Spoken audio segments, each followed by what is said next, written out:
The pursuit of greatness begins at first light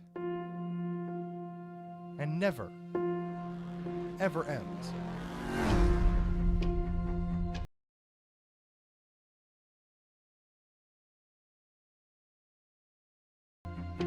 Time is the enemy, the ally, and the holy grail of every race car driver.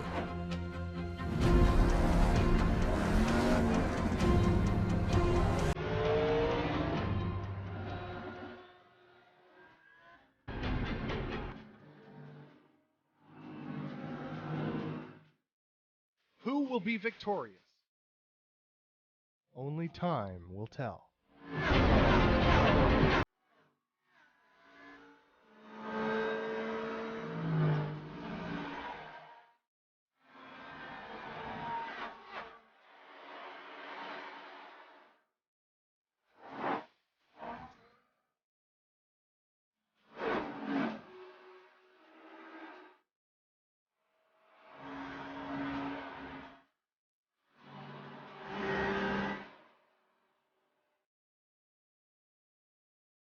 Let's go.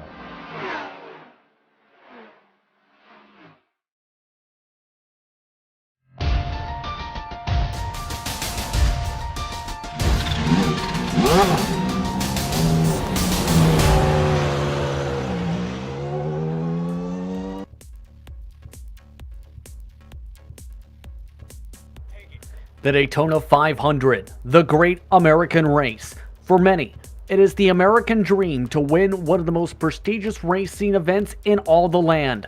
More than 40 of the top drivers in the major series and its European region drivers look for a chance today for glory and what will be a blast in the past. Hello everyone and welcome to the virtual Daytona International Speedway for the second race of the Major Series European Region's Pro Split season. It's the 1987 Daytona 500 live on the Global Sim Racing channel. I'm Justin Prince. Alongside the booth today is Peter Mackay along with Christian Challoner. Behind the scenes is our director Sean Ambrose and he's using cameras provided by Dougie Beard. Today's expected to be a thrilling race. Let's take a look at your GSRC track guide to learn more about today's venue, Daytona International Speedway. Welcome to Daytona International Speedway.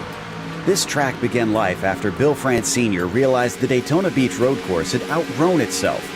With ambitious plans and the blessing of the city officials, he built what would become the very first super speedway in NASCAR history.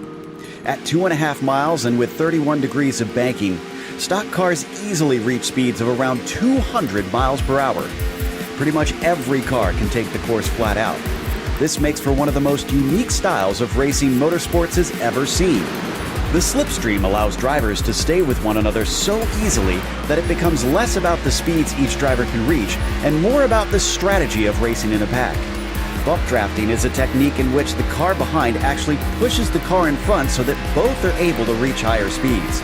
And side drafting is another in which the drivers use the air off the sides of their cars to slow their opponents down. Staying out of trouble is always a difficult aspect of superspeedway racing, and it's not uncommon to see drivers intentionally move to the back of the pack to avoid the chaos. In fact, the high speeds make large wrecks so hard to avoid that the term "the big one" has become commonplace to refer to the almost inevitable multi-car pileups the circuit is known for. Also, entering pit lane is its own skill, which requires practice in order to slow the car up as quickly and safely as possible. Keeping the car clean and in contention is the main goal for much of the event. Then the final few laps, it's a race to the line, with any alliances usually dissolving and the driver's urge to win taking over. With it being home to one of the world's most famous races, the Daytona 500, fans from around the globe flock to this landmark circuit. Just like the cars on it, the Daytona International Speedway shows no signs of slowing down.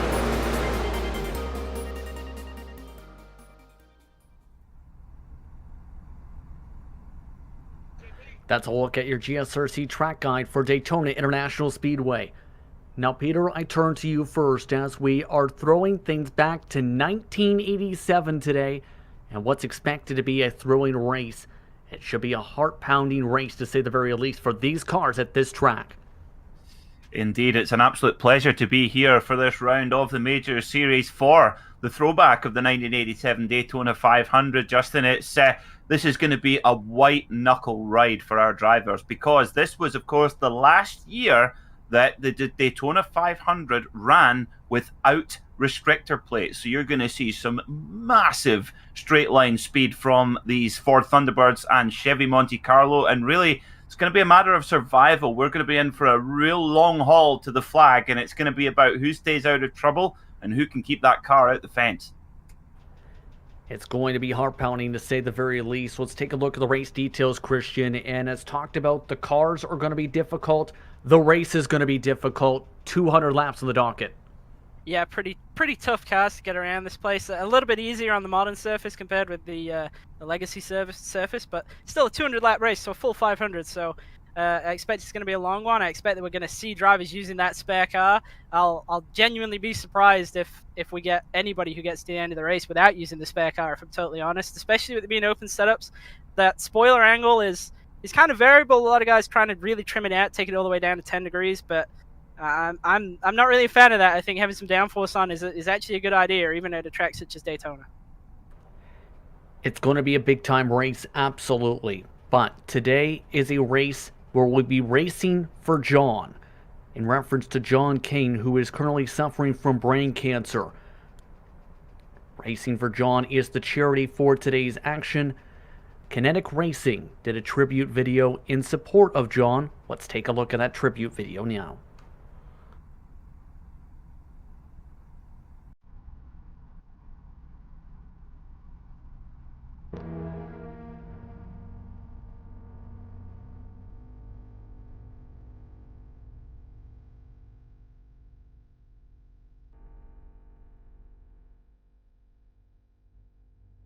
Sadly, we've recently gotten information that John King is fighting brain cancer, and unfortunately that has not been going to plan.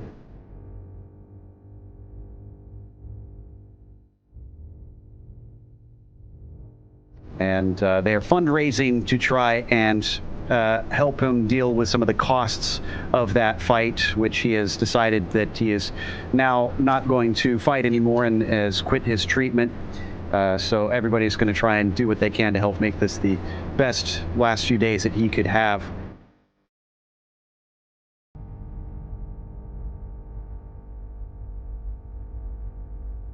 And to honor that and to honor John, the drivers, as you can see, are getting ready to do a 3-wide salute here.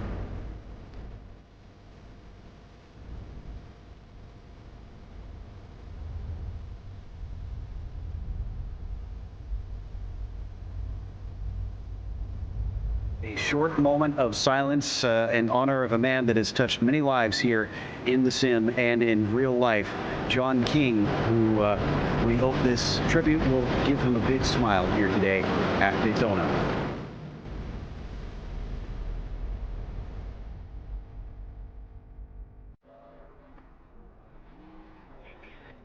John, of course, has touched many when it comes to the Major Series. The tribute taking place for many of its competitors which take part in the PRL's Truck Series, taking place earlier in the past couple weeks or so here at Daytona. Again, donations are currently being raised for medical bills. For more information, go to gofund.me/5A7EAEA7. Already, the total, more than 5,000 pounds have been raised, more than $7,000. A lot of donations have been raised. We'll also be describing some of the tributes and responses from many of the competitors from across the Major Series throughout today's coverage here for the 1987 Daytona 500. And want to turn to you, Christian. You've had a lot of experience with John. You raced for Kinetic Racing at one point even. Of course, a big-time tribute for the Major Series today, by honoring John, by racing for John today. Yeah, I mean, absolutely. Back really when I started actually racing properly on iRacing, I would say. Like, I kind of dabbled around with it a bit in 2014, sort of racing the Mustang a lot. and then I wanted to get into doing endurance racing, and there was actually there was a post on the forum, I think, about the Black Adder Motorsport team, and I thought, okay, well that sounds good, you know, like I'll try and sign up and see what's what. And yeah, it was like from that point, like I sort of spoke to John and I said like if I wanted to join the team, but like at the time I was actually basically halfway through my undergraduate engineering degree, so I was kind of doing it alongside that. And I said to John, I said like a big part of it, because I know at the time and even still now that a lot of teams with regards to setups and that, they kind of have like one guy who does everything, and that's kind of how it is, and you race that setup no matter what. And I said to John, I said like, look, I want to be involved with that side of things and everything. And he was like, yeah, that's cool. And we did a couple of races in GC3 cars to kind of kick that off, and it went really well. And then just from that point forwards, it was pretty much almost daily conversations with John for going on 2 years. And then when I kind of moved across the NASCAR side of things, he was really supportive of that and everything. And even through that, when I was kind of maybe away from road course racing for a bit, I would still chat with him very often, like on a weekly basis. We would kind of pretty much chat after every Coke Series race and whatnot. And I know that he used to watch those. So yeah, on a personal level, obviously it's extremely sad to see what he's having to go through right now as a close friend and someone who's done a lot for me, and really even up until the very last couple of months still continue to do so. There'll be a lot of news coming out involving John throughout today's action as well across our coverage, including many news involving the Legends Series and the Legends Trophy. To give a small hint, since he was a two-time International Region Legends champion over the course of 3 seasons. But today's action, want to turn to you now, Peter. Under 4 minutes to go in final practice, drivers competed in duels to set their starting positions last weekend. It's not going to be an easy race. The speeds so far seen around this racetrack up to 220 miles an hour in the draft at the end of the straightaways. The quickest times have been set by Andrei Rajkovic and Pete Haran, who have set 41.7s, followed by Jan Valverde, Cordell Colon, Trevor Bobrovsky. The speeds are massive here today, Peter. Yeah, they are huge. I mean, for anybody who's ever been to or have not been to the Daytona International Speedway, I mean, the sheer scale of this facility is absolutely extraordinary, and it really lets these cars stretch to their absolute maximum. Of course, this was the facility where, although slightly changed, Bill Elliott broke the 210 miles per hour barrier for a lap time in NASCAR for the very first time, and then outdid that again at Talladega before it was decided that maybe it might be a good idea to slow the cars down. But they're incredibly heavy. I think that's one thing, even much heavier than a modern day Cup car. So you've got a lot of power but you've got a lot of weight to try and hustle around. And once they really get up to those speeds, well over 200 miles an hour, these cars really do move around and wander around. And we've got a big field of cars today, so the driver's going to have to be super careful when they're racing in that big pack. Now, for those who watched the international race, it came down to the wire for the checker flag, Christian. Cameron Dance came away with the victory after leading the majority of the laps, but had to get a last lap pass done to be able to hold off Northway for the victory. What type of race do you expect to see here as we are 2 minutes away from seeing said race take the green flag? I think the biggest thing to be concerned of is actually right what we're just seeing right there. If you're right up on someone's spoiler, especially entering the corner, it makes them very, very loose. And towards the end of the race, I totally expect to see guys get more aggressive and as to have more kind of situations involving those kind of incidents where somebody's getting the guy ahead of them air or loose, and it just turns them around.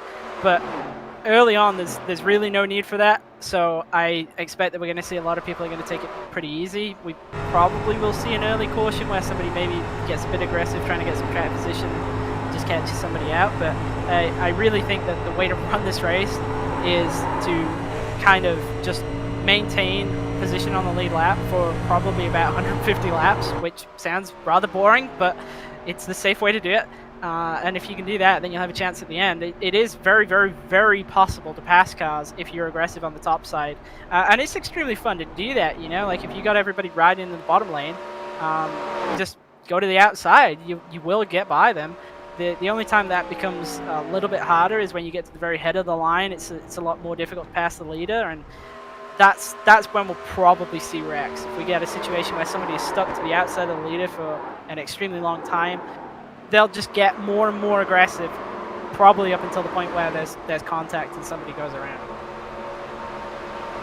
It's going to be a big time race today as these drivers finish the final laps of practice. Keep in mind the many tributes we talked about for Racing for John. You can see them across today, including, for example, the Pit Box Bombshell Racing team. See the 6 stripes going to be on the race cars for today. That's in reference to the number 6 that John Kane ran. That number 6 will drive once more today with the Alva Verde flying the number 6 banner for Kinetic Racing as well today. Drivers have finished up their final practice as we're moments away from today's starting grid for the 1987 Daytona 500 for the Major Series and its European Pro Regional Split. As drivers are all set to go, once again, these drivers expected to have what's expected to be a big-time race for today, and drivers are now heading onto the track, it appears, for qualifying. After the duels set how drivers will compete amongst one another, they have 10 minutes and 2 solo qualifying laps, it appears, in this session for today to be able to run their times.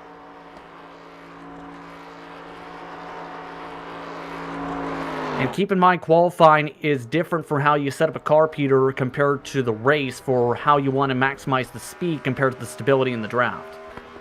Indeed, yeah, it's a completely different ball game. The flow of air is completely different going over the car. Also, the weight in qualifying, you're not going to obviously run it with a full tank of fuel. You're going to try and run the car as light as you possibly can because, you know, weight equals slow. So in the race, the drivers have got to think much more about how the car develops over a period of green on track. They need to look at how, of course, these cars are burning a huge amount of fuel every lap, so they get lighter and lighter over the time. But look, going in the other direction, the tires start to degrade as well. So the tires start to go off, they fall off over the course as well. Whereas in qualifying, you've got to try and get the very best out of the tire over that first flying lap. That's what's really important in these cars. So this is, we talked about white knuckle rides. This is the most white knuckle of all.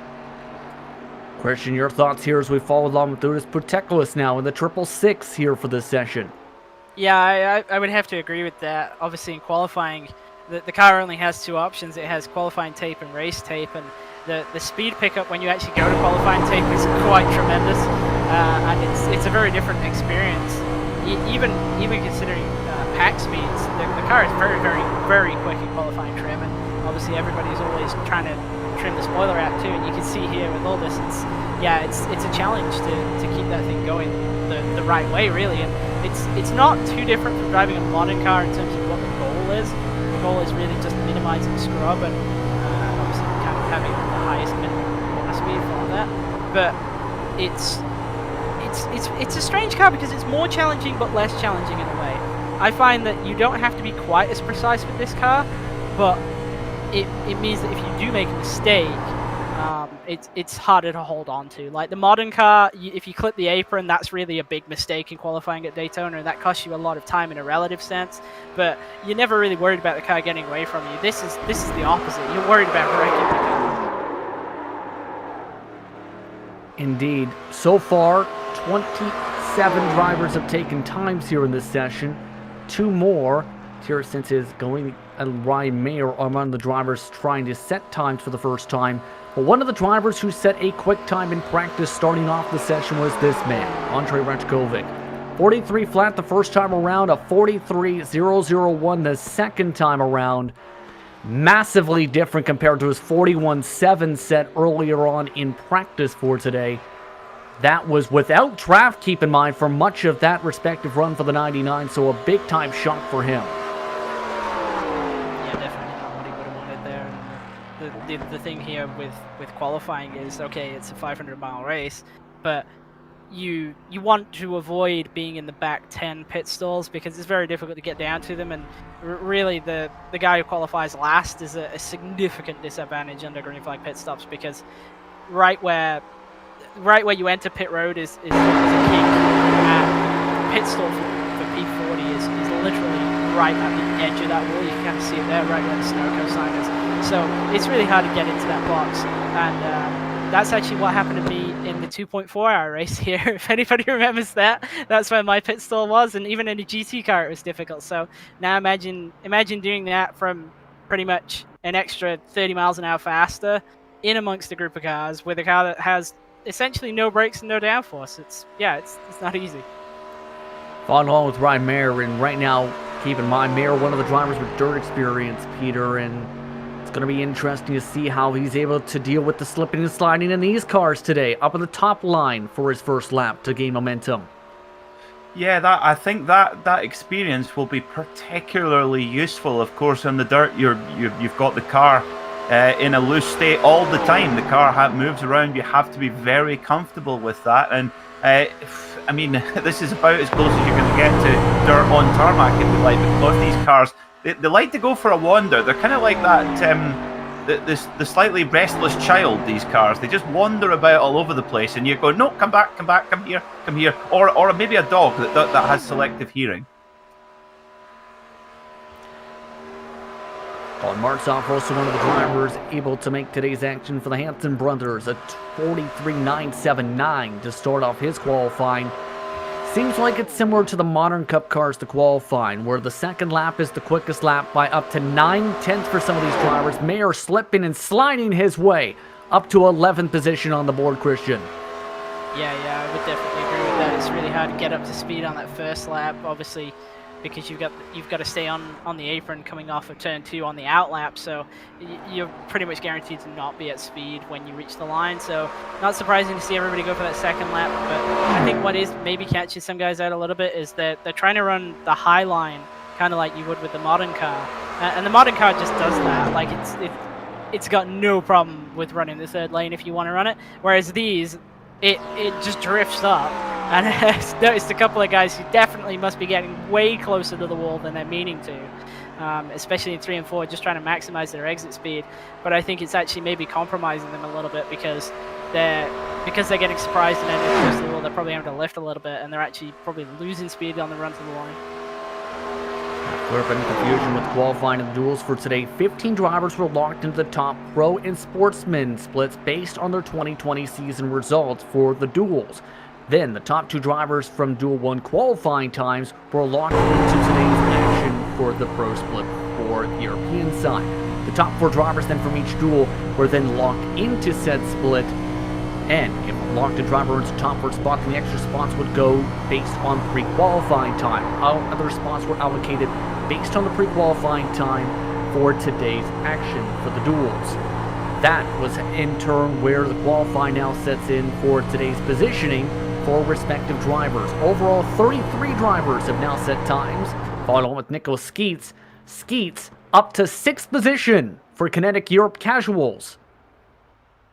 Yeah, great lap there from Nicholas as well. There's a few drivers who haven't set a time as yet. We've got about 7 or 8 cars at the moment. One of them that's standing out to me, Justin, is Dallas Pataska in the 23 car, has not set a qualifying time yet. So Dallas, our winner, don't forget that, just as I say that, right on cue. Thank you for that one, Dallas. And your thoughts on what we should expect from Dallas Pataska today? He had some adventurous moments, Christian, in the Daytona 2.4. Yeah, Dallas is a pretty aggressive driver, so I think if he doesn't start up near the front, I expect his second lap's going to be pretty good here, but if he doesn't start up near the front, I think it won't take him too long to get there. It's just really a case of keeping him out of trouble. That's really all it's going to come down to today, is keeping out of trouble, making sure that you're there with 50 to go, and then that's when you've got to try and get some track position and start making some moves. And you know, if it goes wrong at that point, it goes wrong, but you don't want to put yourself on the back foot in the first 25 laps or so. Well, right in qualifying there, Peter, how about third quickest of 42.242? Still, Valverde still with the quickest time of 42.216, with about a minute and 30 seconds to go on the clock. Yeah, that was interesting for Dallas Pataska, just leaving his 2 flying laps till late on in the 10-lap session. Of course, only a 42-second lap, so you do have a bit of flexibility when you want to do your qualifying run. So I wonder if Dallas Pataska was maybe keeping his eye on the track temperature and just seeing if it was adjusting at all, and to see if he could even get the slightest advantage. But whatever his strategy was, it's definitely worked. And starting right up the front, we still have a few cars left who we're still waiting on the time going in, or have scrubbed their qualifying run, and they'll start from near the back. At the moment, we don't have a time for Trevor Versrowski, Rob Gall, our very own Richie Hearn, Marcus Roma, and Tom Dreeling. At the moment, no time set. By the way, Joshua Wolf, as you can tell, going a nice and quick 1 minute and 30 seconds. I guess that's a way to guarantee to go and start at the back. He's in the show. Yes, he's locked into the show, everybody. But that is a long ways off the next closest time of 52 seconds. Overall, 5 drivers will not set qualifying times. 41 drivers will take to the grid. Christian, your quick final thoughts before we head to the starting grid.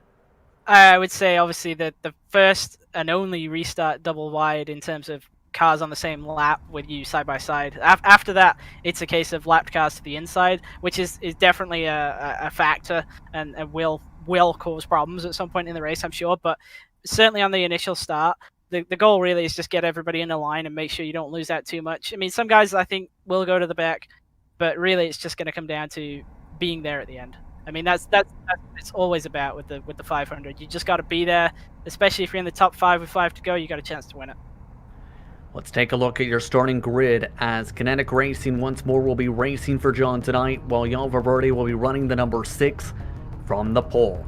Tim Klassen starts in second. We spoke with him earlier this week. Some excitement about today's action, while Dallas Pataska starts in third. Cordell Colon will start in fourth, with Pete Harrod starting in fifth in the Mad Sim Racing machine. David Malinowicz will start in 6th with Nicholas Skeets in 7th. Dick Moore starts in 8th with Bob Beltrami in 9th. Vandergut rounds out your top 10. Starting on the 6th row of the grid will be Isaac Snyder and George Gruber. Row 7 sees Ray Partridge and Ryan Mayer. Row 8 will be Travis Henderson and Sam Harper, followed by Kurt Kroom, Riley Thompson, Ross Banfield, and Henry Bennett rounding out the top 20. You got Brian Barney lining up in 21st, the driver who put a huge amount of track time for these races. Alongside him, we got Mike Golightly, and then Shane Norton and Dawson Brock in 23rd and 24th. Darwin Meintz and Aldous Bakulis in 25th and 26th. And then we have, I apologize, I always get your name wrong, but I've just got to say it, Magic Sekauchwich in 27th with Andrei Rakovic in 28th, Ador Sintes in 29th, and Marcus Niskanen in 30th. Colin Martzoff starts 31st today with David H. Baker in 32nd. Mickey, Clausen, Belval, and Wolf will be the last drivers who take times. Joshua Wolf electing to take the slow and easy route for the qualifying run at a cool and brisk 96 miles an hour. The drivers who do not take times today are Romer, Verbroski, Dreeling, Gale, and Richie Hearn will start in 41st position for today's Daytona 500. 41 drivers now rolling their way off onto the racetrack for today. It's a postcard picturesque perfect weather conditions for today. 67 degrees Fahrenheit is your air temp for today's action. 92 degrees is your track temp. Clear blue skies. The wind is currently gusting, however, from 2 to 5 miles an hour to the east to southeast. That's currently gusting towards the grandstands in the run up to turn 1. Today's distance, 200 laps, 500 miles for our drivers for the 1987 Daytona 500. Peter, on that note, what are your keys to victory for today?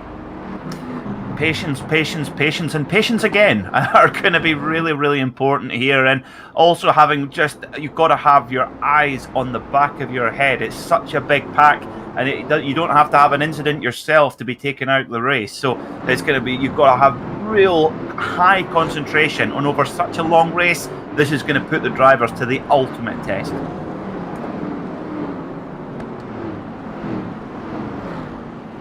It's going to be a massive test indeed for competitors to see who will be able to take the checkered flag.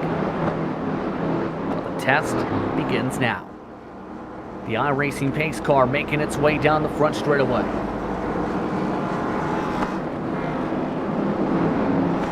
Green flag is out. We're underway from Daytona.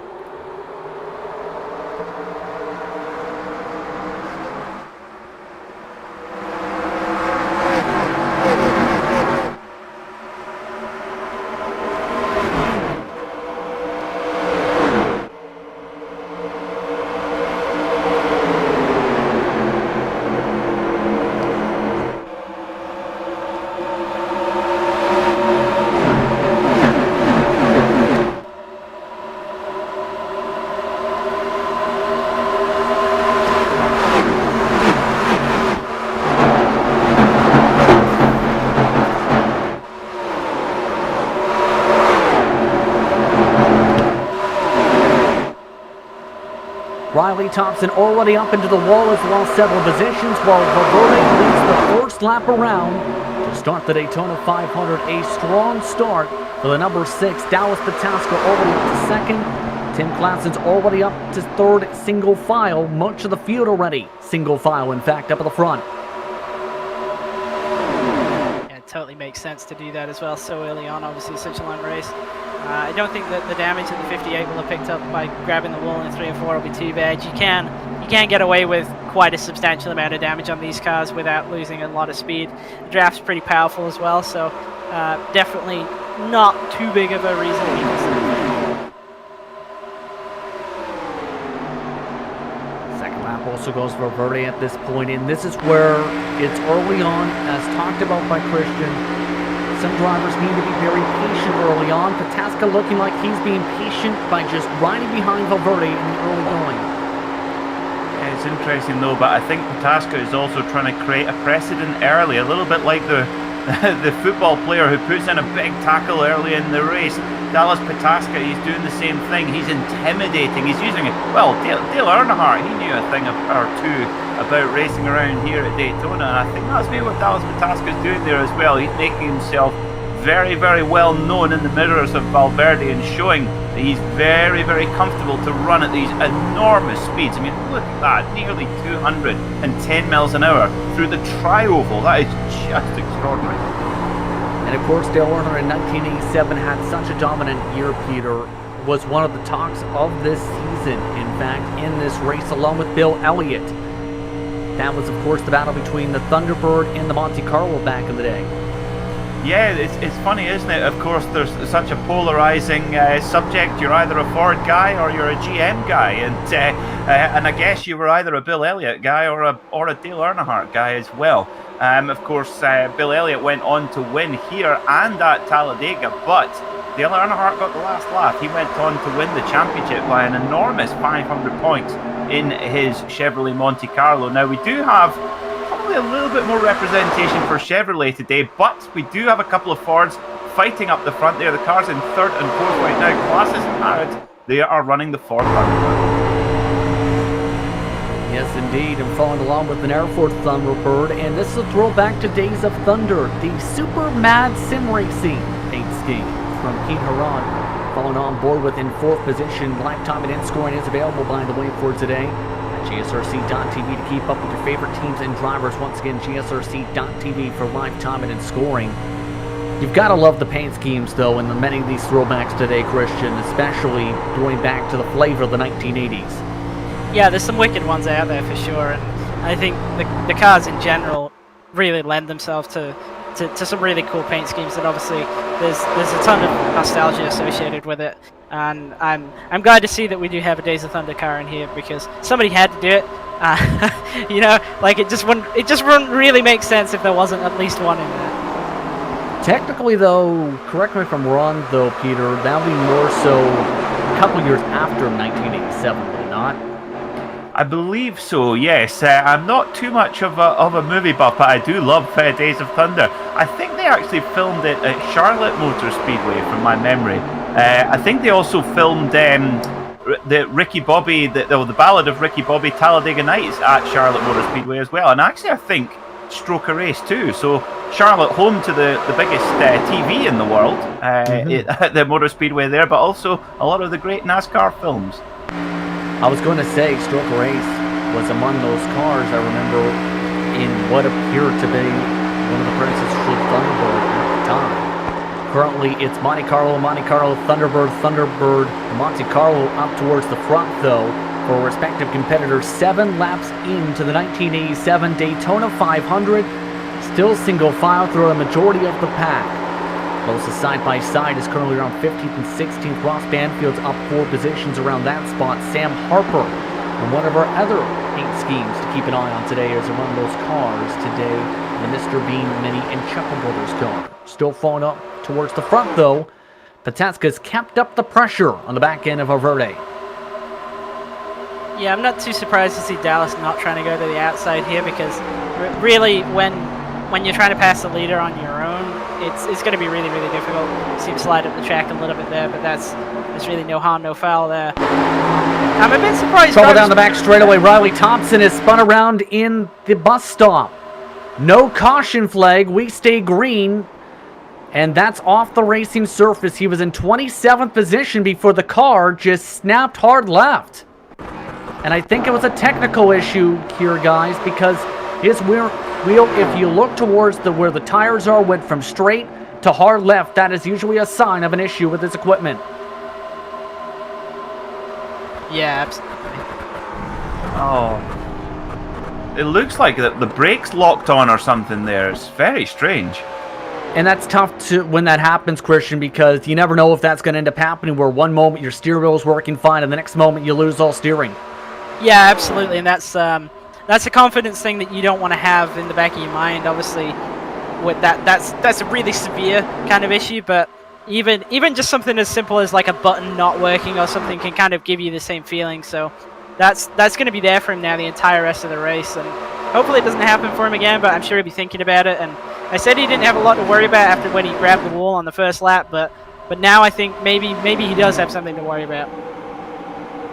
At the moment, by the way, the train of cars is 31 competitors deep, separated by almost 5 seconds.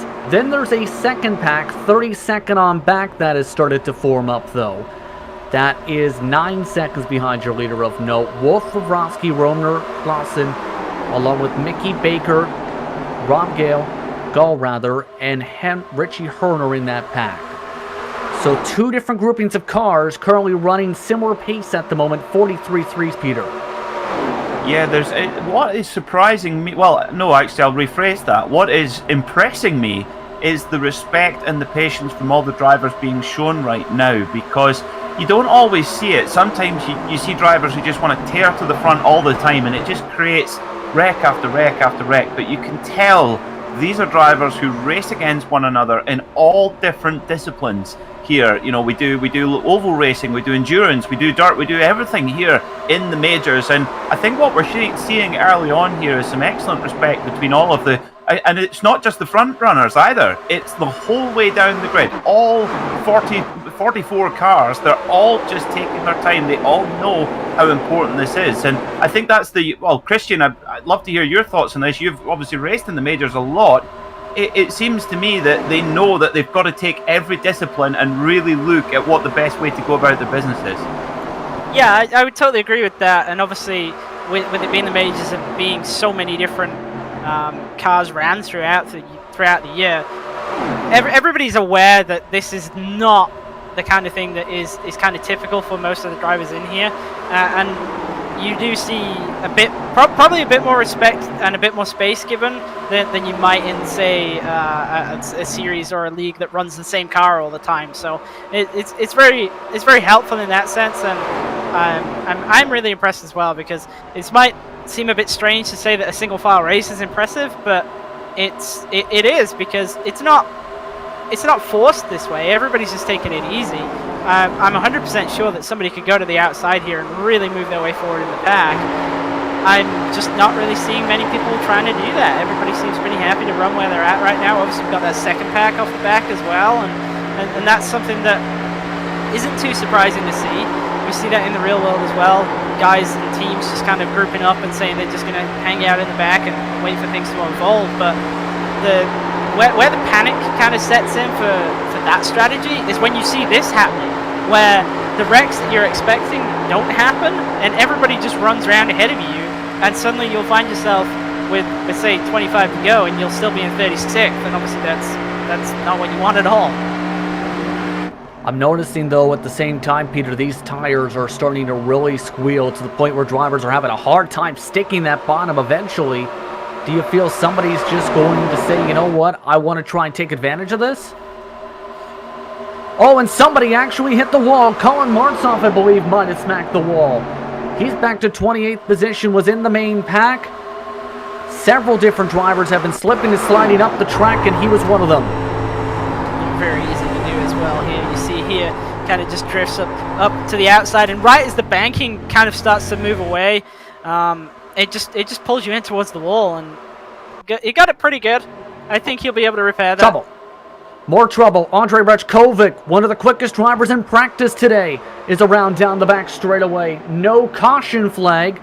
We stay green. The 99 is now lost both the drafts as a result. He was one of the favorites based on speed entering today. Let's take a look at what happened. He'll be out of turn 2. Yeah, you get a good impression here of just what the drivers are dealing with. You can see the little shift light there, and actually he gets a little bit, there's a little bit of a puff of smoke ahead of him, and I think that really just caught his eye. And you look at just how much input into the wheel there to try and keep it in a straight line, and I tell you what, that, I know it's not ideal, but that could have been that could have been a whole lot worse. A lot worse, especially the very end of that clip. By the way, the issue for the smoke was because Riley Thompson, we talked about his technical issue, guys, had a second one, and he is now your first DNF of the race. He had smacked the wall on his own in turn 1 with the same issue that had plagued him down the back straightaway. So we are still green, and the pack now, as a result, is only having 24 cars separated by about 3 seconds, with everyone spread apart a little bit as a result of all the chaos a little bit there, Peter. Yeah, just coming back to what you asked just before that little interlude there, JP, I think we're going to see, I think the drivers at the front are banking on there being a wreck behind and therefore throwing out the yellow. I think what we're going to see is who's going to be really good on old tires and who's going to be really good on low fuel as well, because you've got to think that these drivers here, speak of the devil, we have our first caution.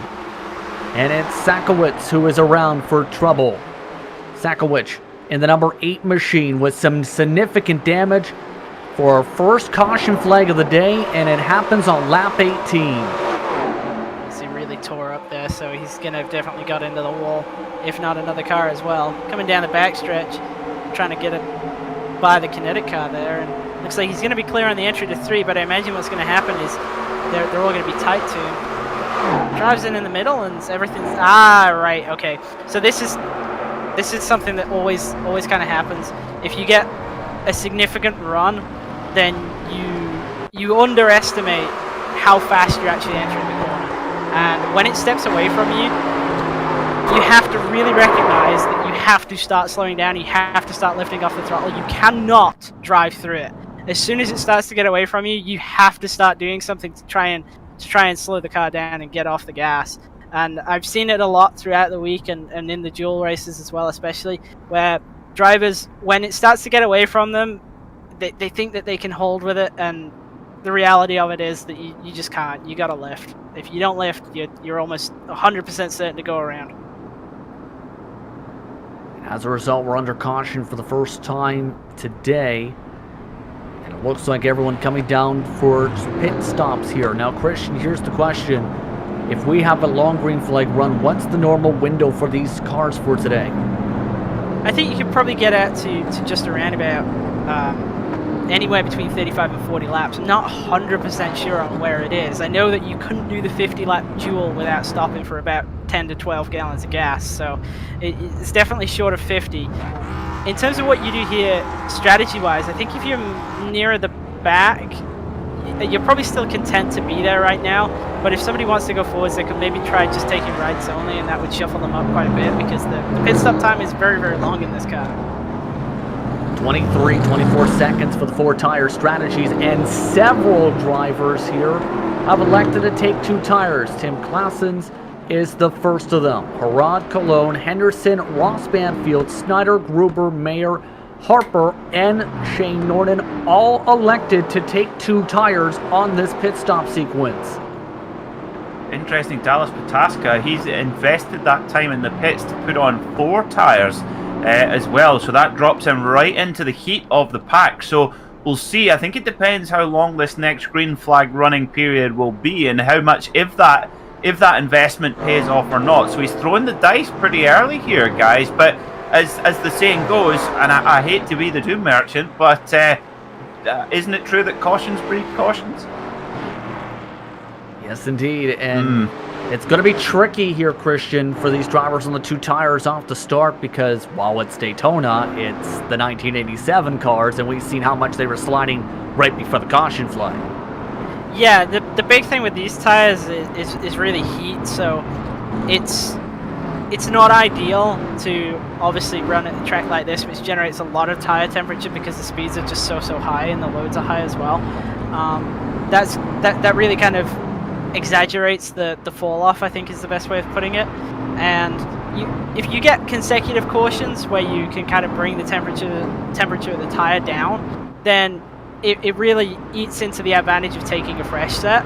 So the guys who took 2 here, their best bet actually is for a consecutive yellow, because they'll then kind of have double the amount of time to cool down the lefts that they didn't take, and then they're probably going to be relatively equal on performance. Obviously 4 is always better than taking none, but with this car and this tire especially, yeah, wear is normally a big factor in terms of just making it to the end of a stint. That's less of a deal at Daytona. Obviously you tend not to wear tires all that much, but the big thing with them is temperature, and if you can cool them down, they don't actually go away from you too much, but you can get into a bit of a runaway situation where you just keep heating them up, and that tends to be when we see drivers kind of they start yawing out more and more, and eventually gets to the point where they just can't hold on to it any longer, and that's kind of where we were starting to see the field sort of trending as we got to the end of that green flag run. Keep in mind that there were 10 total sets for the entire race, 9 in the pits. So many of the drivers have elected to bank a left side set of tires to make it 8.5 sets in pits, some of them down to 8 sets of tires total now in this race in the pit lane. But at single file restarts, lap cars will start on the inside line if necessary on restarts per in real life. iRacing pace car is off, green flag's out. Oh, and a big checkup around 11th on back or so. They nearly crashed in the single file line right where the 4 tires were. Yeah, it was right around Pataska, and I think it was also Valverde was in there as well. It looked like they were just kind of thinking the field was going, and it just wasn't. Well, of course we saw that we saw that in the Rolex 24-hour, the rolling start of a 24-hour race, and Bruno Spengler in the BMW M8 ploughing into the back of the Porsche 911 RSR of Kevin Estra, thinking that it was green when it wasn't. So it can happen at both on the road course and in the oval here at Daytona. Now, I think this is going to be a fascinating phase of the race, because the drivers who took those 4 tires, I mean, Christian, you've raced at the highest level in NASCAR here in iRacing. I mean, I guess if you've taken those 4 tires, you want to make the most of them, because you've given away time to put them on, so surely you want to move forward, and that, of course, could bring its own problems. Yeah, you've got to go, and obviously we saw our leaders from the last run. They're back down there in 10th and 13th right now, so they need to really kind of get back forwards, and this is where track position and deciding whether you take 4, 2, or actually staying out is a big deal in these cars and with these kind of restarts, because everybody's used to the double file restarts, but you forget how much a single file restart actually spreads the field out. So starting 20th in double file is like, that's bad, but that's not horrendous. Starting 20th in single file is essentially starting at the rear of a regular 40 car restart. So definitely a different kind of consideration you got to have, and especially when you know that you're gonna have to fight your way forwards, and it's not going to be easy. It's not going to be easy, absolutely, as we follow on board with the 451 machine 2 classes once again. currently looking nice and stable. Remember, he was running inside the top 5 before electing to go with the 2-tire stop. So was Pete Harrod. So they won that track position. They've kept it so far. The drivers on 4 tires have only gotten as far up as 10th position still. Everyone else is about 12 on back behind for Verde on down. I have to say, this is really impressive run here from Tim Kleshens, looking really comfortable at the front of the field. And of course, JP, we had Tim on the Majors Garage pre-show this week, and he was telling us, very modestly of course, telling us that he's not really familiar too much with this car and had to put in a lot of work to get used to it. But my goodness, it seems to be working. It's been working out very well, and their cars, keep in mind, this is with the Grizzly TFR machines, were really quick in practice prior to today's qualifying and today's action, Christian. So they work together well, but the caution flag is out, and guess who collected in it? Riley Thompson came onto the racetrack, was involved in it, but the main incident, sparks around the 30s for the incident. Take a look at what happened. It's around Henry Bennett and company. It starts sparking up just in front with the car getting loose, and then calamity. Yeah, that's the big danger when a guy gets loose ahead of you. They tend to kind of swap back across the racetrack, and if you're right behind them, you might get lucky. You might be able to sneak by, but if you're a couple of car lengths too far back, you can see right here with Henry Bennett, he nearly was clear of that, and then he just wasn't. And it's just unfortunate the way that these cars kind of wreck on this racetrack. They sort of sweep up and down the track. Eric Mickey, of course, our winner in GT3 at the Daytona 2.4 hour last round in the majors. He caught up in that in a big way. There he is. I think he's in the 30 car.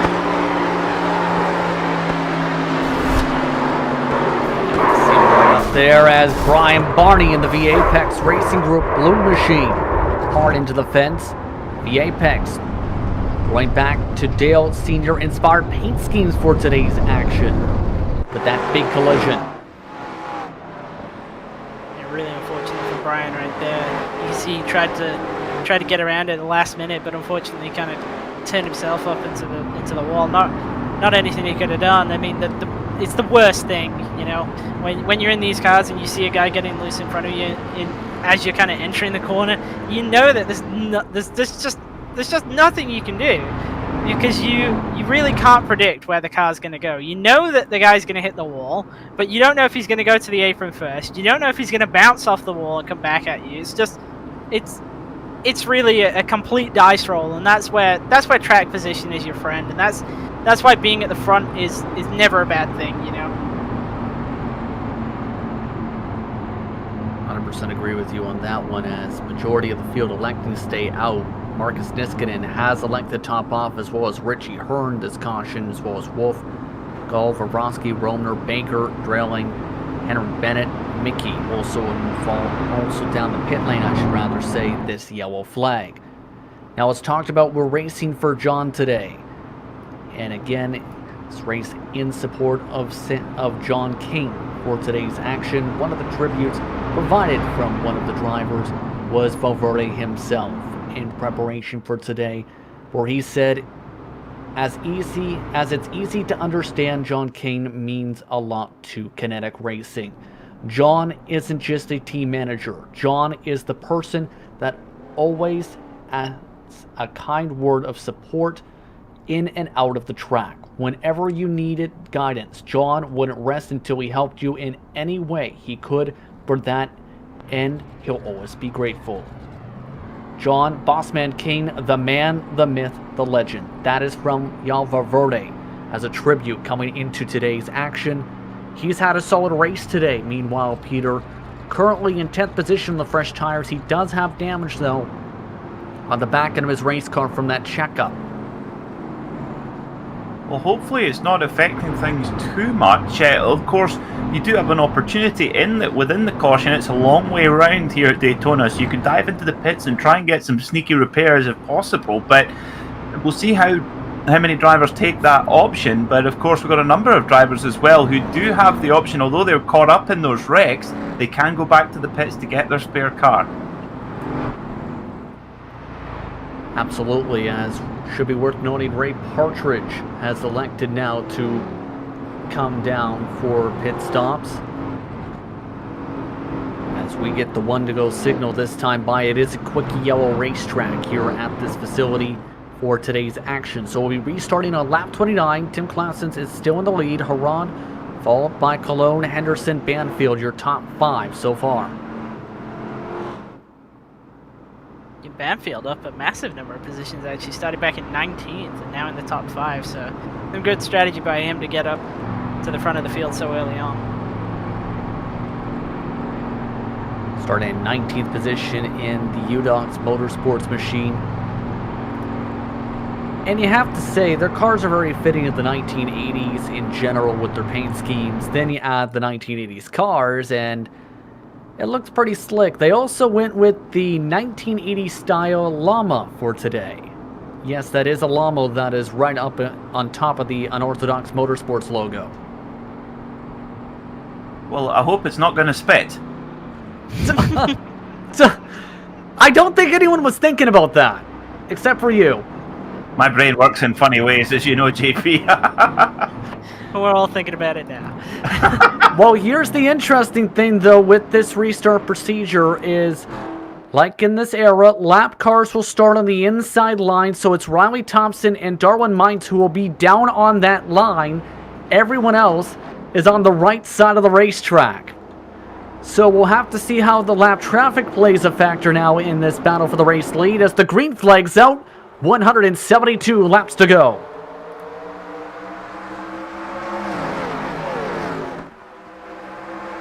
Can confirm Ray Partridge has just lost power for his respective car, so he's now off the racetrack in the 88 machine. Again, Ray Partridge out of power. You can see right there, actually, in turn 2 already, the 58 being on the bottom really stopped the 50 of Cordell getting down where he wanted to be, and now this is just a thing of how the lapped cars, they don't end up just kind of staying at the tail end of the field like we're used to. They get mixed in with amongst the leaders, and it does cause problems. It's not their fault. It's how the rules were, and well, there's a reason the rules changed. Lines lending by cars. Riley Thompson, meanwhile, though, has overcome his technical issues. He's 6 laps down to be back on the racetrack. He's still got some decent speed in the car. Keep in mind, though, he was involved in the last caution flag and does have some left front damage.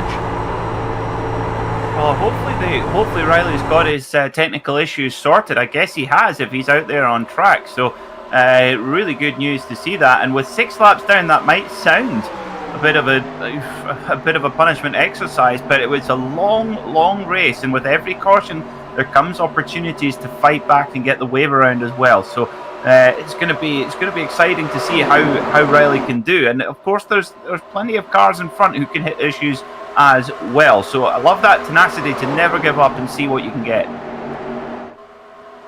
Absolutely. Meanwhile, 3 of the top 4 cars up at the front are teammates at the moment. Peter Rod, the only outlier in that grouping right now. They've been able to break away from the rest of the lead cars at the moment by a few car lengths, with Riley Thompson as the buffer. Yeah, that's something that I think we'll probably see as the race goes on, as these guys get grouped up in amongst their teammates, and that's something that you want to break up before it gets to the end of the race, as we have another yellow. And it's Dick Moore this time. Andrei Rechkovic and several others sliding in turns 3 and 4.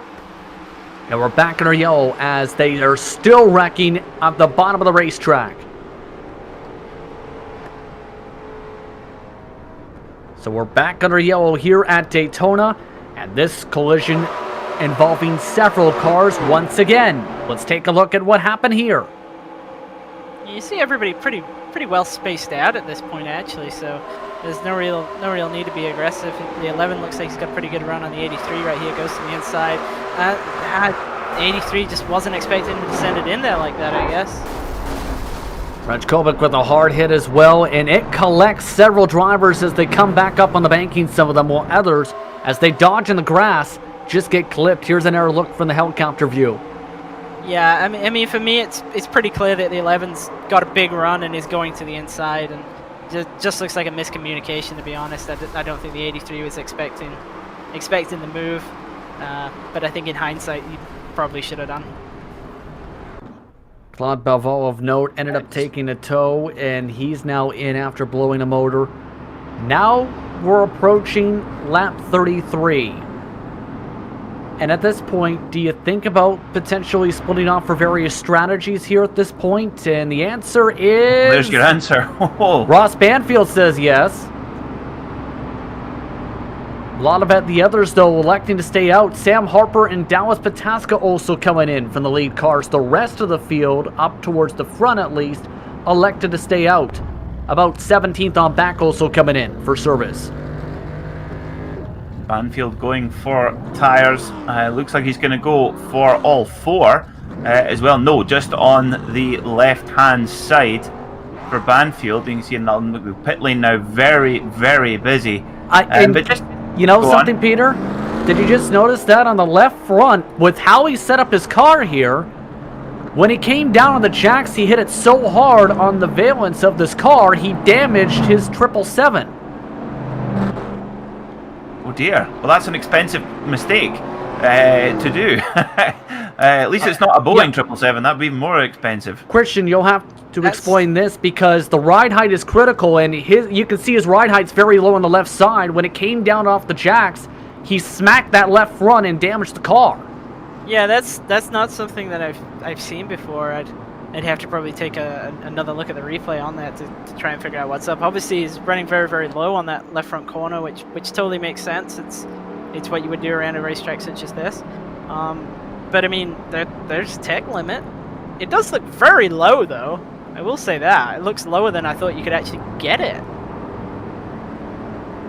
Well, now Christian, I'm glad if you say you haven't seen it before, I don't feel so bad now. I've seen it once or twice before, but not in these types of cars before. But that balances out the tire strategy for many of these competitors, though. You'd have to keep in mind with the left side tire strat for Banfield. Many of the others elected to top off. Sam Harper ended up taking another set of 4 tires. That seems very... I mean, the thing is, with Daytona, with 10 sets, it's pretty easy to do the race on 10 sets because you're not wear limited at all, really. But it's still early to have taken 2 sets of tires already. Absolutely. Want to go signal this time again. Same top 5. Klassens, Harrod, Cologne, Henderson, and Gruber. And they have some more lap down buddies at the bottom of the racetrack. Brian Barney now joins the bottom of the racetrack brigade with Claude Belval, along with Rick Riley Thompson this time at the bottom of the circuit. And we've seen how much they played a factor on the last restart, Peter. We're turning into buffer cars, essentially, for the top 4. Yeah, we are a little bit. I think that bottom line is on the restarts is going to get busier and busier as the race goes on. But interesting that we see a couple of the wrecks now that we've seen when the fields spread out a little bit more. I think that last wreck that we saw, the cars do wander about an incredible amount, and they can really sometimes require taming really, really hard. And I wonder if that last incident might have been with the cars just wandering around a little bit more than expected, and that just caused a little bit of a wreck. And I say a little bit of a wreck, there's no such thing, is there? But we'll see how that goes with these restarts getting a little bit busier as we go on. We'll see how we go this time by. Of note, the 99 of Rejkovic, that car you see at the bottom of the racetrack, nearly flew at full speed into the others. Might's going down to the pit lane, the green flag's out, back on her way, and they're already 3-1 with some of the lap cars. Yeah, interesting decision to come down on the green flag there. You had blown a motor, so there is the potential of penalties too that you'd have to serve on iRacing under green if you pit with the pit lane closed. Meanwhile, though, Tim Klassens and Pete Harrod already clear of the lap traffic, as well as Cordell Cologne. Also getting clear is Travis Henderson. George Gruber also getting clear this time with a massive run behind the top 4. See Tim Klassens still looking really, really comfortable on these restarts, handling it well, and especially, doesn't have a great deal of experience in this type of racing or this car, but really doing a fantastic job. And Harrod now up to second position in the into the Days of Thunder throwback livery as well, which is absolutely just looks brilliant there as well on the high banks of Daytona here. Hopefully, guys, we'll get a little bit of a longer stretch of running. We've had just as we said, the cautions, they are breeding cautions today. Of note, Valverde is starting to get his way through the field as well as several others here, but they still have to cut through some of the traffic. You can see it, for example, with Snyder getting to the bottom of Riley Thompson, while Valverde having to take the high line to get around the traffic of the 55. Yeah, Valverde should be able to get by here pretty easy. He's got a lot of help actually on that top side, and the 55 is obviously Brian, who's trying to recover from that early incident. But with him being a lap down, it's pretty uncommon to see other drivers kind of go with a car that's off the lead lap. That said, the front five have just really taken off.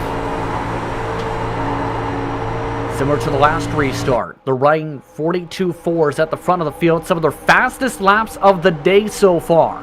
The rest of the pack, 42.7, so up to 0.3 of a second quicker at the moment. Yeah, and we've got, it looks like we've got at the moment, yep, we've got a Ford Thunderbird 1-2, followed by an armada of Chevrolets. So fans of the Dearborn brand, you can be smiling at the moment, but there's a whole gang of Chevys but trying to gang up there on the back of our leaders. Now, it's interesting the styling of these cars as well. The Ford Thunderbird is kind of almost like a triangular sort of shape, whereas the Chevy Monte Carlo kind of looks like it's been designed with a ruler. Yeah, that's definitely true. I mean, personal preference, I think the Ford looks better, and that's probably shocking to hear from somebody who's driven Chevrolets pretty much the entire time in racing. Our producer Sean Ambrose has just cut off Christian Challoner's feed. I'm surprised he hasn't cut mine off already. And the interesting thing when it comes to these cars, Peter, though, is you take a look at the windows, in particular the bubble window made for its aerodynamics. Remember the storylines coming from that time, from watching some of the history from this era, that it was made for speed. Those back windows, that bubble window on Monte Carlo. Yeah, at this point, this was when they were really starting to stretch the limits of what was possible. You were at the real height of tobacco sponsorship, which of course gives quite a lot of funding to be able to push the limits. This was when computer technology was really starting to come in a lot more, and in aerodynamics, that's absolutely everything. So it's this was when they were really stretching more and more, and they would have just continued, to be honest, until the restrictor plates came in. So it's amazing to have these cars kind of frozen in time here on iRacing to just give a little bit of an impression what it was like driving in those times. I mean, wild cars, wild men, wild times. 160 to go this time by as Cologne, falling on board with us in third position, looking for a place to peek around. Just can't get any sort of run, it seems, to get a pass done quite yet. 203 miles an hour on the corner exits right now for the main pack. 7 cars are in the lead group at the moment, Christian. Yeah, the thing I'm noticing now, though, is that the gaps between cars are starting to get smaller and smaller, and this is where we're going to start seeing guys getting aero loose with somebody right up on the spoiler. And you got to be careful with that. Obviously, it's fun to race and everything, but it is still 41 of 200 laps in. How tricky is that going to be is the big question again once that starts to come into play. We're approaching 23 laps in the stint. Here's the intervals for your top battling cars inside the top 6. The separation overall is only about 0.6 of a second. They're separated by about 1/10 apiece. Yeah, they appear to be getting a little bit more cozy right now, don't they? It's at the front now. Of course, we see a lot of this is where it kind of gets important, because Christian, I want to get your thoughts on this. When you're running in a pack like this, we can see a couple of cars here running in the same team. How important is that to have that cooperation when you're in the heat of the front battle? Well, it can obviously help a lot, because if you as a group of 3 say want to get around Pete here, you can all go to the top and really leave him out as long as you do it. As long as you do it right and you get to his right rear so that he can't wash up the track and kind of stall out your run. But at the same time, there is the possibility of kind of being over eager to work with your teammates.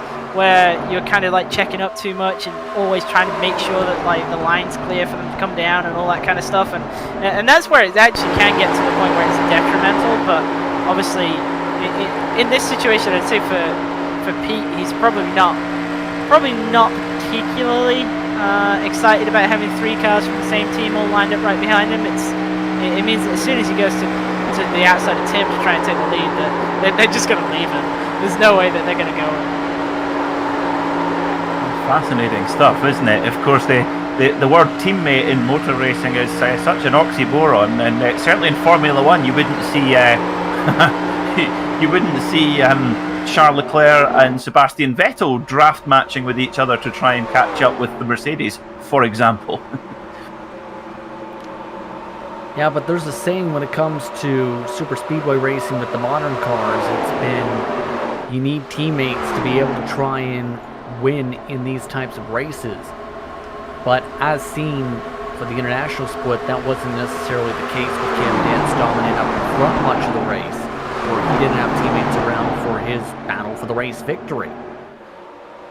But keep in mind that this is a race where attrition and fatigue can really settle on in, Christian, because only 17 drivers finished on the lead lap in the international side, for comparison's sake.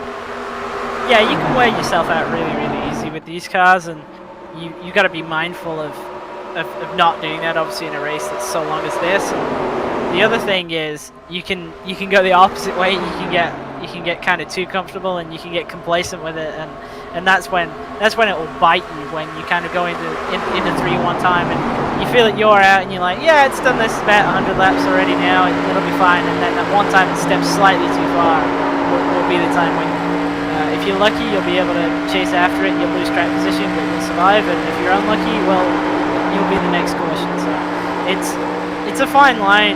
You've got to be there, you've got to be attentive with it as caution comes out. And it's in turn 4. Tom Drilling, along with Russell Clausen as well as several others, right as Michael Lightly had pit 27 laps in to a stint. Let's see what happens here. You can see the smoke already rising up at a turn 4 from some of these respective cars in this incident. Yep, so blown motor there. Now, is it from contact or is it from... Well, it likely won't be in a missed shift. They'll be sitting in 4th gear all the way through. So let's have a look and see how this is taking place. And just a slow but sure incident there for the 54 car.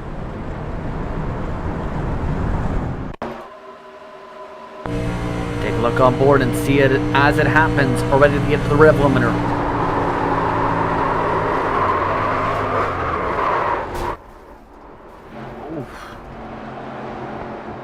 Just lost it. Yep, just got loose. Yep. And that was towards the 20s on the racetrack, as that brings us back under caution. Right before green flag pit stops were expected to be a factor in the next few minutes or so. So this will get us to lap 48 this time by for more pit stops potentially here, Christian. Yeah, I think we'll see pretty much everybody come down here. I don't know whether we'll see guys taking 4. It seems actually a good kind of break point to take for, coming up to about a quarter of the way through the race. So it wouldn't surprise me if we see a lot of guys take 4, but we've also seen people burn up sets of 4 tires already. So maybe now's the time to not do that, to take 2. But I certainly expect that we'll see everybody come down. Oh, it's going to get very busy on pit road here, so we'll keep a close eye on our leaders and see what they take. I have to say, this silver and blue Ford Thunderbird looks absolutely superb. You wouldn't want to scratch that shiny paintwork anyway. That's been a lot of work put into that. So down the pit lane go the cars. The question is, who will take what? Already right side tires up for Tim Claessen's as well as several others. Of note, a few who pit the last caution flag did not come down. Puteklis, Norden, Martsoff, and the 11 machine all did not pit. Also, Sam Harper, remember he's taken 4 tires a couple times already.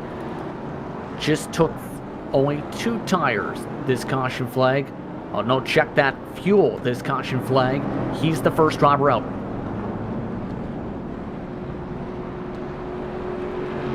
You can see several drivers, about 24 on back, and several more having to still get damage repair done from what's been an up and down day for them so far. Yeah, Sorry, go on.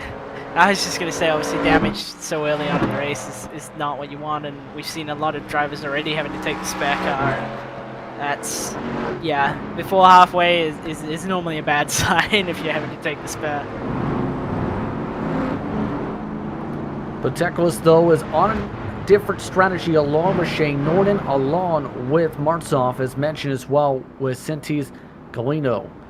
Those drivers all pit about 16 laps ago, I should rather say, this upcoming time by under the previous caution flag. So they're going with the different strategy here, hoping that they have things work out here with the one-to-go signal this time by.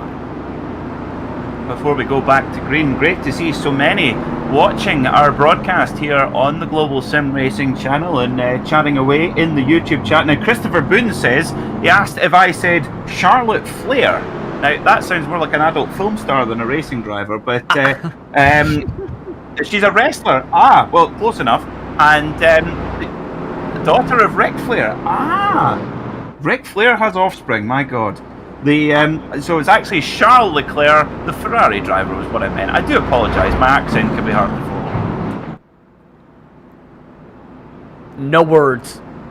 No words. Sam Harper was the first driver off the pit lane to reset, followed by Clausen's Cologne, Arad, along with Mayer, Gruber, your top 10. This is going to get intriguing now with the 666 leading them to the green flag here. One of the first times we see him up towards the front, Christian, today.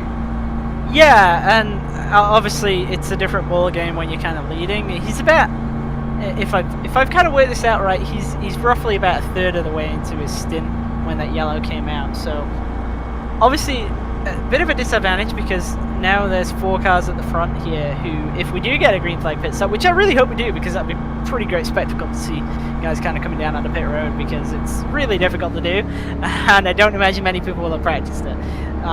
But that is a disadvantage if you have to make a pit stop under green and there's only a small group that can come with you. It makes getting onto pit road a little bit easier, but then you've got a smaller pack to work with if somebody makes a mistake, and you know it's just you're probably running at a slower speed. We'll see how this works out as the green flag's out, off and away. And a good launch, a massive amount of tire spin for some of the lap cars at the bottom of the racetrack, and Belval in particular. But everyone else able to get that good launch around him on the high side. Look at that though, Riley Thompson, the lap car, is able to get right in line, right behind him. A massive, massive push away for the 666. A great opportunity actually for Riley to race his way back on, well, not onto the lead lap, but 1 lap less down if he can take the lead here. Take the head of the pack, and he does here, as here comes Colin Martzov. He now wants to try and take the race lead. As the draft from Riley Thompson now, side by side. Puteklis gets the lead lap that time by. Martzov and the Hansen brothers machine though, trying to take it on the high side in 1 and 2. And this is closing the pack back up in quickly. Shane Norton, Sam Harper, Tim Clausen, and the rest of the grouping are already back within range. No surprises that those guys have moved their way up. Yeah, we haven't really seen the guys really try the high line as aggressive as that, but the number 84 of Martzov, he's really given a good go here, and he's making it work in that Chevy Monte Carlo, and straight as soon as he gets by, bang, straight back onto the bottom line. Now keep in mind, if they have a caution flag, they are going to be in a good situation strategy-wise to be able to equalize out. But if it goes green for more than 20 laps, they could be in trouble here, Christian. These drivers up towards the front line to stay out because of their strategy calls. They're right now in 1st, 2nd, 5th, and 8th, respectively, those cars who stayed out. Yeah, absolutely, and that's kind of what I was saying about having a small pack to pit with. Obviously, if you can keep them all formed up, it's okay, maybe.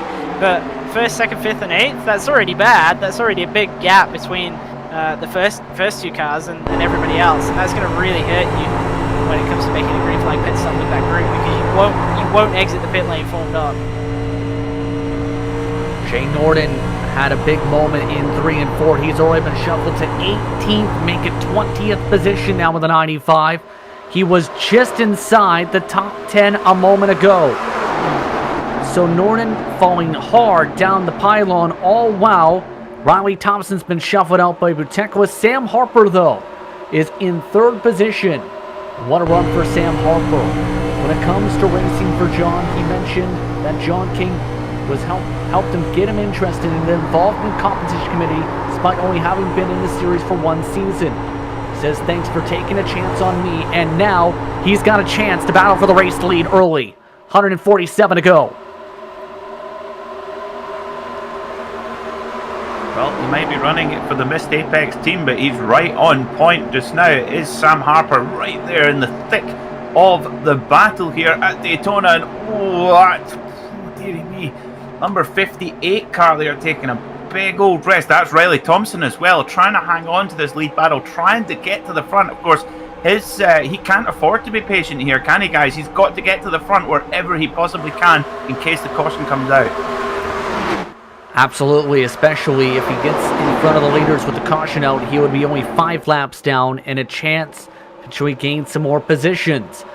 But just try to ride on the bottom side at the moment. Sam Harper, you can see, though, trying to build up the run for the race lead, is currently the first of the drivers who came down under the caution, followed by Claessens now in that grouping in Cologne, Herod, and Mayer. Around that top 5, just can't get the run in particular yet. Keep in mind that Harper does have a bit of back-end damage in the Missed Apex machine from some earlier incidents. Yeah, Riley Thompson actually working his way back up to the rear bumper of Sam Harper. And Sam Harper's been a driver who's been really impressive the first 2 races of this season. Obviously, the GT3 class in the last round, he was in contention for the victory. It sounds like somebody's just grabbed the wall actually in turn 3 there. Stay green, though, at the moment. As we follow along board with Harper, you can see the speeds are reaching 206 miles an hour. It looks like he's electing just to stay behind and potentially maybe save a bit of fuel here, Peter.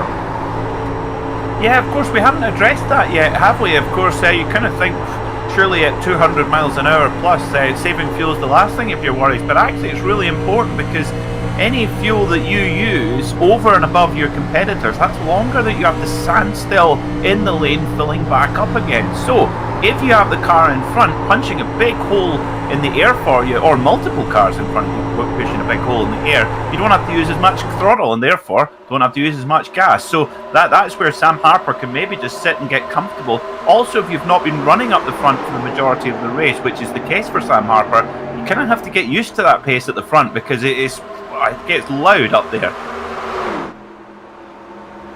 It's been loud, in some cases busy. You can see some of the drivers trying some different lines here. I've noticed here, Christian, that a couple times Tim has tried to poke his way on the high side. Why do you feel he's trying to go up on the high line like that in regards to some of his runs here? I'm actually a bit surprised, to be honest, that we're not seeing more high line passes, because in the duels, I don't want to say it seemed easy to pass on the top, but it definitely seemed viable to pass on the top. But we've seen Riley Thompson's now trying to get his way back past Sam Harper and get to the head of the line, but it was actually when he went to the outside that he was forced to drop back. So it'd be interesting to see if he can make this work here. And I think actually if I was Tim Claessens at this point, I'd probably be ducking out now on the backstretch to try and get the draft from Riley, try and go with him to get to the lead, because I think that's the way to do it. It is always difficult to pass the leader if you are side by side with him, but certainly the guys further back in the line, with how the bottom concertina is up, it's totally possible to pass on the top. And I'm shocked that we're not seeing more cars making it work. Well, here it goes now. Look at Riley Thompson there on the outside, and against the guys who are in the lead pack, this has got to be a real pain for someone with Riley's. Clearly, Riley's got a lot of pace in that car, but of course he's 6 laps off the lead. The leaders must be thinking, "Oh, just go away, leave us alone, please." But of course, he's got every right to be there. Keep in mind, he's fighting for valuable points here. You can't just give up here, Christian. You have to fight for every point you can, and that's why Thompson's continuing to race on even after his technical issues 6 laps down here. Yeah. I mean, obviously, if he can get himself legitimately back to 5 down, then that gives him a greater prospect of getting some lucky ducks later in the race as well. Certainly, I think if I was Tim Glasson's, this is an opportunity to get back to the lead and kind of have somebody there that you can work with who actually isn't really fighting against you. Because we talked a little bit about fuel saving, and I think if I was Tim, I would try and push Riley to the lead and try and get him behind him, and then just sit behind him, you know, let Riley get the 1 lap back. We see Sam Harper almost forced down onto the apron there. That's going to allow Tim by. He is going to let Tim by. In fact, drivers were told that they could not run underneath the yellow line. No racing on the apron. They may only go under there to avoid an incident and to never gain positions on time. The left sides could be on the line, but not over the line, is what drivers were told in today's drivers' meeting and via the race-specific rules. So Sam Harper able to get second back, however. Tim giving him the spot back. What's interesting there is that the 58 car of Riley Thompson looking to be just getting quite a bit looser than in previous laps. So Wonder really starting to feel the heat of the pace at the front, and this is where we're getting a little bit more tense. The pressure just ratcheting up as every lap that goes by, every green lap running, you just feel these drivers, their tires are going off a little bit, the fuel load is coming down, and interesting. Look at that, the Particulars there. The 666 car just kind of moving around, just trying to make it a little bit more difficult for Riley Thompson. A little bit indeed, as they're starting to make that slip and sliding up the racetrack at this moment. As now they are reaching some more lap traffic. Ray Partridge, we talked about having some power issues, is now back on the racetrack in 39th position. He's the next car who will fall a lap down. One of the drivers, Riley Thompson, is fighting at the moment to try and keep in front of. Partridge is 8 laps down, Thompson 6 laps down.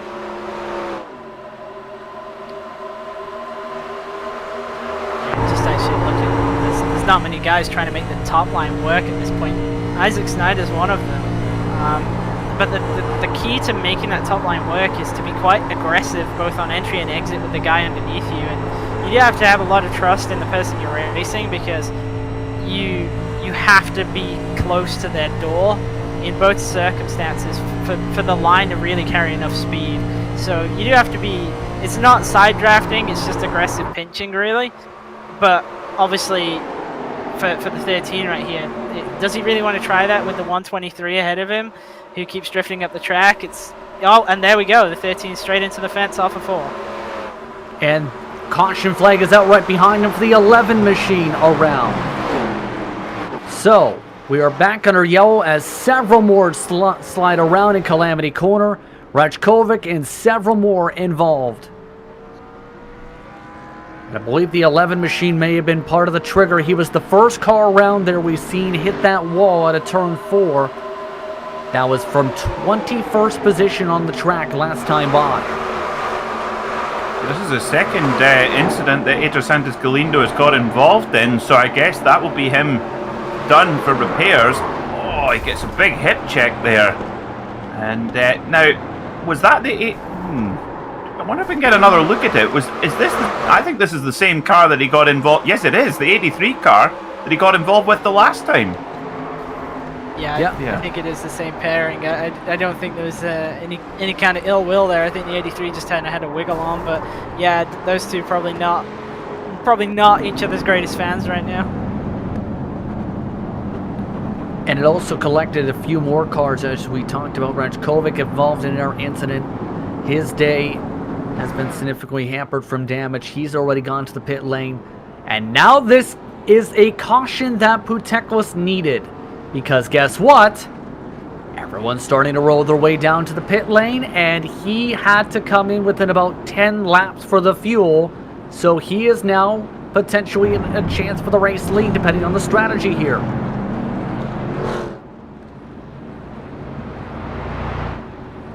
What a timing on the call.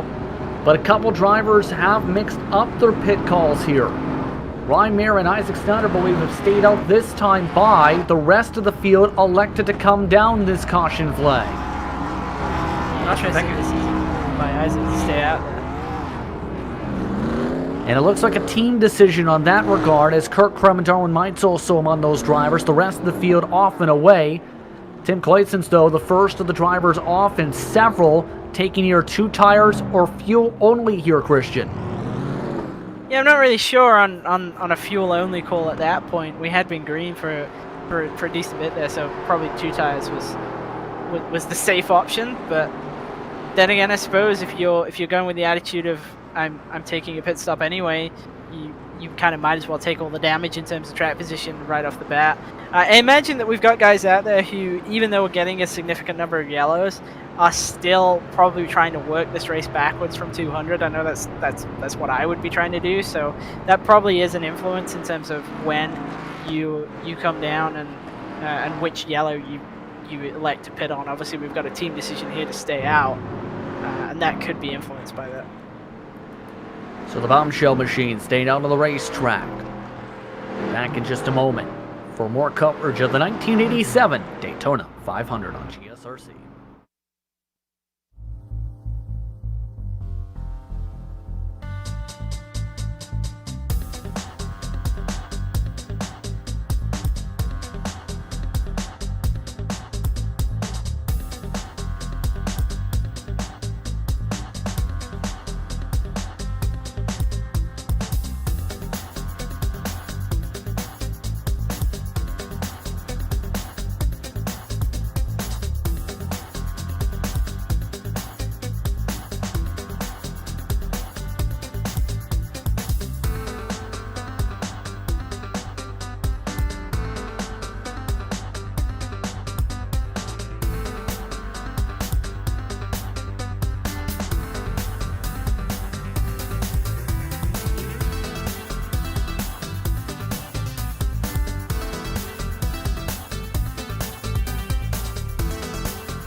Welcome back to the virtual Daytona International Speedway for more coverage of the 1987 Daytona 500, where it's Bombshell who leads us to the green flag. All their cars elected to stay out under this caution period.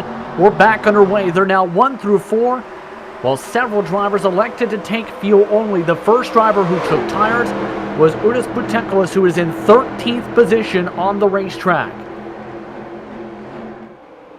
I see a big gap at the front right now. That team group has just escaped from the pack. For now is the big thing. Sam Harper has gone with them, though, along with Tim Claessens, as well as several of the lap cars in this grouping. Riley Thompson, though, still wants to try and become the lead car in this grouping. To the bottom side, underneath the iRacing World of Outlaws Nozzle Drink Sprint Cars World Championship Series driver Ryan Mayer. Mayer, though, not giving up that high line, still is your race leader officially on track. As here comes the rest of the pack. Now, folks, if you're wondering what on earth is going on with Ryan Mayer's car, you're seeing sparks and all steam and all sorts of things floating up there. That is just a slight intermittence in his internet connection, which can be really, really frustrating for the drivers around him. And you can actually see him just dropping back there slightly to not cause too much of an issue. So right now, Riley Thompson, he'll be praying for the caution because he's in that box seat. He's in the lead where he wants to be. And I have to say, Riley, he's bound to be having a great time, even though his day started as a disaster. He's been right up there showing that he's got front-running pace. Isaac Snyder, meanwhile, now is your race leader as Thompson, yes indeed, is now in a situation where he'd be 5 laps down. He's 37 on the racetrack at the moment. He's actually outrunning the race leaders in the corners.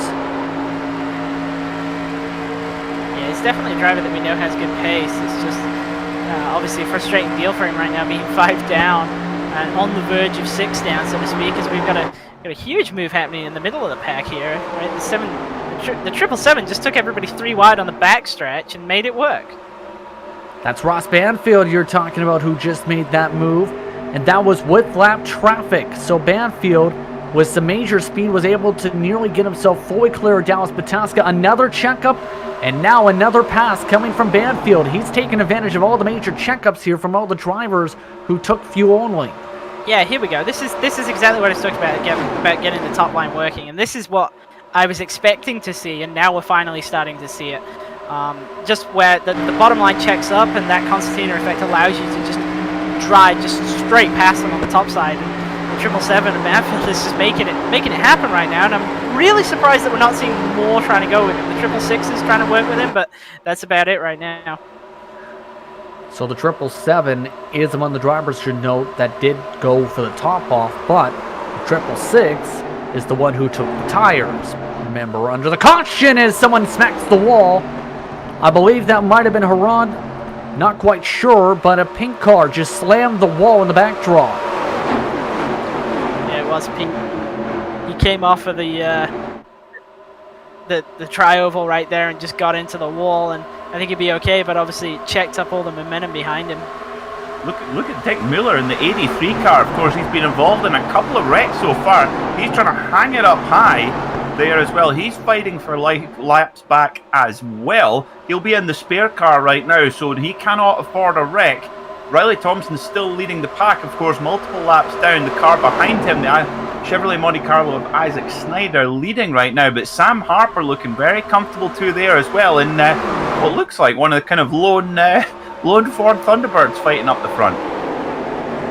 Again, to remind you, Sam Harper is in a car designed by Ian Erasmus, as that car is representing Mr. Bean Mini and the Chuckle Brothers.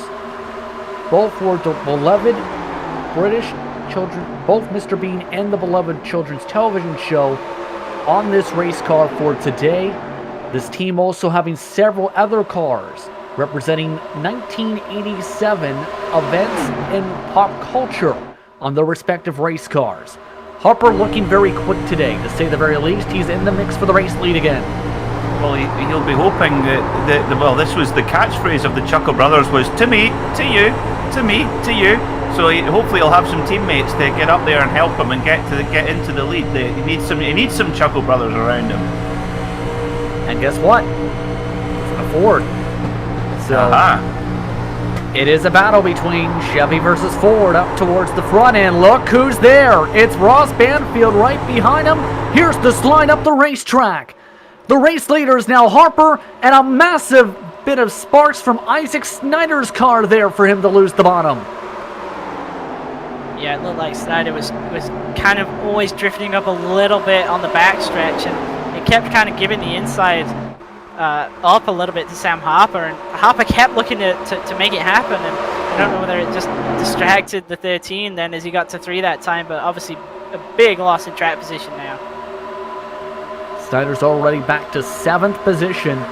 Now keep in mind, the teammates are in a spot where they'll have to pit eventually as well. Similar to the situation to Protectless before the last caution flag, where they're going to need to hope that they get a quick caution flag to get their track position. So it's become a track position game almost throughout the day today on when does the caution fly, Peter? Indeed, and that's the bit that you just can't really tell. It's all down to the gods of Daytona, really, of what they decide you're going to get, and you've just got to play the best cards that you've got and see where it shakes out. I mean, oh, what a sight though, watching these huge field of cars just flying through. And I tell you what, you've got to take your hat off to all of the drivers, because they're making this look easy. even though it is definitely not. If you go on board, you'll see just how much work they have to put in the steering wheels to keep these cars out the wall. So the car wants to wander around all over the place, and you're always over it saying, "No, down, boy, down. No, behave." That's a decent way of putting it. You're saying, Christian, sorry?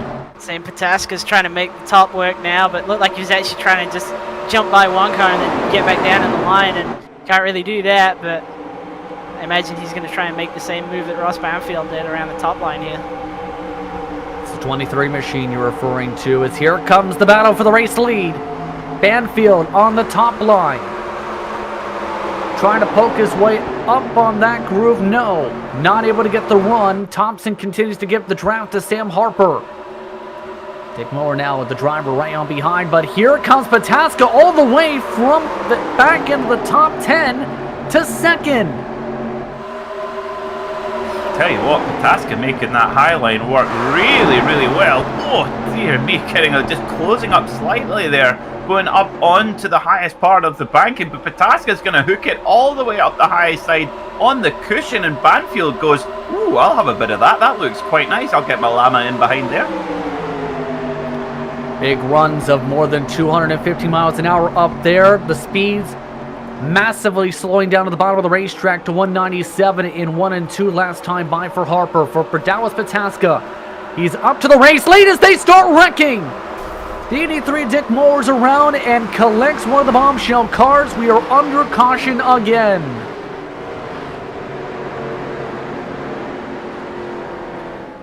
Let's take a look at what happened here on the GSRC replay. As coming out of turn 4, the 83 was slipping and sliding. Yeah, that's it, Dick Mueller again. That's his third wreck of the day. So let's see if he gets a little bit of help actually there from the 72 car, and that kind of kicked him into a little bit of a slide. But I guess at that speed, Christian, it's so hard to judge. Yeah, that's right at the banking transition. You know, you can see him there. He just grabs the apron, Darwin, in the 72 right there. Actually gets kind of the best of it, despite sending Mueller around for a spin. But yeah, that was kind of just a product of hard racing. And one thing to note, the 83 machine, right after this, when he got going, collected Henry Bennett and a couple others as he came out of the grass from this incident. Mayer, though, doing a good job of locking it up, but Henry Bennett, this is going to be as he's coming around the racetrack to catch up to the pace car and the rest of the line. By the time they get to the front straightaway, the 83 loses it and gets the 007 machine. Take a look here. Yeah, Henry's having an afternoon to forget right here. Obviously already significant damage running behind the pack, and you see the yellow's out and has been for a while. And yeah, I think the 83 just gassed it up, expecting it to go no problem. As we've got a spin in the pit lane. The 777 of Banfield has been turned around. Wow. Crazy sequences here as Ross Banfield tries to get rolling. Let's take a look at what just happened with this spin now. He is off and away from the commitment cone. This is the live action right now, where he's currently off and away. But Ross Banfield ended up, as you talked about, getting spun around from the 7 car. Oh dear. You can see the 7 was turning into his box, and I think the 777 thought realized his box was around the same area as well, so tried to turn down into it, but just crossed over right there. Had to pass through, I think, because he was probably already well beyond where his box was, and you don't want to back up on pit road. Already one driver's gone disqualified for that, mind you, and might go lightly today. So absolutely, that is a risk that can happen. But guess what? Another caution, another bunch of scrambles for strategy. How about the Kinetic Racing machines of Butecos and Valverde staying out this caution flag to become the lead cars? Well, I think this is what we're going to get across as the race rumbles on. There's always going to be drivers in this field. We've got a good amount of the field left. The attrition rate hasn't been too high, although we've had a lot of cautions. There's still plenty of cars in the race. And I think there's always going to be a cast of drivers who want to roll the dice and take a risk. And that's going to be really tough for the kind of established front runners, for the favourites in this race. There's always going to be bogeys in there that they've got to worry about. Coming up to 121 laps to go, and once again, I'd like to remind you that today's race is in support of John King for Racing for John. For more information, be sure to go to gofund.me/5A7EAEA7. And that's a place to donate, of course. John suffering from brain cancer. Donations are to help pay for medical bills for John. One of the tributes is from one of the drivers who stayed out here, where John had Nicholas Skeets have this to say. You made iRacing a team sport, and you invited me to be a part of it with you. At times when we needed it the most, you were there. Now it's time for us to be here for you. Thank you very much, John, for all and everything you've done over the years. Nicholas Skeets is currently in 4th position among the drivers on this strategy call for this green flag, with 120 laps to go in the 1987 Daytona 500. Christian, your thoughts so far on how this has played out? Well, I'm kind of a little bit disappointed that we haven't seen a green flag pit stop yet, but I'm also not too surprised that we haven't seen one. Just looking at it right now, we've obviously got all the Kinetic cars kind of circled up to the front. They're about 15 laps into a run here, so they're in a little bit better shape than the Bombshell guys were.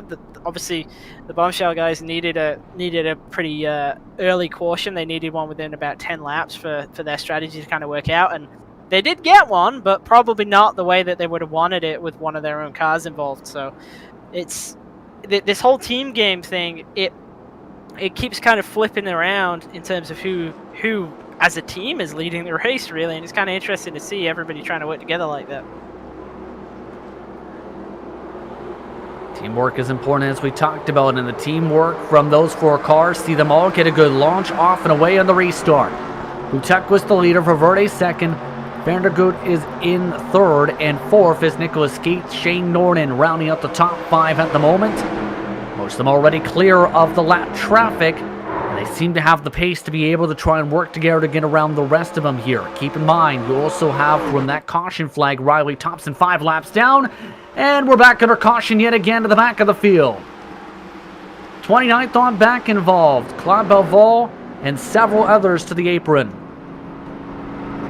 Isaac Snyder also off and away with this situation. Let's take a look at what happened here as, wow, that's Sam Harper. Yeah, heavy contact right there between himself and the 13 of Isaac Snyder. And I think both drivers thought they had a right to the bottom of the racetrack right there.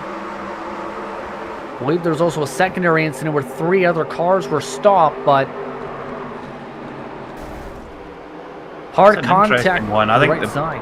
Oof, yeah, you kind of feel a little bit for Isaac Snyder there, because he was kind of holding it relatively steady, and then he just kind of got tipped from the back by Harper, and like we say, I'm sure there won't be any malice in that, but you've got to think that Isaac Snyder will be pretty furious. Oh yeah, I mean absolutely. Obviously, it was the restart right there, and it looked like the point at which they started to overlap was right at the turn in, and that's always really an area. Obviously, the 13 was probably called that he was clear at the point where he started to turn down, and obviously, unfortunately for him, he just about wasn't. At this point, what do you think is going through the minds of some of these drivers, Christian, on how this has played out? I think if you're inside the top 20, you're probably still having a pretty good time, and especially if you've got a spare car remaining, then you probably think that you're in a great situation because you're almost at the halfway point of the race, and everything's kind of working out pretty well for you. Obviously, there's some drivers out there who are having a bad time of it. Isaac Snyder is one of them. So it's really kind of flip-flopped. I don't think anybody's having an average day, I would say. Everybody either seems to be going to the front and then ending up involved in an incident or something and getting cycled to the rear or going a lap down or whatnot, or they're just kind of riding around, avoiding everything, and then finding themselves cycled to the front. So it's interesting in that sense, and that's why I think we keep seeing a pretty much revolving door at the front of the field. And obviously the Bombshell guys were controlling the race on the last caution, and now they're not. and now they've got a lot of wrecked cars, so it can flip around really, really quickly. And something to note actually is Riley Thompson did eventually get that lap back, so he's now 5 down, and I believe Henry Bennett will be given a lucky dog this time. So Riley Thompson will start getting his laps back as the lucky dog after this caution. Indeed, it appears at least. Keep in mind, you have to get the pit stop sequence done quickly if that's indeed the case. But, Peter, your thoughts on how this is played out as we come to 116 to go when we get back racing? Well, I think maybe what we're seeing right now is we're starting to see a little bit of brain fade, which is entirely understandable given the level of concentration and focus that's required to drive any car on an oval for this length of time, but particularly these machines, these 1987 Cup cars, NASCAR Cup cars from Ford and Chevrolet. They are really, really lively, and when you're racing in a pack, you need your wits about you all the time. And of course, it's not just been these 83 laps that we've had so far today. The drivers put in a lot of practice pre-race. We saw that, and you've got to think that they're starting to get that little bit tired, that little bit weary, and a little bit of brain fade comes in. So I think it's going to be the drivers who can keep that mental staying power. We're not even at halfway point yet, so it's all about those who are playing the long game. There's a few cars through the field who are just seem to be taking it nice and steady, nice and easy. You know, look at it interesting. For example, Richie Hearn currently he's taken more pit stops than everybody. He's actually taken 8 trips to pit lane, so pretty much every caution he's coming in and topping up with fuel. And I think he's very happy to stay back in the pack. And there's a number of drivers in the pack like that as well, who are kind of letting it all happen at front. David Baker as well, same thing. Henry Bennett's been in a couple of times for damage, but most of the cars up the front right now, they're all only been into the pits a couple of times. So it's going to really flip and change around as the day goes on. 116 laps to go to reset your top 10. It's Patekwas, Valverde, Vandergoot, Skeets, Norden, Brian Barney, Colin Martzoff, Boston, Pataska, Placid's your top 10 at the moment. And for some of these drivers, keep in mind, Ethan Ford, one of the drivers who have stayed on the racetrack, all drivers who took 4 tires under their last pit stops. Drivers behind are all drivers who topped off on fuel a couple of cautions ago. iRacing pace car ready to make its way off into the pit lane as Kinetic Racing is 1 through 4 at the front of the field for this restart. Green flags back out. And the 66 did not get going well. The top 2, though, did. So a good launch for those drivers. The rest of the field struggling to get through the gears. Yeah, and that's something that we've seen is, especially on these restarts where we've got split strategies, is that you get the guys who've just come down in pit seem to be very aggressive in getting away, and that's where the stack-up's happening in the middle. And there's a big group of cars together on the backstretch right now, but actually at the front of the field, the opposite is happening. It just strings out. And the number 6 to the lead, Valverde, the 2020 champion, now trying to hold on up the front of the field, leads with 115 laps to go. The rest of the pack starting to compress, with others trying to use that top line you see with some of the wiggling and bubbling as Dallas Pataska nearly squished. Wow, I don't know if that was a block or a wander. I'm not sure, but Dallas Pataska, my goodness me, he would have got a heck of a fright there and had to back out of it as well and build up to another run. And the drivers are starting to show that a little bit more impatient, a little bit more aggression in there as well, which, as we've seen, has caused a couple of little incidents, but hopefully they'll settle back into it a little bit more. But number 6 car of Valverde with his teammate Patekwas. In fact, it's Kinetic Racing 1, 2, 3, 4 right now. We have the 6, the 666 in the 66, 1, 2, 3, then the 689 in 4th at the moment. Keep in mind, Ray Partridge and Sankowicz are both laps down at the moment, along with Riley Thompson. Then you have Brian Barney, who is about 10 car lengths back in total from 4th position at the moment, with some massive separation. But guess who's the quickest car on the track, Christian?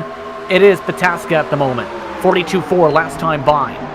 Yeah, I've been watching him making some moves, and The field behind is kind of quite spread out, but he's carrying a lot of exit speed, and it's actually allowing him to get to the tail end of the next car in line, so to speak. So he's able to keep up good momentum. He's not getting checked up either as he's making his way forward. So I think it's not going to be too long before we see him up and amongst this group. But it's interesting that Brian Barney's up there in the top 5 because he was destroyed at the beginning of the race, if everybody remembers. So he's used up his spare car, but now he's in the top 5.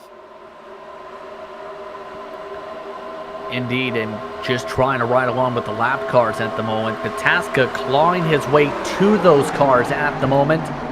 And keep in mind, Riley Thompson, with that lucky dog scenario talked about, is in position to receive the lucky dog for the next 5 caution flags. He just needs to stay out of trouble. So Thompson is in a spot where he needs attrition to break through. He needs things to get crazy with 112 to go. Yep, I think he might well get that wish indeed here. Oh, as you see the car sliding up high, just not quite able to keep that tight line.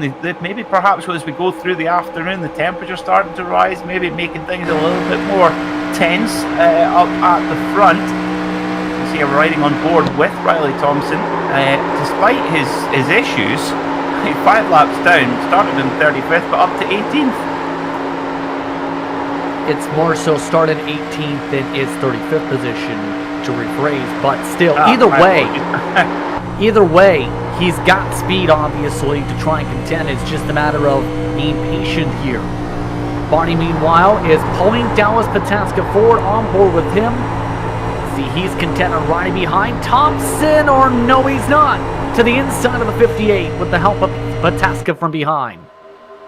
Yeah, and I think Riley is actually somebody that we need to keep an eye on, because even though he's 5 down right now, at the rate of cautions that we've been having, it's very likely that he's going to get back on the lead lap. And obviously he's got a fast car. He's been running competitively. He's been running at the front the entire time since he got back in the race. So definitely somebody we've got to keep an eye on. But it does look like the intensity is starting to build up here. We're seeing more aggressive moves throughout the field. We're seeing a lot more drivers trying to make the top side work, and the gaps have now gone from probably about a car length and a half at the beginning of the race to a car length to now about half a car length. So it's definitely all tightening up. Where does Pataska now go is one of the bigger questions. More than 210 miles an hour down the straightaway. The answer is single file. Nor to take the run quite yet at the moment. Keep in mind, Pataska does have a bit of damage here, Peter, from that Chekhov effect, but it hasn't really affected his car all too much today, it seems. No, definitely not. No, there doesn't seem to be much holding Dallas Pataska up right now, and it looks like he wants to get right involved with these Kinetic Racing guys to make himself known as a proper threat for this race win in that 23 car. But at the moment, we've got a four Thunderbird out front for Particulus in the 666 machine. And he's got his teammates all behind. Now I think these Kinetic Racing guys, currently sitting 1, 2, 3, and 4, got to think that they want to keep each other close right now and try and work together. At the moment, they've got a bit of a lockout on the front, not just in position on the result sheet, but also they're actually physically blocking any kind of route to get through. Yeah, Barney's thought about it a couple times to the inside, but the tough part has been, again, needing to leave some space. This time, though, gets a peek to the outside, and Pataska's to his inside. Dallas Pataska rips away 5th position from him.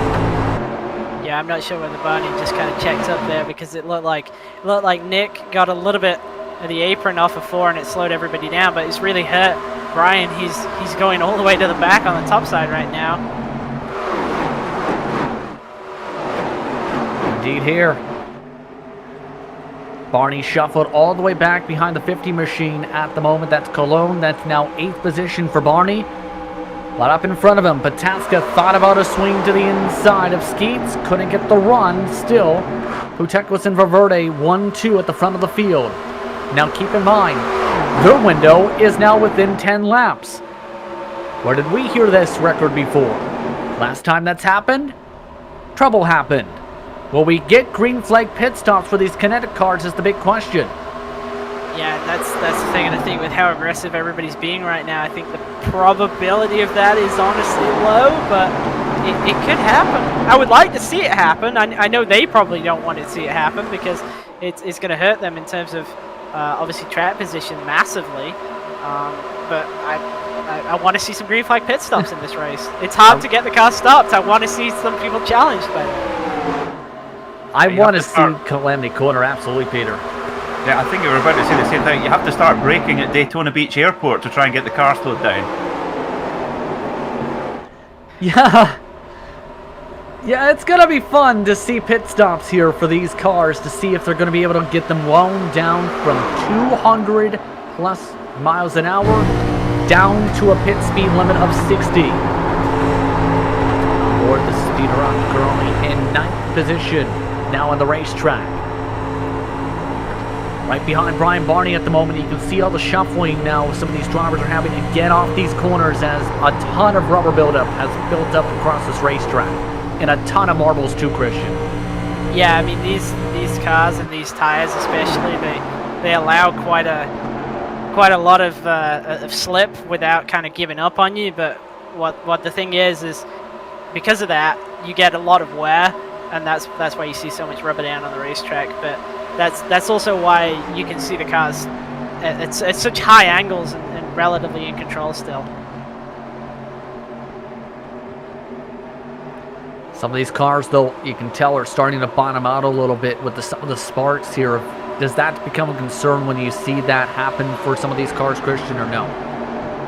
I think the big thing that everybody needs to watch out for is just kind of if the rear end starts sliding around on them, then if they can see that it's or feel that it's getting worse, they just need to be on top of that, because if you let it get into a runaway situation and you don't recognize it, it's gonna bite you on that, and you've just gotta keep that in mind. And really, that's probably actually the play from the Kinetic guys here. That everybody knows that when you get towards the end of the run, it's really very edgy. So they're hoping that there's going to be a yellow essentially before they have to come down. Boy, Thompson now getting shuffled back in this grouping, keep in mind, and as well, Colin Martsaw also getting shuffled in towards the back of the line here for the top 10. There were 19 cars in the lead pack, 3.5 seconds the separation at the moment. A couple laps away from halfway in this race. The offset on the strategies is about 13-14 laps, by the way, for comparison's sake. Things starting to get very frisky with teammates moving around on the start-finish. Start-finish, say that's a habit. On the back straight there. So it's interesting, and look at that Dallas Pataska in the 23 car, that black and red Chevy Monte Carlo. He's got himself right nestled in that Kinetic Racing stronghold, making their life a lot more uncomfortable. And you can see with Pataska, he seems to go really close to that yellow line, then back up a little bit for the corners. Just is one of the cars able to stick it on those lines so far. They do have cars coming out of the pit lane right in front of the lead pack, though. Claude Belval with some struggles is now going to let these cars go. Everyone up to the middle line. Does that open up the door for a pass? No. Something actually to note is when the Kinetic group does make their pit stop. With the modern car, the typical thing to do really is to run 3 and 4 at full speed and then pull down to the apron and immediately hit the brakes. You do that in these, and I'm pretty sure that you're not going to stop. I think that they've got to start slowing down, actually, not necessarily in the middle of 4, but before they get to the end of it.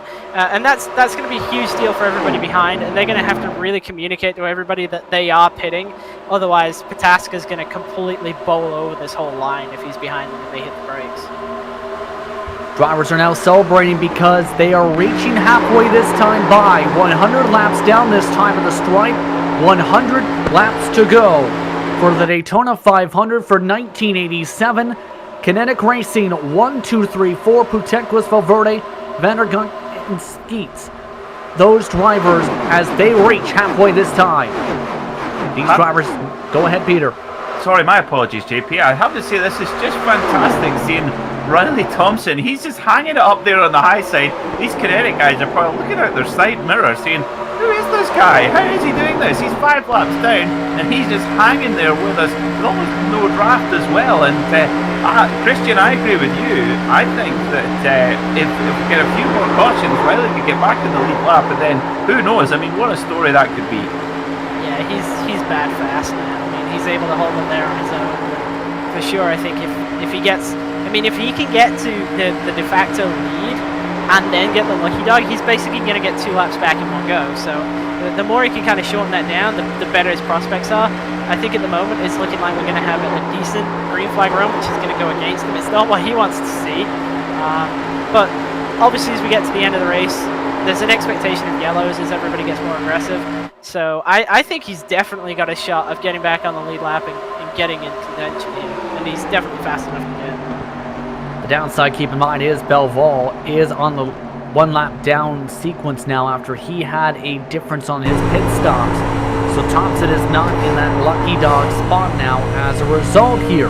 That's why he's racing so hard now. They are about to also reach Travis Henderson for a second car to be 1 lap down. See how they handle this as Thompson electing to back off and try and get himself inside the single file line to get around the lap car. Still waiting for a signal from Kinetic Racing's cars for when they want to come down and pit. They are close on the window now. Yeah, I've got to think that all of these guys at the front here, they're going to go as long as they possibly can. Running to that every last litre of fuel here, just hanging on. The cars will be starting to get really uncomfortable now. The tyres will be well past their best. But it's you've kind of got to hang on in the hope. Oh dear, is Beltrami getting nudged out onto the apron there, but hangs on to it. Oof, that was close. But yeah, you've got to think that these drivers, given how many cautions we've had, they do not want to pit under green if it's absolutely possible to avoid it. Oh, one of the KR guys getting into the ball there slightly on the exit. Yeah, they're starting to get really slippy slidey now at the end of this run here, some of these cars. The pack was down to only about 19 cars. It does have 28 now after a whole gaggle of cars drafted their way back up to the lead group going single file. So 28 competitors are separated by 6 seconds at the moment, Christian. Keep in mind, that is something the drivers can do. If they work together, they can get back to the pack. Yeah, absolutely possible to close the gaps in this car. It's also not uncommon to obviously see a group of very fast cars actually pull away from the field. So the field is a bit spread out in the mid-pack right now, but I imagine that they're going to get a bit more aggressive as we actually see Pete Harrod nearly turned himself across the nose of Monsolf right there on the backstretch. Got pretty lucky that we didn't have a yellow right there. Take a look from Martzoff, and he's already slippy slidey as well too. All the way up to the middle and top lines, in fact, off the corner with a big boost of speed. You got to be careful that you don't wash all the way to the top, especially in the tri-oval. Yeah, and again, they're getting really close between these two.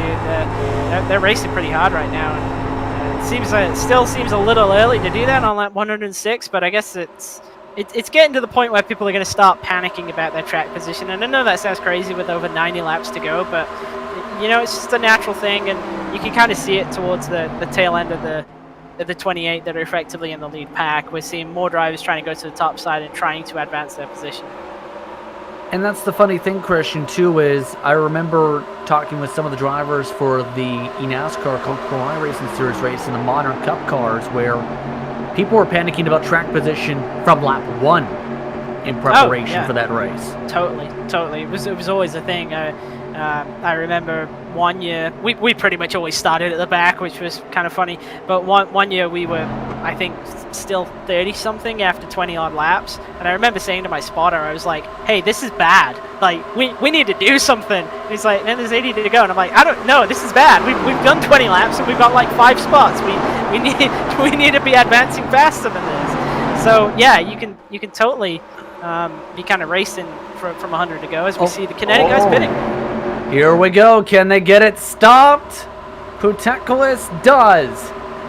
And no major slides, no one off in the grass, no one to the moon, everyone able to make it to their speed limits Good job by those drivers, and one still misses the pit box.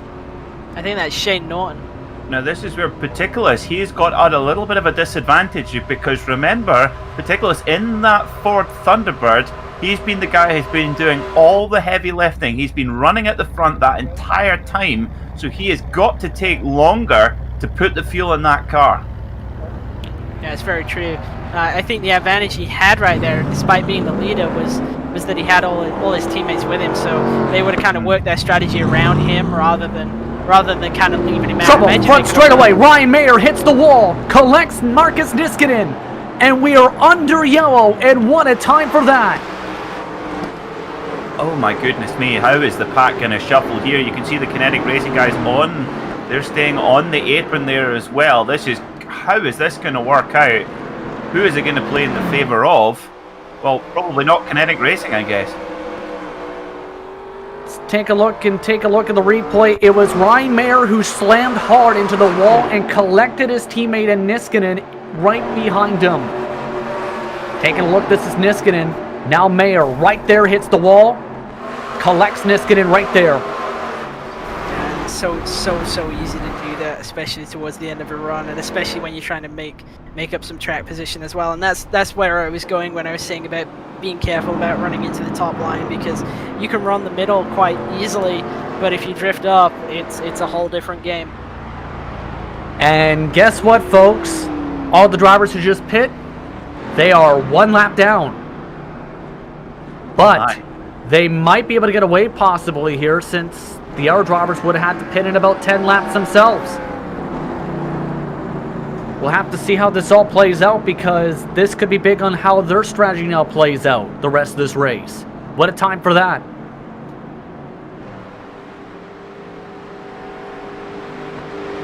And by the way, these drivers are all waiting to let by several competitors. That's why they are running slow here, including Protectless at the moment, who is running only 60 miles an hour at the moment. The pace car is in the middle of 3 and 4 right now, so whoever they're waiting on is significantly far behind. Wow. I don't know if they can get the wave around actually with the format too. Keep in mind with the single file restarts, this is a different procedure than you do for double file. There is wave around active for today, but lap cars all have to remember start on the inside. Here come the leaders.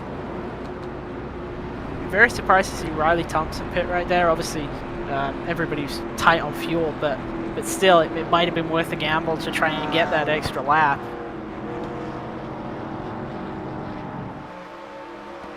Right now, the rest of the drivers trying to sort themselves out. Valverde, Barney, and Norton are able to keep themselves on the lead lap with caution flag timing. The rest of the drivers, I believe, will not be able to get on the lead lap. So most of the pack, as a result, are now stuck a lap down. That's going to hurt Riley Thompson's chances to get back on the lead lap too, by the way.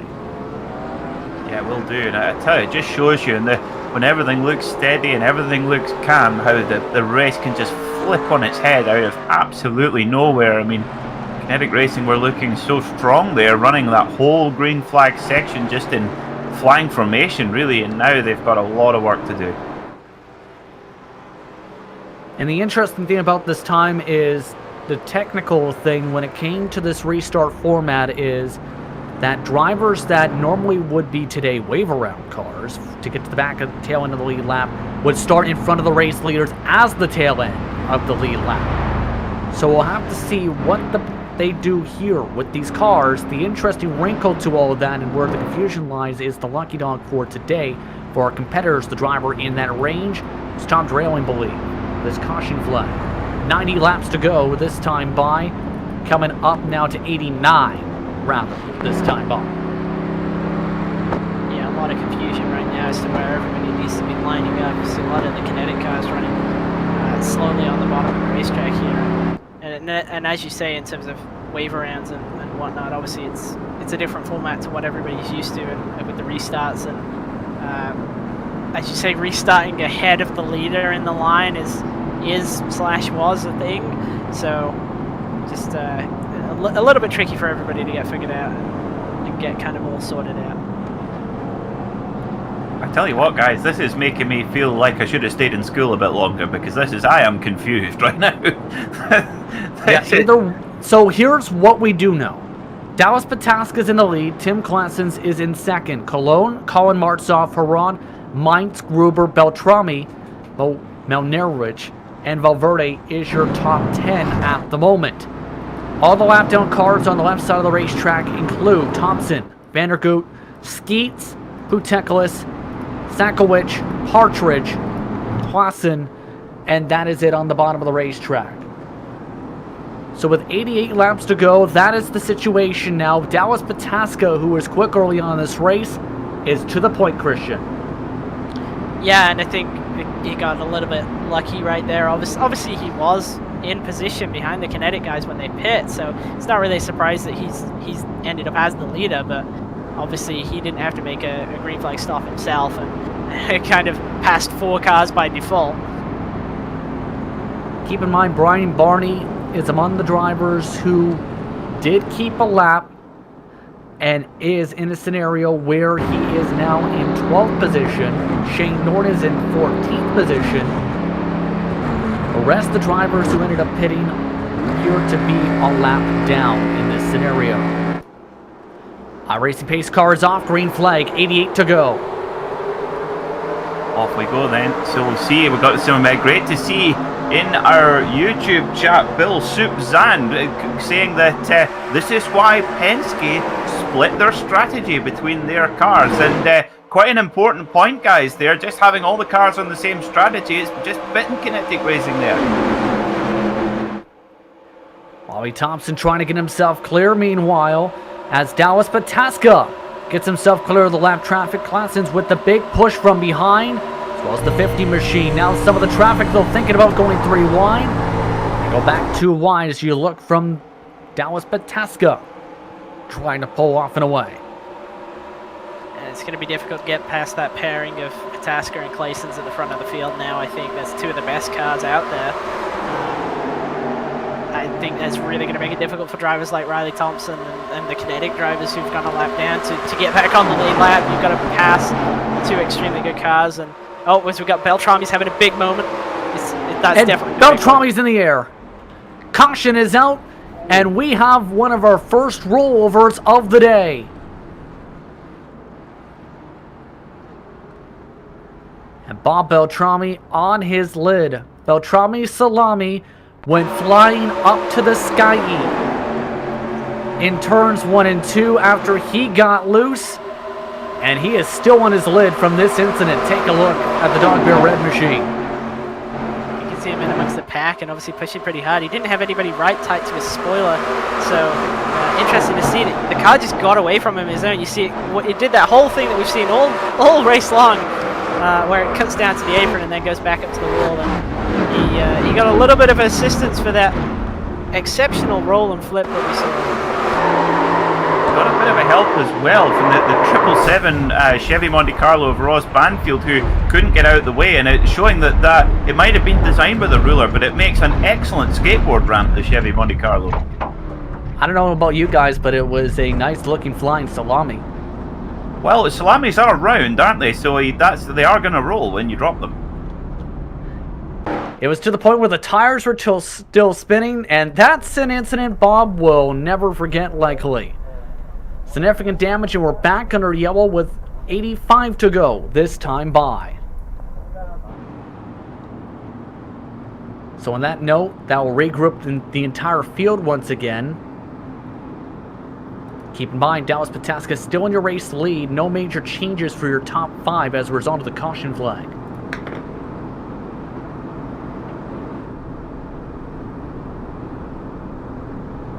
Christian, your thoughts here as everyone stays out here? Well, in terms of what we've got going on, I think it was a bit unlucky actually for drivers like Riley Thompson to have Pataska at the head of the line, because that would have been a good opportunity to get into the lap back, and now with say 6 or 7 cars 1 lap down, it's just going to get a whole lot harder for him. But I think it's still possible to race his way back on, and I think actually from this point forwards we should probably expect yellows realistically to the end. Everybody's going to be a lot more aggressive. We'll take a quick break. More coverage of the 1987 Daytona 500 after this here on GSRC.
Welcome back to GSRC's coverage of the 1987 Daytona 500 for the Major Series European Pro Region Split.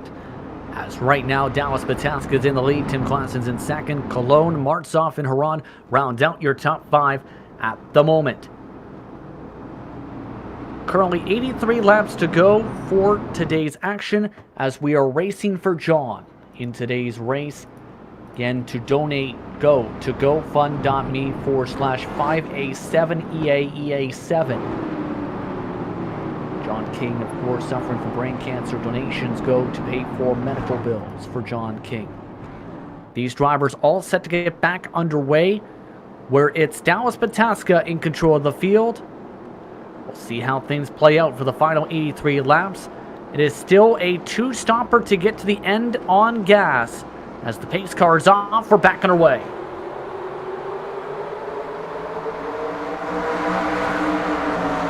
And a great launch for Dallas Pataska as several of the drivers try and get through the gears, Christian. Keep in mind, it can be tough to get through the gears in these cars. Yeah, not the easiest car. It's a clutch shift, so you can mess it up pretty easily. And we're seeing actually a lot of times that the guys on the bottom line, so the cars will lap down, are struggling with that a little bit, and it means the bottom line is pretty fragmented as it gets away. And Riley Thompson makes a pretty good launch every time, but just not able to do anything with it because he has no help when he goes. Indeed, Pataska, though, able to get to the bottom of the racetrack now as Cologne trying to push his teammate, nearly got to his left rear. Here, three wind down the front straightaways. They slip and slide down in that tri-oval. And Peter, what was the saying when it came to the tri-oval? Like it was another corner, essentially, at Daytona that you had the cut just a couple days ago? Going through the tri-oval, yes, it's certainly a white knuckle ride through there, but that's where we saw in the restart. Oh, we got somebody around in the background. Kirk Crum gets turned around. Caution flag is out once again. And several more are slipping and sliding their way to the grass as the 7's up against the outside fence and drives it into the outside fence for good measure. Yeah, I think he went for reverse there and accidentally got first again, so kind of added insult to injury on that one. David Malnerowicz to his outside and ends up coming up and bye-bye. Yeah, very unfortunate right there. little bit hard to see from that angle, but it did look like he drifted up a little bit, and it's one of those things where the car is, yeah, I mean there's space to the outside, but at the same time the bottom was open for him there, so it's very easy to do, and we struggle a little bit with guys kind of doing the snake, as I call it, with the modern car, and that's where basically it's just bumper chasing the guy ahead of you, and it ends up with everybody's reaction is slightly out of phase, and you end up with this kind of this S shape going on, and that's even worse in these cars because these cars kind of move around of their own accord. So that looked like that's really what was going on right there. Just a little bit of offsetting that ended up with getting turned. And keep in mind, Peter, you noticed right before that Cordell Cologne was getting really loose too. Yeah, he was just in the pack. It's so easy when a car comes in front of you and just gets that car into a little bit of a wiggle, but he managed to hang on to it, which was good. Dallas Pataska, he's drafting the pace car right now. He's getting right on the back bumper lid of the Mustang pace car, and that's a great fuel saving tactic if I've ever seen one. What's the saying again? Drive like Dale, that was given as a motto for the drivers in the drivers' meeting rather. One of the things that was done is play with Elmo, who was the pace car driver at the time, Peter, as well. So it is something that Dale Earnhardt did at one point. Well, they called him the Intimidator, but intimidating the guy driving the pace car is maybe taking it a bit too far. That's in reference to Elmo Langley, who was at one time the pace car driver for NASCAR. And of course, this weekend, a significant one, 20 years ago, a few days ago now, was the Daytona 500 in 2001, where Dale Sr. unfortunately passed away in that incident in Turn 4 here at this facility.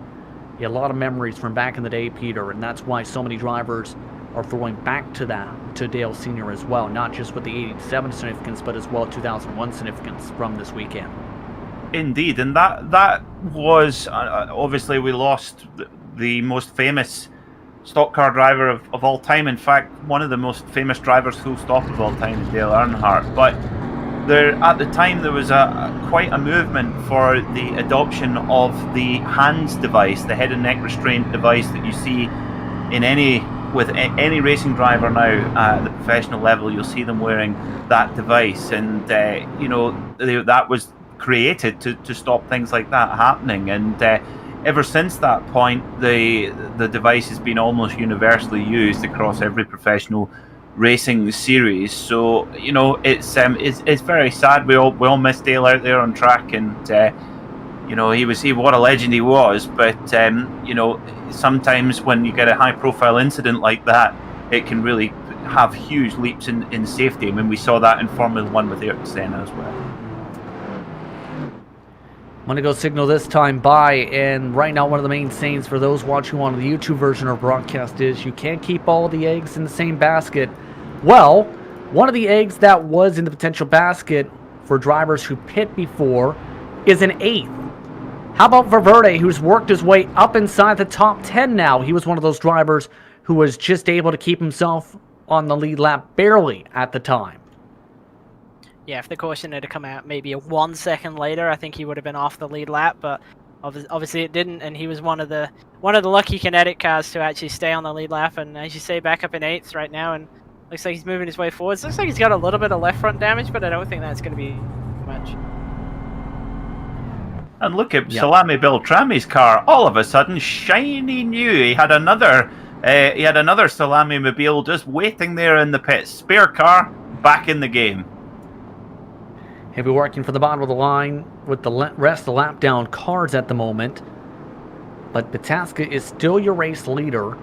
Darwin Mites also with the fresh car is up to 7th position. Remember, he was one of the drivers who had been on that strategy called Bombshell had done a while ago, where they all stayed out, hoping for a caution flag before 2 of their cars went around in an incident. Now, Pataska all set to go. The pace car is off. Green flag back out. And once again, the bottom lane just not really getting away. A little bit better this time, but still further back, it's all falling apart already. Already several drivers shuffling around, and one more has blown up. I think Claude Belval did a money shift. He has blown up his car on the apron in one of the Dog Bear cars. That's definitely what that looked like right there. And that's right about the time when you would probably be grabbing the next gear, so it's happened. Let's go on board and take a listen to the gear. Take a listen here.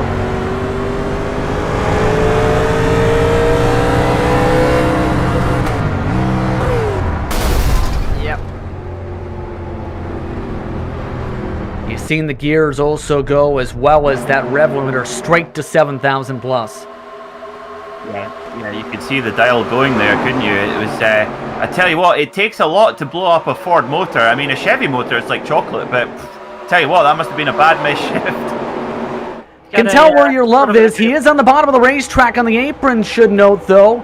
Just at the edge of these cars as the battle for the race lead is on. Ford versus Chevy. The Ford's on the top, the Chevy's on the bottom. Tim Clausen's trying to get clear. Can't quite yet as Dallas Pataska with a better run in the corner. And it's all getting very, very aggressive right now. There's been quite a few times where we've had moments of 3 wide that have had cars literally touching doors with kind of the middle car on both sides, and somehow we've not had anybody wreck. So I think it's a matter of time, if I'm honest. That 6 of Valverde was almost turned around on the front stretch. The 50 nearly bobbled his way around on the top line around, and these cars getting really snaky, trying to work together now. Those are the Grizzly TFR machines trying to bump draft each other. Tim Clausen's with the big run now with the shove. Pataska looking nice and smooth in the bottom of the racetrack, though, as they pass by Belval once more, who's already made it to turn 4. He is out of the way for potential trouble as Cologne moves to the bottom of the racetrack. We haven't seen much blocking yet, but I think we're starting to see some now. Pataska just about across the nose of Riley Thompson's car as Clausen loses his help now. And now Riley Thompson in the lap car is now second in line at the bottom. Tim now to the bottom. Now they're starting to sort themselves back out. Colin Martzoff, though, we've seen how strong he was on the top line before Peter. He's wanting to get that top line working again. Yeah, this is at a point in the race where you need to try and see how well it can work and not. And you can see a lot of drivers doing a bit of experimentation here as well. And, we've got a driver going very, very slow there on the bottom line, limping back to... That's still Belval. Pit road, okay, got you.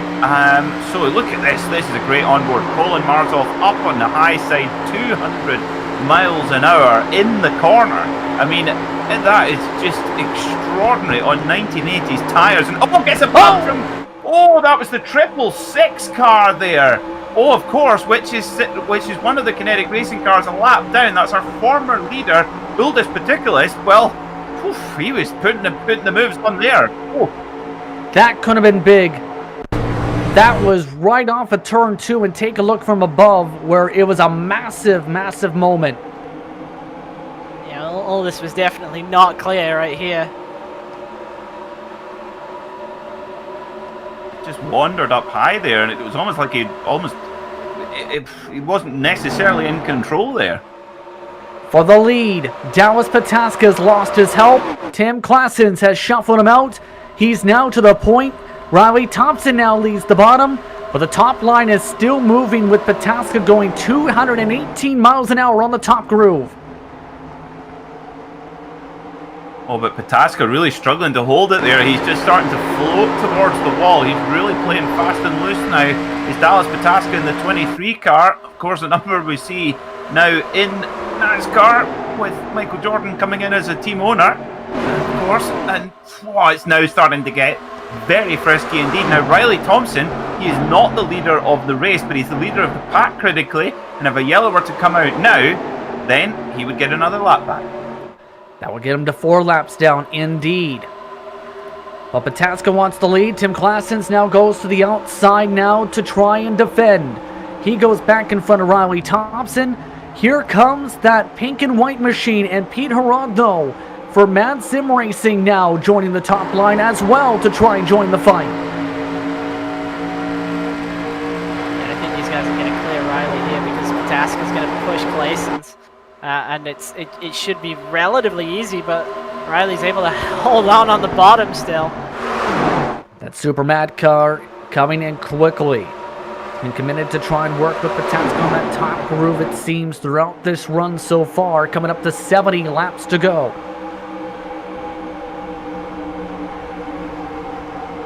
Just nowhere quite yet to take the run until they can try and clear by Riley Thompson. Tim does.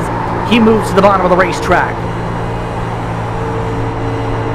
And of course, if you can get down the bottom there, you've just got that, as the tyre goes off, you've got that little bit of a margin, because if you try the high side and you make a mistake, you are in the wall, whereas if you're on the low side and you make a mistake, then, well, you do have a little bit of room to work with there. But Tim Claeson's goes back up high from the lead, and then you can see that Thompson just goes back down low and takes the lead of the pack again. As we look at that, nearly overtaking the airline coming into Daytona Beach Airport. A really interesting decision right there by Tim to take that top side. Obviously, Pataska's a lot of help out there, but he's the only car out there, and I think it would have been a lot safer for Tim to just ride in the bottom lane. Well, part of it too is Riley Thompson does not want to give up being the lead car on the bottom for obvious reasons here. But look at that. Only Tim Claeson's and Dallas Pataska are on the top line. Cordell Cologne's the first car on the bottom now. He sends it now for second position as a result. Tim now moves to the bottom. Now Pataska's been hung out to dry. Big hello to Dougie Beard in the YouTube chat saying Ronald Reagan has just landed. Oh yes, the president, of course, has come here in the past many times. I was going to say it's Tom Kirkman, but I've been watching too much Designated Survivor recently. Yeah. Did Kirkman actually visit Daytona International Speedway in the series? Well, if he has, don't tell me, because I'm not there yet. We're getting a few decades ahead at the moment. 67 to go this time. As Valverde of note is up to 5th, and he's looking like he wants to try and get a poke around to somebody. Yeah, another guy who's looking pretty speedy as well. Ross Banfield is, after having the car launched off of his hood, he's now making that top line work again, and he's one of the guys who's been really strong out there all race long, and not a surprise to see him moving forwards, but hopefully it'll get a bit more energy up there and probably get that 6 of Valverde to go with it too. Look at Ross Banfield, though. He's one of the drivers to keep an eye on, and he is on a different strategy on fuel. 5 laps the difference, including the caution flag lap, so he has an extra couple laps in the tank, Christian. Yeah, and I think that will make a difference. It's not going to be a huge difference, but it could, on a 2-tire stop, for example, result in a slightly faster pit stop, which you think is maybe not a big deal, but I mean, he's a second off the lead right now. So if you think he has a second faster pit stop, he is the lead. So it's definitely worth kind of keeping up the speed in terms of where you are in fuel mileage and kind of having something in hand if you can make it happen. Especially if he can go longer, as long as things hold out for him proper is the main thing. That's the key thing. The other drivers under strategy, Tommy Vandergoot. You also have Brian Barney, who topped off the most recent caution. Joshua Wolf is also on an alternate strategy. Bobrovsky, Henderson, Brock, and several others who are in the 20s at the moment. Currently the pace for the lead pack, 43.5s. The quickest laps of the day, 41.9s.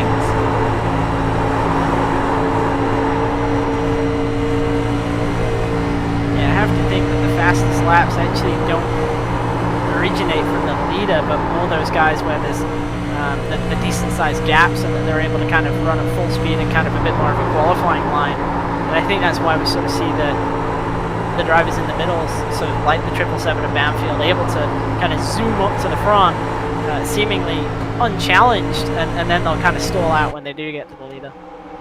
This is an interesting dynamic at the front here, guys, because Tim Claeson's in the 451 car playing the leader in the race, but not having to basically punch the hole in the air for everyone. He kind of has Riley Thompson as a bit of a front gunner to help. We're talking about fuel mileage. Well, normally with Tim Claessens being the leader, he would be using the most fuel, but with Riley Thompson in front of him, that's providing a perfect windbreak so that he can lead the race but not have to give away the fuel. Indeed, and that's a smart call, absolutely. Made here from your race leader to save the gas. If need be, go to the outside to try and defend. Right now, Dallas Pataska has stayed in this line as well behind Cologne. You can see, though, Tim having to use all the speed he can as well to push that back bumper a little bit of Thompson. Of note, Badfield's been shuffled back to 7th position on the top line. He's been trying to still make some grounds up there. We are about 10 laps or so away from our estimated pit stop window. I think this is where you'll start to see everybody kind of try and shuffle in and get ready for that, but at the same time that creates opportunities for drivers who are willing to be a bit more aggressive and try and force their way into the line a little bit later on, and especially if you start to see checkups happening of guys trying to get into the bottom line. Obviously already there at the very front, Thompson's shuffled out, Tim Claessens is back to the head of the line. They actually made contact after Tim hit the left rear of Thompson, trying to become the lead car. One car, meanwhile, was slow at the bottom of the racetrack at the moment. It's Tom Drilling who's had problems in the 54. It was an incident on his own that did not bring out a caution flag after spinning around and smacking the wall. We stay green for now. Oh wow, Thompson trying to swing it on the high side. Thompson's got to do whatever he can to desperately stay ahead, to try and lead the pack wherever possible. But Claessens, he's run out of patience. He's wanting to move by now. And look at Colin there in the Chevy Monte Carlo, just bumping along behind Claessens, saying, "Right, let's go, let's get out of here, let's break." And Dallas Pataska in the 23 car following suit. And of course, teammates in one in a Ford, one in a Chevy. Christian, as a longtime setup builder on the iRacing service, especially with your experience, what are some of the major differences, if there's any differences, among building for these cars that you keep in mind, or are they the same in terms of the dynamic builds? Oh, they're 100% the same. In a physics sense, the Ford and the Chevy are entirely identical. The only difference is a visual and sound model. Hence why I wanted to ask to clarify things where it comes down to the brand loyalty almost. I know Peter's loyalties are on the Fords. What's your loyalties to, Christian? Well, normally mine would be definitely to the Chevrolets, but I just have to say I think the Thunderbird looks better, and so that's why I run it over the Chevy in these. Wow. Now, if we had a slightly later car, if we had the Luminar, I would probably never get out of it. Still though, we're approaching now 6 laps until the pit window to get back on topic. Now, we'll stay on topic, JP. You're being very diplomatic here. Where do you sit on the Ford Chevy divide? I mean, I drive Fords on the service, so Ford. Yes, 3-0. Although I do like the Chevy. I think our director's a Chevy fan. You're so diplomatic. Still though, it's Ford, Chevy, followed by Ford, and then Chevy. So very diplomatic in the running order as well at the moment. And this is going to be our biggest pit stop sequence of the day so far, Christian, too, when these cars come down here in a few laps, if we get to that mark. If we hold on to it is the big thing as Tim Claessens whoops in front of the field. Tim Claessens with a major save. Yeah, and that's the thing right there. As these guys get closer and closer to the rear spoiler of the guy ahead of them, the looser it's going to make them. And guys who are pushing, even teammates, have got to be aware of that. And right there, that was a great save, but that's a good example of how easily it can go bad. And I expect near the end of the race, there's a possibility that nowhere is safe, you know? Like, there's going to be aggressive pushing. It wouldn't at all surprise me if we see a leader at some point going around. But yeah, in terms of pit stops, this is going to be crazy because pretty much the entire field is going to be pitting on the same lap. I think it's possibly an opportunity for someone such as Ross Banfield, who's obviously offset a little bit. If he stays out, I think there's a high probability of some guys making mistakes coming on or even coming off of pit road, so he might have a chance of actually getting himself up to the lead of this race. Speaking of the lead, Cordell Colon is now in the race lead. Tim Klassen's got massively loose off of turn 4 last time by. He is struggling all of a sudden. Now how does Colon handle this? Remember, he was loose at the start of this run. He slides up to the top. Yeah, Thompson just trying to get to the head of the line. Obviously, this is the time when there could be a caution, so it's a great opportunity for him, and he needs to get to the lead to try and get another one of those laps back, because now there's a significant number of cars ahead of him in terms of being in the lucky dog order. Tell you what, Tim Claessens is really fighting that car, as you guys noticed as well, but I think right now for Claessens, he's got to go into safety mode for me. I think he's got to just try and just tuck in and be safe, not take any risk. He doesn't need to be fighting at the front, because he does not appear to have a car to do that. He looks super, super loose, and I think this is the point where he's just got to just take it a little bit easier, because he's putting in some probably unnecessary risks right now. You can see him there, right he goes into the pack. Bit of a squeeze now for Cologne. This is now for the race lead. Dallas Pataska to the inside. The 50 gets loose. The 50 slides up the track. Move Pataska to the race lead. About 1 to 2 laps or so out from the fuel window, Pataska's back to the point. And I think we'll see everybody stay in line here. I don't think we're going to see anybody try and gain any more spots now before the pit stop cycle. As long as they stay stable. And keep in mind, they still have one more pit stop required to be able to make it on gas. To make it to the checker flag, we're approaching a quarter way to go in this race. Tim Claessens has started to really drop back. The question is here, how will the handling try and balance out? Is there anything you can adjust, Christian, in the pit stops? You can change air pressures and the spoiler angle, and the guys who are really, really loose will probably crank on a little bit of spoiler, but for the most part, you kind of got what you got at this point in time. There wasn't the jack bolts through the rear window, so they're not adjustable. You can't change crossway to the car. Yeah, if you loaded up the wrong thing, you're pretty much stuck with it. No signals yet from the lead cars for pit stops quite yet. And the interesting thing is going to be for the drivers who have topped off on several pit stops who can go longer. If they get a caution flag, they can potentially change the entire momentum of this race and pin several drivers' laps down. We saw that last time, didn't we? Of course, the Kinetic Racing guys really suffering from they were just unlucky. They came into pit and then bang, out came the yellow.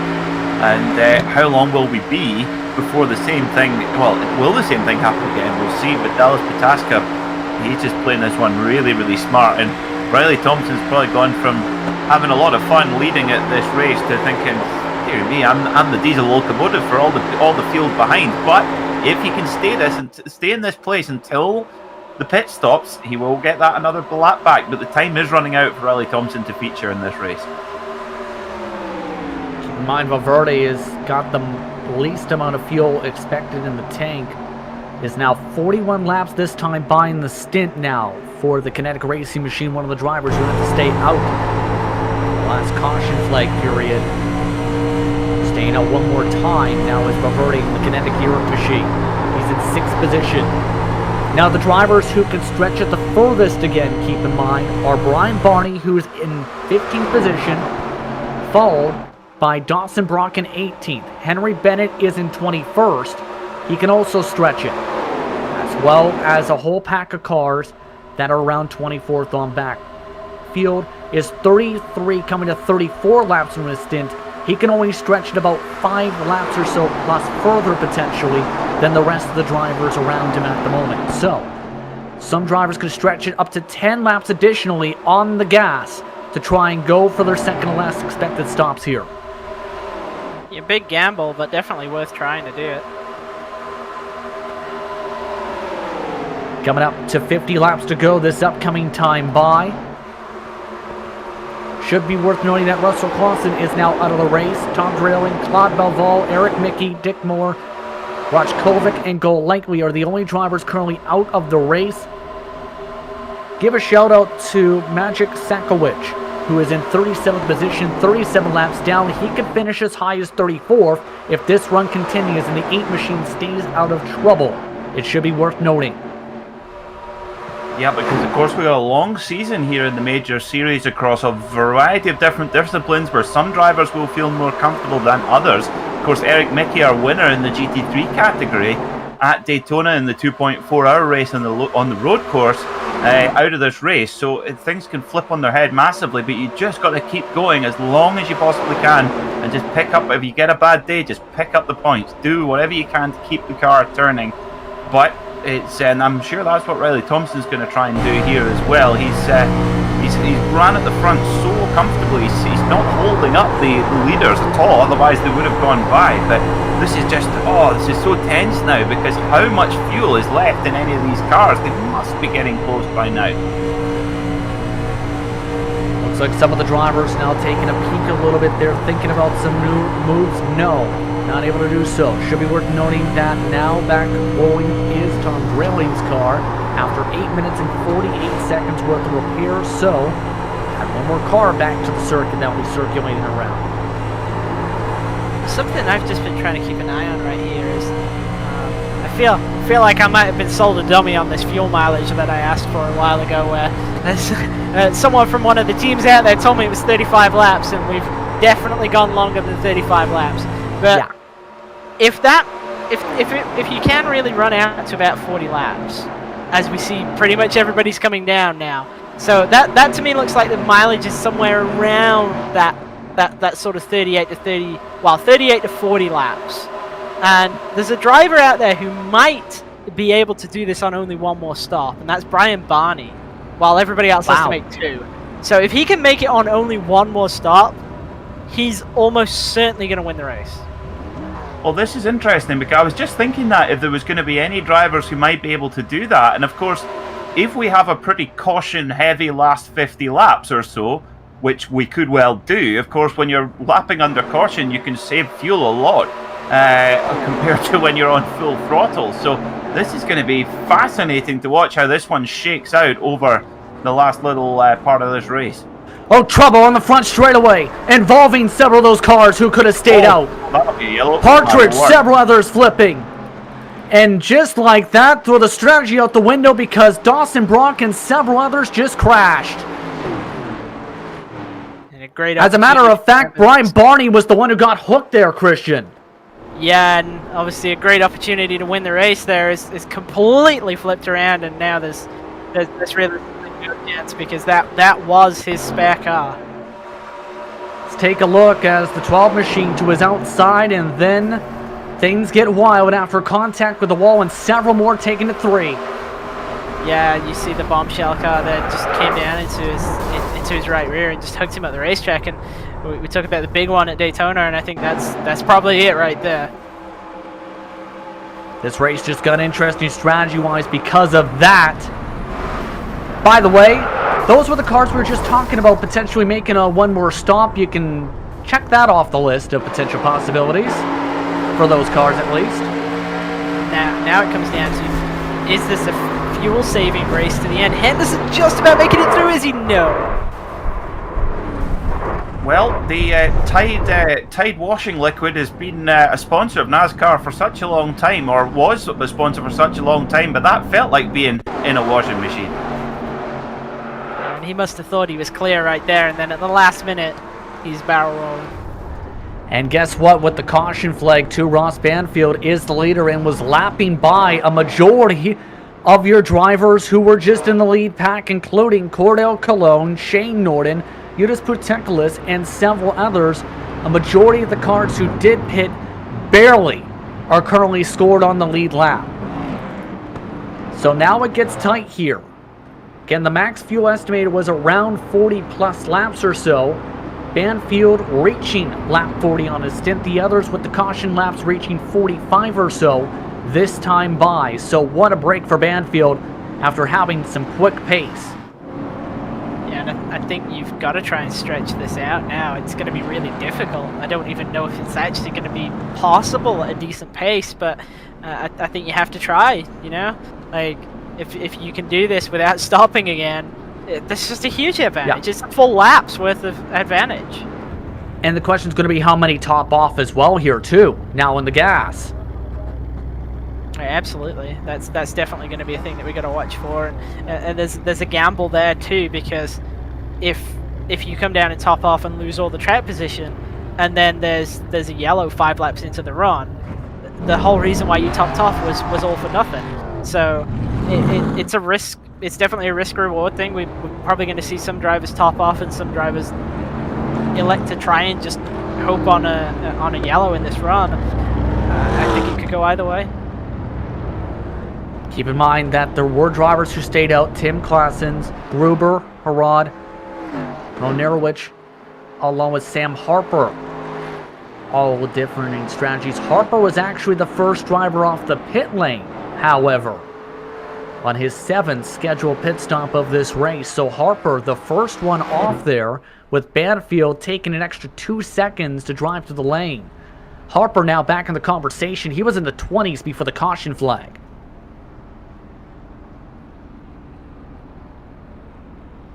What's that song again you were saying, Peter? To you, to me? Well, how about to the lead? Yeah, to me, to you, to the lead for Sam Harper in the in the Chuckle Brothers mobile as well. I'm not sure where the Mr. Bean Mini part of that car comes from. Mr. Bean's Mini was more of a kind of hearing aid brown than lemon yellow. I think it's more so a bit of that black stripe as well in the middle, too. Ah, yes, that's true. I could, of course, I have a face for radio, hence why I'm a commentator, but I can do quite a good Mr. Bean facial expression, actually. Want to go now signal? Here's one for you. Mr. Bean, or Rowan Atkinson, who plays Mr. Bean, is a massive petrol head, and he actually had one of the very first McLaren F1s, and he put 50,000 miles on it and crashed it twice before selling it for the very handsome sum. I believe it was around £20 million he sold it for a car that's been crashed twice. He actually sold it now? I didn't know he'd sold it. I didn't know that he crashed it twice. I believe he sold it because there was, for personal circumstances, shall we say. On that note, I'd like to remind you that this race is for Racing for John in support of John King. Again, to donate, go to gofund.me/5A7EAEA7. Currently, the donation total is now up more than 6,000 euros. Donation from Forge Racing. Some of the tributes coming in from drivers include Matt Danson, who said, "From the moment I first took part in Major's race, John was one of the nicest, most welcoming guys I met. Always a pleasure to race with. He is a genuinely awesome bloke. Stay strong, buddy. You're in my thoughts." Towards John suffering from brain cancer, donations to help with medical bill treatment, as these drivers now have 43 to go in what's going to be an intriguing one to see how things play out. It's Tim Klassens in control of the field, George Gruber in second, Pete Harrod in third. Green flag is back out. Back racing we go then. These drivers, they will be weary, they will be tired. They've got to hang on for this last portion of the race now. Chasing to the flag here at Daytona. Tim Klassens in front with Gruber right in behind in the 123 car. There's a name that we haven't said much over the broadcast, and in fact, there are quite a few drivers now back in the front. 2 to 3 wide, there's a bit of contact now. Riley Thompson gets a bump from behind. That comes from Cordell Colon, as now some of the drivers who came out of the pit lane now go up to the high side. Sam Harper, one of the first of those drivers to try and get by the lead car, the lap cars rather. Yeah, and it's absolutely time to go now. You know, like we're coming up with 40 to go. You've got to get track position. I know it's a fuel mileage race at this point, but you've got to get track position. Absolutely. Back to the bottom side goes Harper. The first driver stuck on the top line is Pete Harrod, though. The question is, will the top line work yet? Speed 202 on the bottom. No, 207 at the bottom of the racetrack with the draft. He finds a hole to get to the bottom as Thompson now goes up to his happy place on the top line.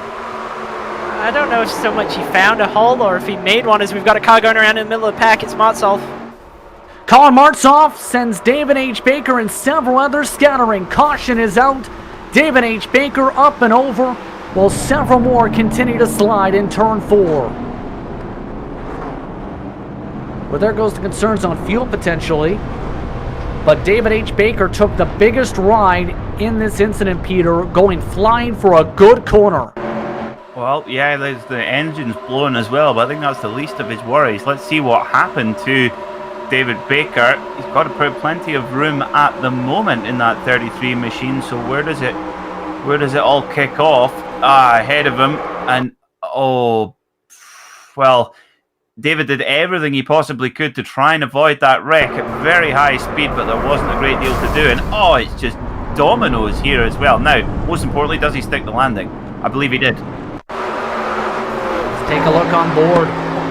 It's from one of the bombshell machines. Isaac Snyder. Just no openings at all. Literally nothing was open there. The entire track, including the apron, was blocked. Richie Hearn involved in that as well in the 70 car. I don't know if he got maybe a little bit of damage on the quite a bit of damage actually on the front of that car. He had some damage beforehand. Here's Richie Hearn once again. He's been trying to run to the back all day long and is still in the lead lap in 18th position. He even backed it up to a good bit, but here's the example of how hard it is to slow it down. Just able to avoid getting more damage on it. There's a guy who knows how to avoid a wreck. My God, that was close. Keep in mind the brakes are very difficult for these cars to be able to stop properly, Christian. That's why it's so hard for these competitors to slow on down. And several more will slow down and go in the pit lane to top off, it looks like, to make sure they are good for sure on gas. Yeah, and I think there's a lot of guys coming down to get either their last fresh car, so to speak, or to just get as much repairs as they can. And yeah, in terms of what are the brakes akin to on this car that other drivers might have an idea of if they're not into the oval side of racing, so to speak. If you've ever driven the Lotus 49 and you know how well that stops, it's pretty equivalent in terms of stopping distances. As I say, it's an old golf buggy that needs to be replaced. And you add the steering on top of it, with it being so difficult here. Keep in mind, that's why so many cars have been getting loose here, Christian. It's so difficult to be able to handle these cars as a whole, and we've seen it all day. Why? So it's so difficult because you've got essentially no downforce. I mean that's a lie in a way. That they do produce a little bit of downforce. If you configure them wrong, they actually will produce a bit of lift. So there is a bit of setup art in it, but that gives you context to how the kind of body design is really, in the sense of it's so close to zero, and it's all tire grip. But what it means is that the whole thing is held together by the tire. So if you go even slightly beyond it, you've just got no help at all. Like on the modern car, if you get it, the more sideways you get it, essentially the more side force you get as you build your angle. So you get a lot of help from the car to sort of straighten out the slide. Whereas with these, there's none of that.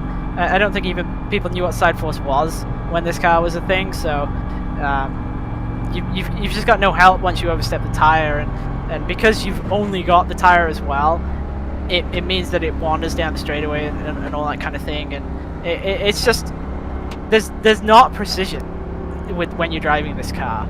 With the modern car, it's all about hitting the line and getting it right and everything like that, and you're really driving the tracks more than you're driving the car. Whereas with this, it's the total opposite. You're entirely focused on driving the car, and it's pretty much just if you're getting around the track, that's kind of good enough, you know. With the modern car, you're talking like a tire's width is missing the line. In this, if you're within half a car, then you're pretty much where you need to be. So that's what makes it so difficult, and that's also difficult to get used to in terms of racing it, because you're so used to being able to run so tight to people without their car bobbling up the racetrack and that kind of thing, and you've got to really manage the risk with this car, because you've got to accept that you can't run people as close. And obviously, especially on corner entry, we've seen where you can get people very, very aero loose by getting right up to the spoiler. That's really the only thing that produces downforce on the car. So it's all a combination of all those things that just makes it so different from pretty much anything else that you can race on an oval. Ready to go back to green this time with the one to go signal and the lights on top of the iRacing pace car off. Tim Klassens, George Gruber, Pete Haran, Mon Nerwich, Harper, Banfield, your top 6. Green flags back out. We're back to racing once more. And a poor launch from Sam Harper. That bottles up the entire top line. Ross Banfield on back as several lap cars taking advantage to cycle up to the top line.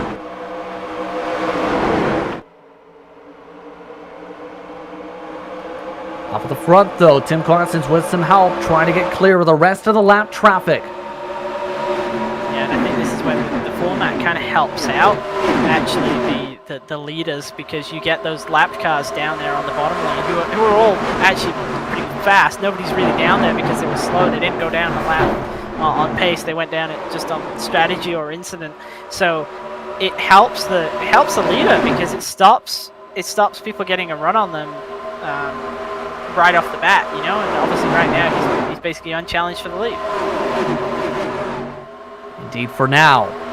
That's the key word, for now, with 37 to go and so many of the lead cars having to get by some of the lap cars. The top 3 have gotten clear. Pete Harad has joined those grouping of cars. They also have others trying to fight for laps back. Keep an eye on Puteculus and keep an eye on the 11 machine. They are fighting for the lucky dog spot at the moment. The 666 is now in that spot and wants to try and unlap himself on the racetrack, in fact, on the high line. I think he's got no choice. He's got to go for it. He's got to try and make something happen, and it's going to be difficult, but got to try. He's trying hard indeed. Robbie Thompson also trying the same thing up on that top grouping at the moment. 35 to go this upcoming time by. At this point, who are some of the drivers you're keeping an eye on to try and fight for this win, Christian? I think Tim Klassens is going to be really hard to beat at this point. Dallas Pataska is obviously another one who's been fast, but is kind of cycled to the mid-pack right now. It's going to be difficult for him to make his way forwards. 777 Ross Banfield is another driver who's been very aggressive and keeping an eye on him as well. And also Pete Harrod in that 21. He's been at the front the entire time, and I think he's got more race car than he's shown right now. Possibly as well, but when is the wrong time? When is the time, rather?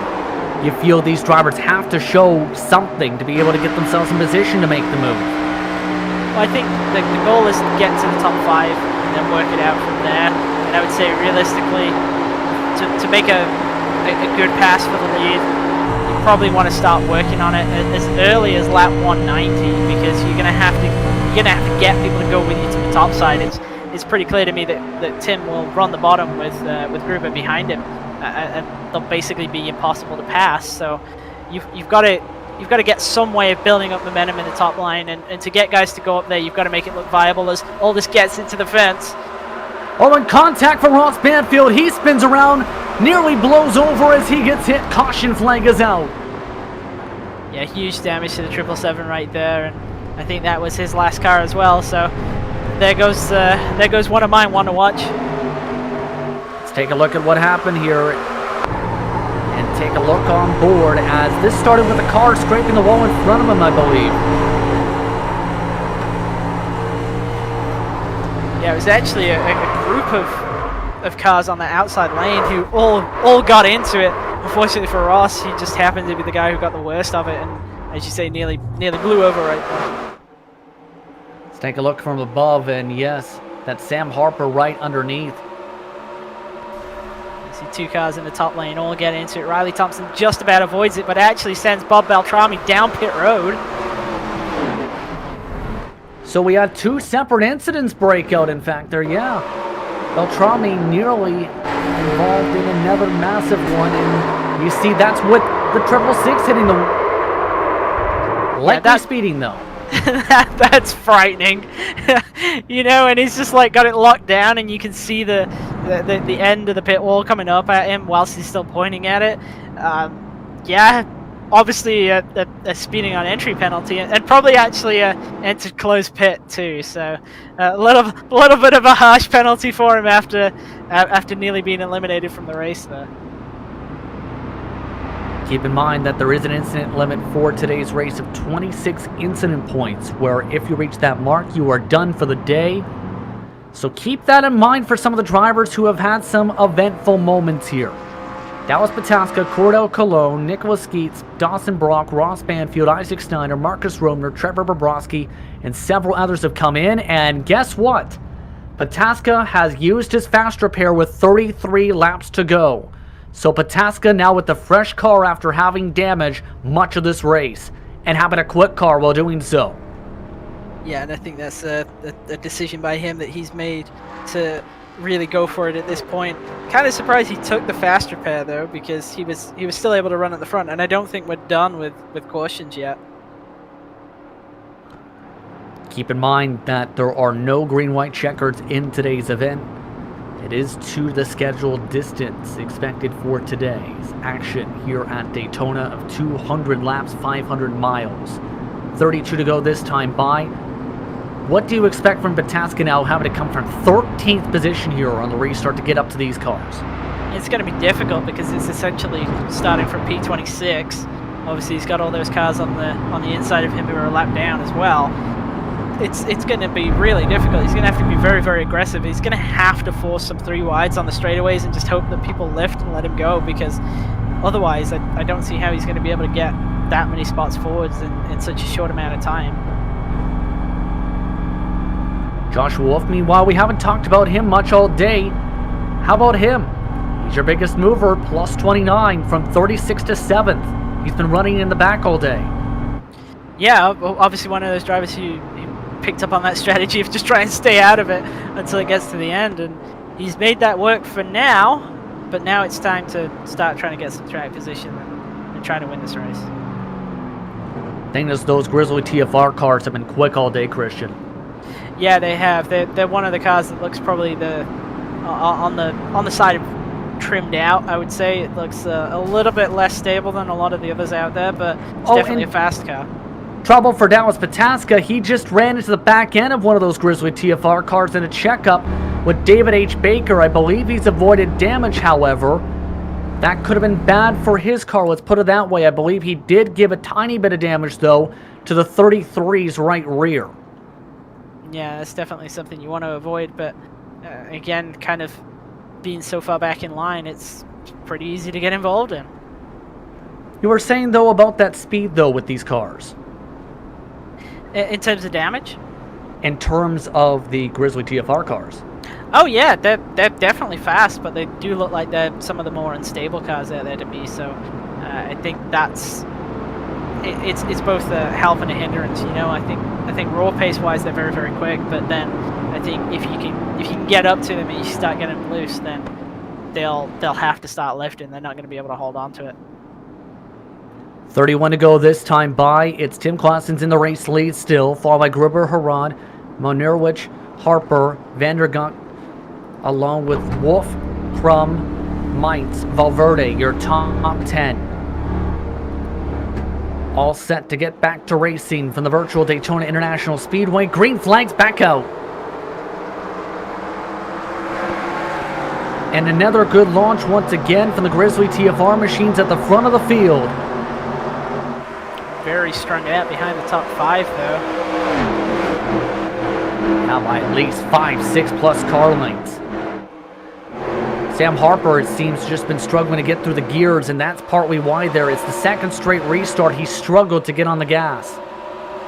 It was 66 of Tommy trying to get to the bottom there, and a little bit of a on the edge move right there, using the yellow line to get past, but he was passing a lap car that was pretty slow on the backstretch.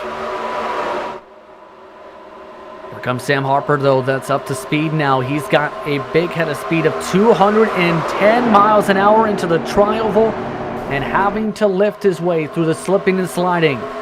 Bit of contact behind him. Ray Partridge slides down the racetrack, collecting one more car. Cordell Cologne slides up into his teammate in David H. Baker for the caution flag. They wreck in turn 1, and we're back in our yellow again. And I think this is going to be the way it is until the end of the race now. This guy's having to get aggressive here. You see a pair of them just trying to... Well, actually, the car ahead, I'm not sure who that was. Is that 88 Ray Partridge? Kind of coming down from the top side for some reason. And straight into the wall. Let's take a look at what happened to Partridge. Oh, he just got into the wall on his own in the tri-oval, and it's easy to do. And I think Pataska must have got some of that. Indeed. Let's follow on with Pataska. He got up to 11th. Here, let's follow on board. You see Partridge at the top there, just getting in the wall with the flagstick. And then starts coming down the track. Yeah, there's no way that Pataska didn't get into that. You saw the whole body of the car move and everything. You see the right side's kind of tore up too. Obviously not as bad a deal as Cordell had, but still not what you want, especially not when you've just pit to take the faster pit. How is that right side going to affect his car now is the question. Probably a definite loss in straight line speed. I imagine handling wise he's probably okay. As I said, the car doesn't really produce any downforce anyway, so it's not like he's gonna lose much in that sense. But in terms of drag, it definitely does, and that's where damage hurts you the most. So we'll see how this all plays out now. We'll have 26 to go when the green flag flies, give or take, now in this situation. One more time, I'd like to remind you that we are racing for John today, who is suffering from brain cancer. John King, donations available to pay for medical bills. Go to gofund.me/5A7EAEA7 to donate today. One of the last messages I want to get to on that regard is from Jake Fox, where he said, "Hey brother, you know how I feel about you. We've been friends and teammates for nearly 7 years. Just wanted to let you know you're always in my thoughts. Wish I could be there for you. Plus, I want to make some of the cakes that Ann, so I was cooking for you. Love you, brother. Always huge. Also a huge shout out to Ann and Stoney, his friends and carers. Thank you for all you have done, are doing. Love you guys." It's been very touching, the tributes that have been coming in for John for today's event, for today's action here for the Majors Daytona 500, Christian, all throughout the day today. Yeah, absolutely, and I gotta say on the behalf of the Kinetic guys, who obviously John has been an extremely big part of our lives for really since all the way back to the Black Adder Motorsport days. Yeah, I think that the amount of support that we've seen has been it's been really cool to see, as John would say. So glad to be able to help him out. Obviously somebody who's helped everybody else out so much. I mean, in the Majors League, obviously I know he's a big friend of Mike, who runs the league. Has been very involved with the league since its kind of early days and everything. So yeah, it's cool to see all the help that he gave everybody kind of be repaid. And I hope, as much as obviously it's a sad time for us, it's still been very touching to see the amount of support he's got, and we've kind of done our best to kind of show to him the amount of support that he's got as well, and I know that he's been very touched by that. So that's, yeah, got to say thank you to everybody for supporting the Racing for John campaign. Want to go signal this time by. It's been very touching indeed. Right now, John's number 6 is in 10th position. Valverde, 9th is Mines. Crum is in 8th. Wolf Vandergut is in 6th. Harper, Harad, Malnerwich, Gruber, Klassens is rounding out your top runners. On the bottom side, Riley Thompson is the lead lap car for that grouping. On the bright side for him, he's in 28th. The downside, he has to battle for position. Ryan Mayer and Brian Barney are right behind him for position. Yeah, he's had a heck of a race. I mean, unfortunately for him, he's been at the front of a race where he's never been scored as the leader, so that's a shame. But he's definitely definitely had a fun time out there. I mean, you can't say he's not been in the race. He's been fighting to try and get as many laps back as he has. It's just unfortunately not worked out for him. Obviously, with green flag pit stops, it put more people a lap down. It meant that he wasn't the lucky dog, but, well, we know he's been here today, that's for sure. Absolutely. He's been in close position a couple times, but it's very difficult when you have several cars over the course of a race lose a lap or several laps in front of you. Niskanen, Martsov, Putekolis, Beltrami, for example, are in front of him position-wise on the track as the green flag is out. 26 to go in the 1987 Daytona 500.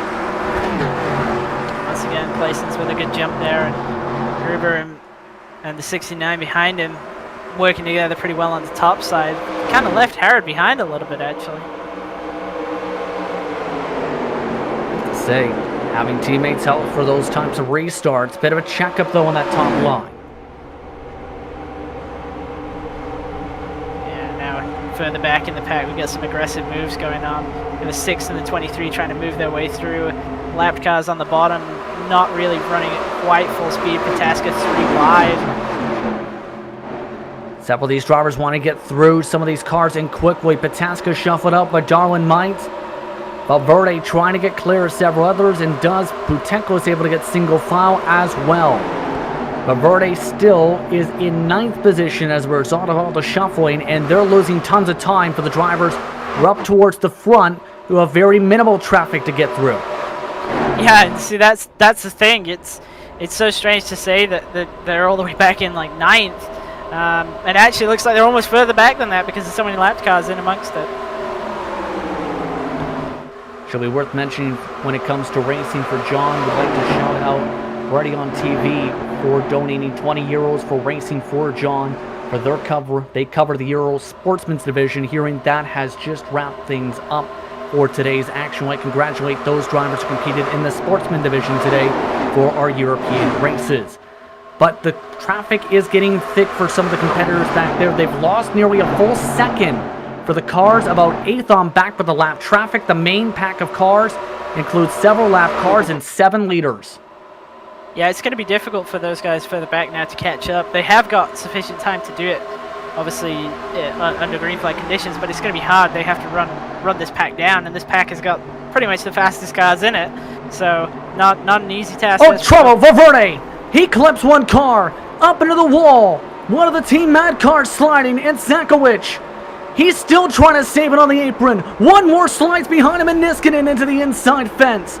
Both cars are off the racing surface. We stay green for now. Yeah, Zakowicz actually able to avoid hitting the inside wall, but Niskanen just pounded it.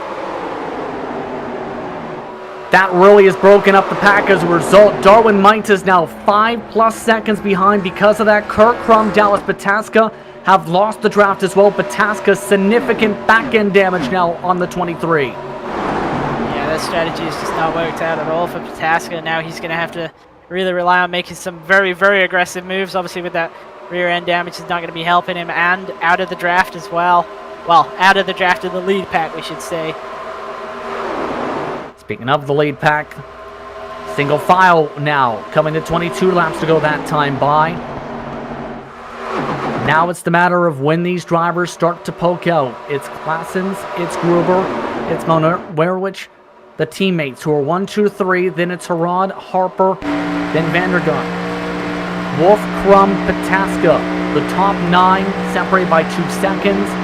The rest of the field is 6 seconds back now and losing time by about 1.5 seconds a lap to these cars. Yeah, and having those 3 old teammates out front is going to be near impossible to break up. The only way that that's going to go wrong is if they start fighting themselves, which I just don't think is going to happen unless it gets down to, say, 2 to 3 laps to go. Should be worth noting that Dallas Pataska and Kurt Crum were just able to hang on with the help of some of the lap cars with the draft.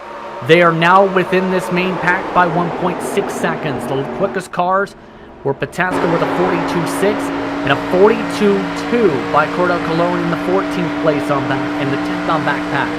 Here's Pataska. You can see those speeds, some of the quickest up in the main group. Yeah, you see Pataska actually going underneath Thompson here. Obviously, he's accepted at this point that his fate is pretty much sealed. He's getting out of the lead fight.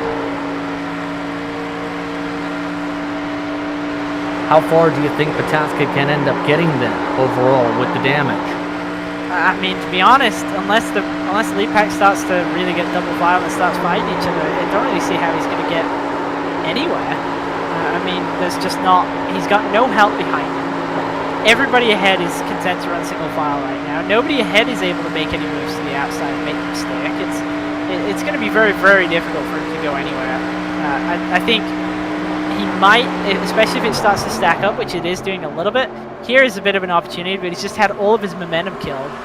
He ran up to the back of Kurt Crum in the 7 car just a little bit too quickly.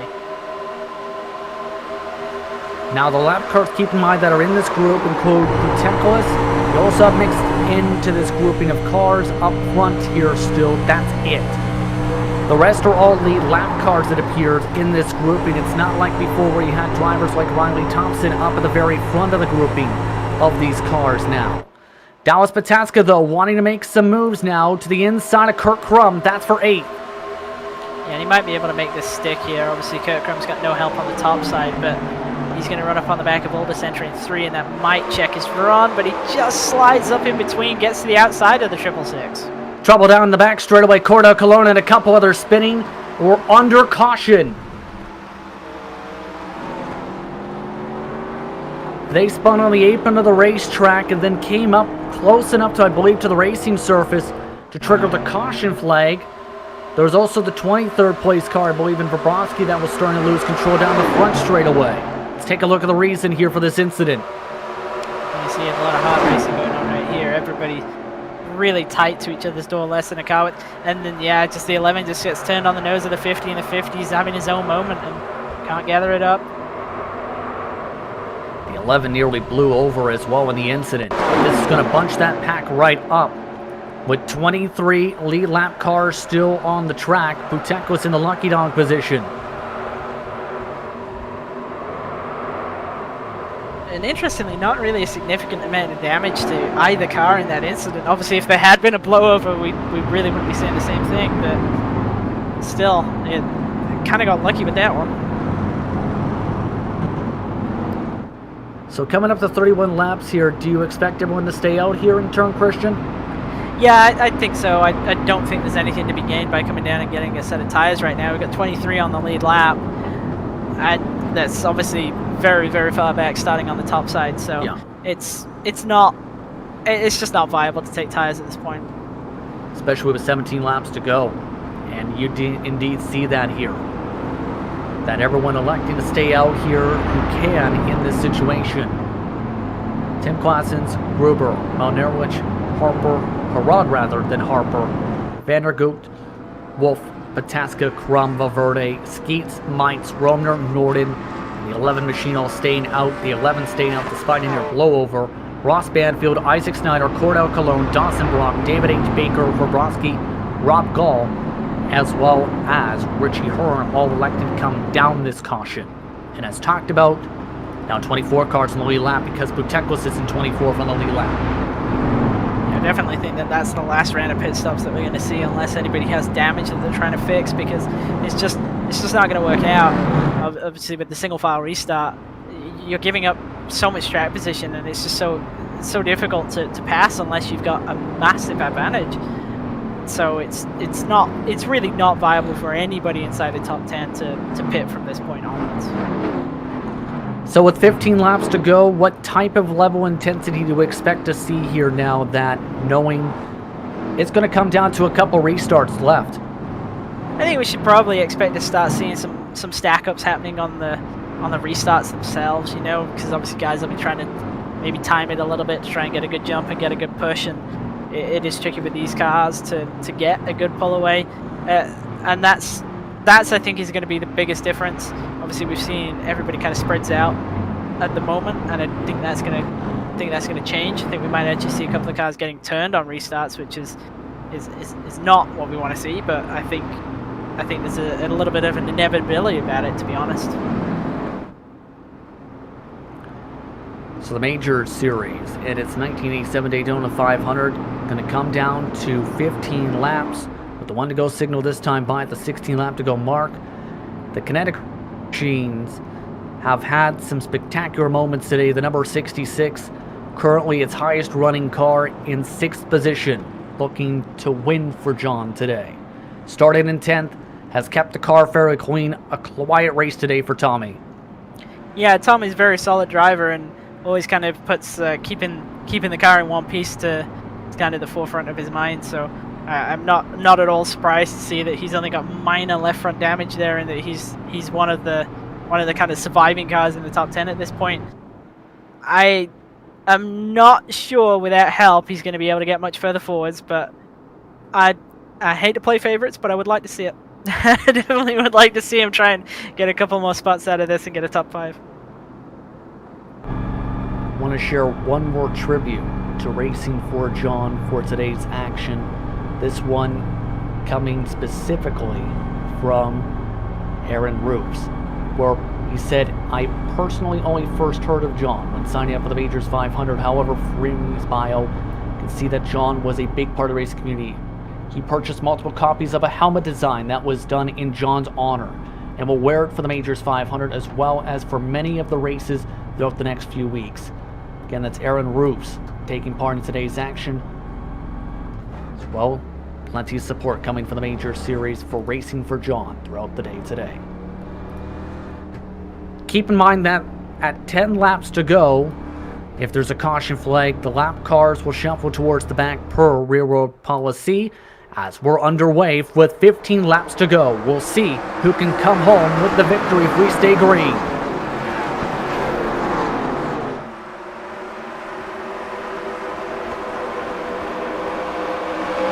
Dawson Brock ducked down towards the lane, and several others as still the top 2 with a big run. Yeah, Clayson's and Gruber are well out front right now. It's going to be hard to run those guys down. Orange also clear at the moment. Currently the teammates 1, 2, 3. Peter Rod still right behind Riley Thompson at the moment. Bob Beltrami up there as well. Sam Harper, though, wants to get by this lap traffic and quick. Yeah, Sam Harper's been fast. He's just kind of gone up and down the field the whole day, and now finally back there in the top 5 with a chance at this if you can clear these lap cars. Riley Thompson, I believe, now realizes that it's time to drop to the back and will drop to the back, it appears here. Hard-fought race for Riley Thompson, but 5 laps down is where he likely will end up stay at 27th position. That allows Harper now with a chance to draft up to the rest of the leaders who are all lined astern the top 4. Yeah, the second group that's kind of the back half of the top 8 is starting to catch up with the top 4, and there's definitely the opportunity to make something happen here if they all go as a group and they all try and make that top line work. It could break up that run and get something going, but it needs everybody to commit to it, and right now it looks like the only one who's going to is Pataska, and he's going to lose that to Kurt Crum, who's just gone underneath him instead of going with him. Kurt Crum now wants 8th place back. Pataska, though, still able to carry 206 miles an hour on the top line now. And this is the part of the run where the tires have allowed some drivers with clean cars to get some runs up on the high side. The problem is Pataska isn't gaining as much speed as he was before. If anything, the bottom line with the draft is getting quicker since they're all lined astern against that yellow line coming to 12 to go.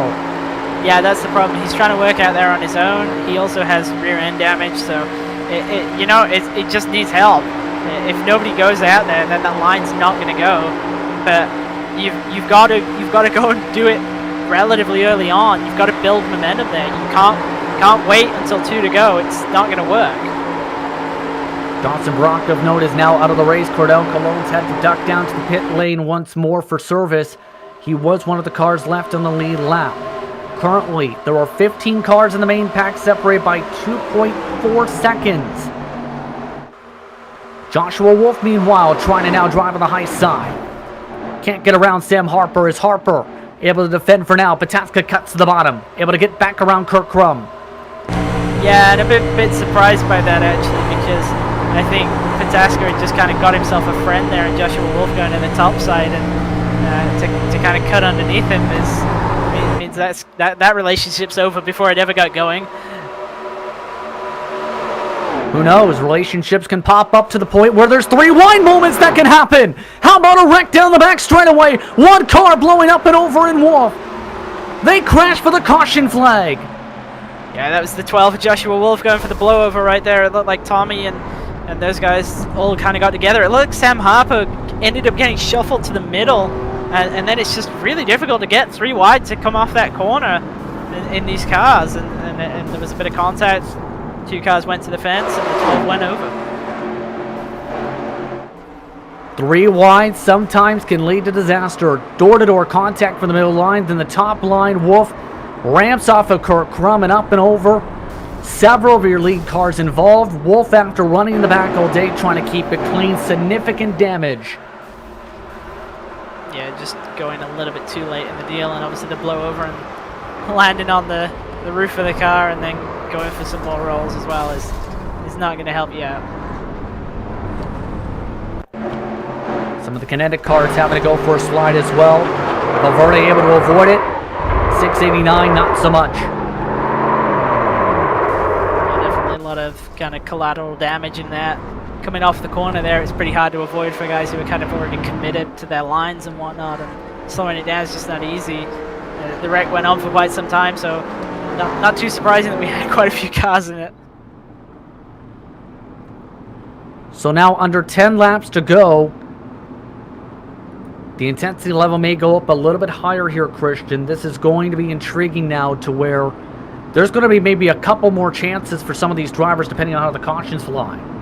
Well, this is now a lot more open because we don't have the lapped cars restarting in the bottom line. Yes. So as soon as the green comes out and as soon as they get to the flag stand, I expect that we're going to see a lot of divergence in terms of where drivers are going to go. And this is where it comes down to getting a good pull away on the restart being really critical, because we've seen the gap really widen out when guys get it wrong and get a slow pull away. Well, now you don't have the lapped cars to kind of save you if you make a bad getaway. It's very, very easy for somebody to get a better launch than you behind and they'll just blow straight by you. But that momentum will carry all the way down the backstretch. So if we get a couple of cars, even 2, better 3, kind of formed up from the tail end of the top 10, there's the potential to get something going here and to challenge this lead group. Something to also keep in mind is this incident brings a couple drivers to the forefront we haven't talked about much all day. Shane Norden, for example, is plus 14 in one of the V Apex machines. He might come away with the top 10 as a result of that incident. Yeah, absolutely, and he's kind of had an interesting evening, I would say, but obviously running pretty good now. Started 23rd in 9th. Another guy who's kind of had the same sort of up and down evening, the 72 Darwin Mines, started in 25th and 8th now, and I think the guy who started dead last in the race, Rob Gall, is in 12th. Some impressive runs today. How about Richie Hearn? He's in 14th. Yeah, actually, sorry, I got that wrong. Rob was not the dead last starter in the race. It was actually Richie who's starting at 41st. I'm so used to the modern system of having only 40 cars in the race. I mean, they used to have 43 in some cases in a lot of races back in this era, depending on the amount of pit boxes available and some of the short tracks as well, where some of the big names could not qualify in some cases or did not qualify during this era. As we've reached the 8 to go mark, restart with 7 to go. Lights are off on top of the iRacing pace car. Who's your pick at this point, Christian? It's hard to go against Tim Claessens. He's got control of the race and he's got teammates behind him who are clearly going to stay loyal to him and push him. If there's anybody who I think can kind of make this happen, is probably that 21 car of Pete Harrod in 4th. Absolutely. He's been up there all day. I don't think he's led any laps, Christian, but he's been able to stick in the draft and stay with the lead group this entire time, regardless of some of the pit stop sequences even. Yeah, exactly. That's the thing. He's been there the entire time, so he's got the car speed, and I think he's probably got a good handle on where he's got advantages and where he's got disadvantages to the guys in front of him. So he should be in a good position to make something happen here. And I think if he gets a good pull on the restart, he could definitely do it. He's going to need some help from behind, but he's got a couple of guys behind him who would probably go with him. He's got Pataska there. He's got the 66 Tommy involved in that last incident a little bit. He's got Valverde in the 6 as well. there's guys behind who are prepared to be aggressive enough to try and make a group pass work. Who will make it work is the big question. Tim Claessens has controlled the race lead for much of the day today. With 7 laps to go, he's in control of the field with 2 teammates behind. Green flag's out, 7 laps to go in the Daytona 500. Already 1 car to the outside, the 66 looking to make a move on the 21. Yeah, 21 made an initially really good getaway, but then didn't quite get away, but not willing to give up that position. The 66 was not clear on the entry of 1, having to slot in behind the 21 now at the exit of 2. It's Tommy Vandergoot shuffled back out to where he was on the restart to 5th position. Pete Harrod now back in line, coming up to 6 laps to go, single file for now. Pataska's been moved up to 6th position. Darwin Mites in 7th position. Valverde 8th. Norden is in 9th off this restart.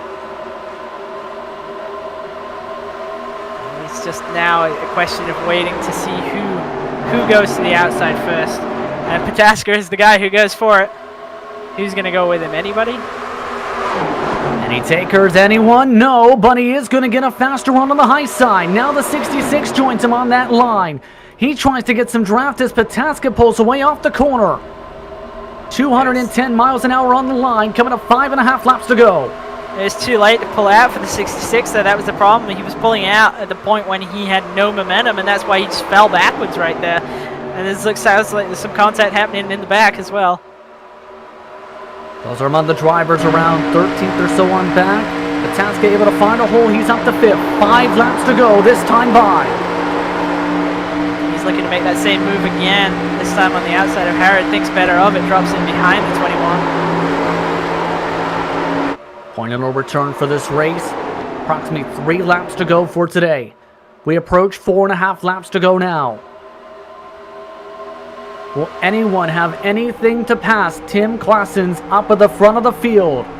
George Gruber with the shove. They go back into turn 3. They pull a gap on their teammate.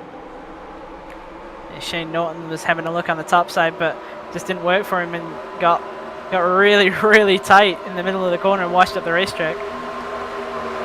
The 11 machine's been shuffled out now. Sitez Goindo has been shuffled out. Pataska back up to the top line for turns 1 and 2.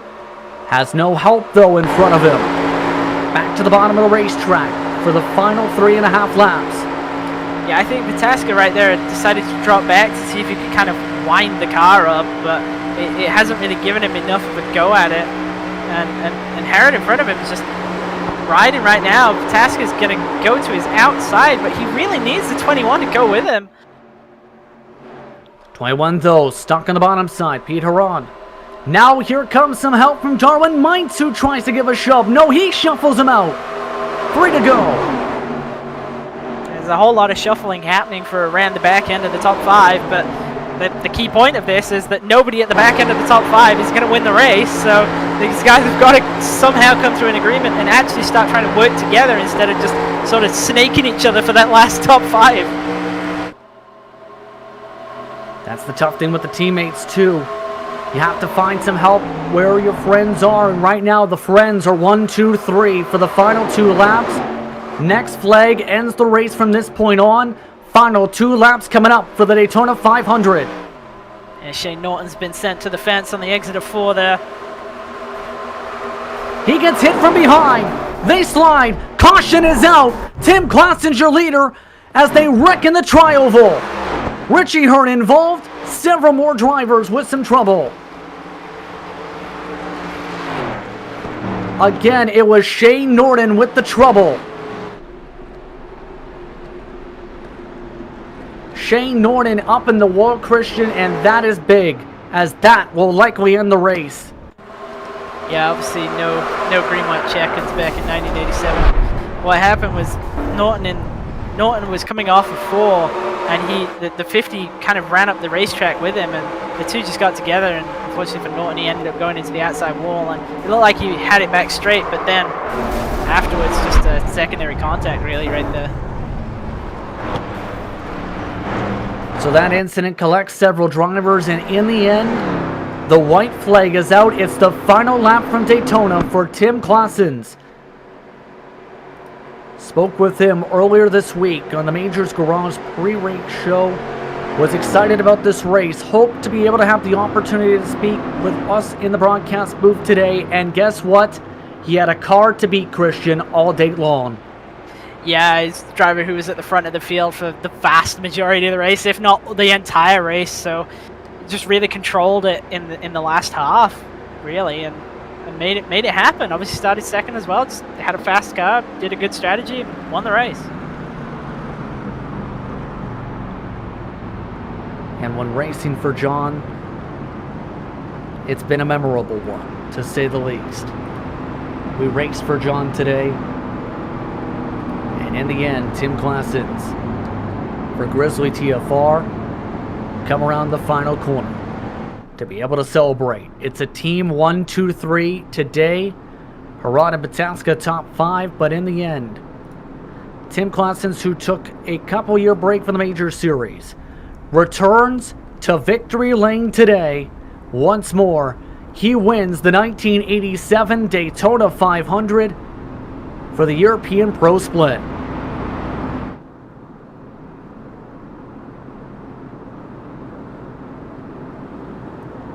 What a victory again for Tim in this one. And what a team performance, Christian. Yeah, they really had it locked out at the end right there. I said it was going to be difficult for anybody to get by them, and they proved why that was the case. Everybody behind just not in the same team and not able to really come to an agreement of how to form up and whatnot. So just not able to get it done. Good recovery, I have to say, as well, for Dallas Bataska to get up for 5th.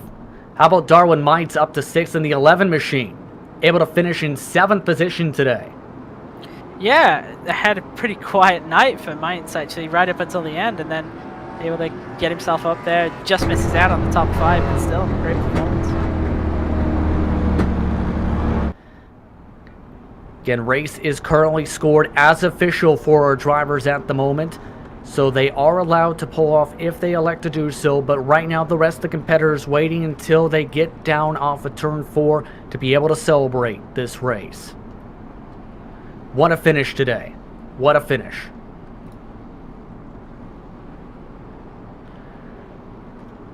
Celebrations coming up in just a few moments. Post-race coverage as well. You're watching the Global Sim Racing channel from the virtual Daytona International Speedway.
Looking as Kinetic Racing celebrates what was a big day for them as they raced for John today in support of John King, on time major part of the major series and their organization. They did a 4-wide salute, in fact, as well, to add to things down the back straightaway, around the entire racetrack, in fact, Christian, supporting John King for today's action. They started up towards the front, and in the end, some major support from them today. Yeah, absolutely, and it was great to see that 4-wide after the flag right there, and obviously them having a little bit of a burnout here at the end of the race. Indeed. Big race today that's seen 20 drivers on the lead lap overall today. Let's take a look at your race results for today's action, where Tim Claessens finished up at the front today with Gruber in second position. Then it was Mirwich in third, Harad in fourth, Pataska in fifth, Mainz, Galindo, Valverde, Vandergoot, Cologne rounding out your top 10, Christian. Yeah, we had Sam Harper following up another strong performance at Daytona again in 11th. Marcus Roma alongside him, up from 37th, finishes in 12th. Richie Hearn started dead last and finishes in 13th after a pretty wild end to the race for him. And Ross Banfield, driver who went for a blowover at one point, manages to come home in 14th.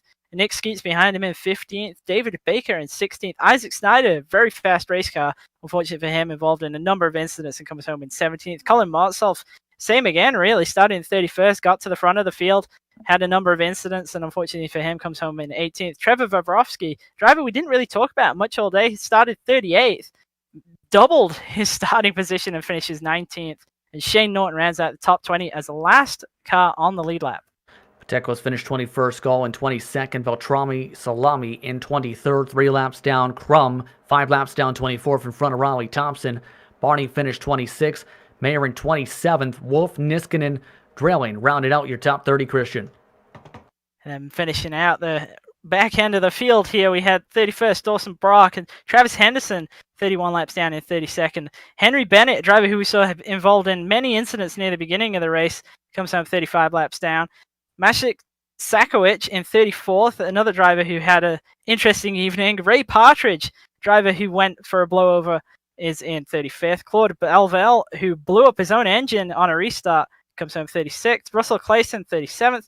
Eric Mickey, 38th. Dick Mueller at 39th. Andrei Rekovic in 40th. And Mike Golightly rounds out the field in 41st. That's a look top to bottom of your field today, and Tim now joins us in the broadcast booth with a chance to celebrate. He hoped to speak with us today. When speaking with him a few days ago, he gets his wish. Tim, you're dominant today. A fast car, some quick pace, and in the end, you lead 92 of 200 laps. How does it feel to win the 1987 Daytona 500? Good evening, guys. This has been an amazing evening. I mean, that was just so much fun these past couple of hours. It's like you say, we knew the team worked really hard on the car, so in qualifying it was already very close, and without my little mistake it probably would have been pole as well. But then just the race itself, it was an awesome effort of teamwork, cooperating with each other, and just keeping it clean and staying sticking to it until the end. It's just incredible. Absolutely, of course, some adventurous moments today. What was some of the more difficult parts of this race today to be able to compete in what was one that had 17 cautions, yes, but one that you had to battle through the pack in some cases for? Well, it's this race, of course, a lot of it also comes down to making the right choices. When do you pit? Do you take tires? Do you not take tires? In the middle, I think it was around like lap 75 or so, we sort of ended up in the middle of the top 10, I think around the P15. And that was just a little bit of a tricky point because you're not really completely in control anymore of your race. You're a little bit dependent on others, especially with the way the lap cars worked out during the restarts. So at that point, it did get a little bit trickier.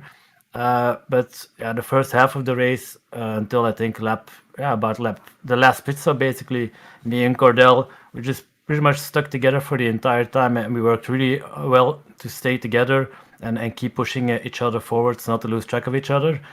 Then yeah, that last pit stop we made under green flag, I just got out in front of the leaders, and he was the car behind me, and he just got out behind me. So that was really sad to see that happen, because yeah, he had amazing pace as well, and he probably would have been with us in the top 5. Apart from that, I think it was a surprisingly well controlled and clean race. Like you say, a lot of time was spent in first place apparently, or the top 5 or something like that. So yeah, I could really just focus on just looking ahead. Of course, today we raced for John, and how much has John King helped you and touched upon you and your organization, your racing career?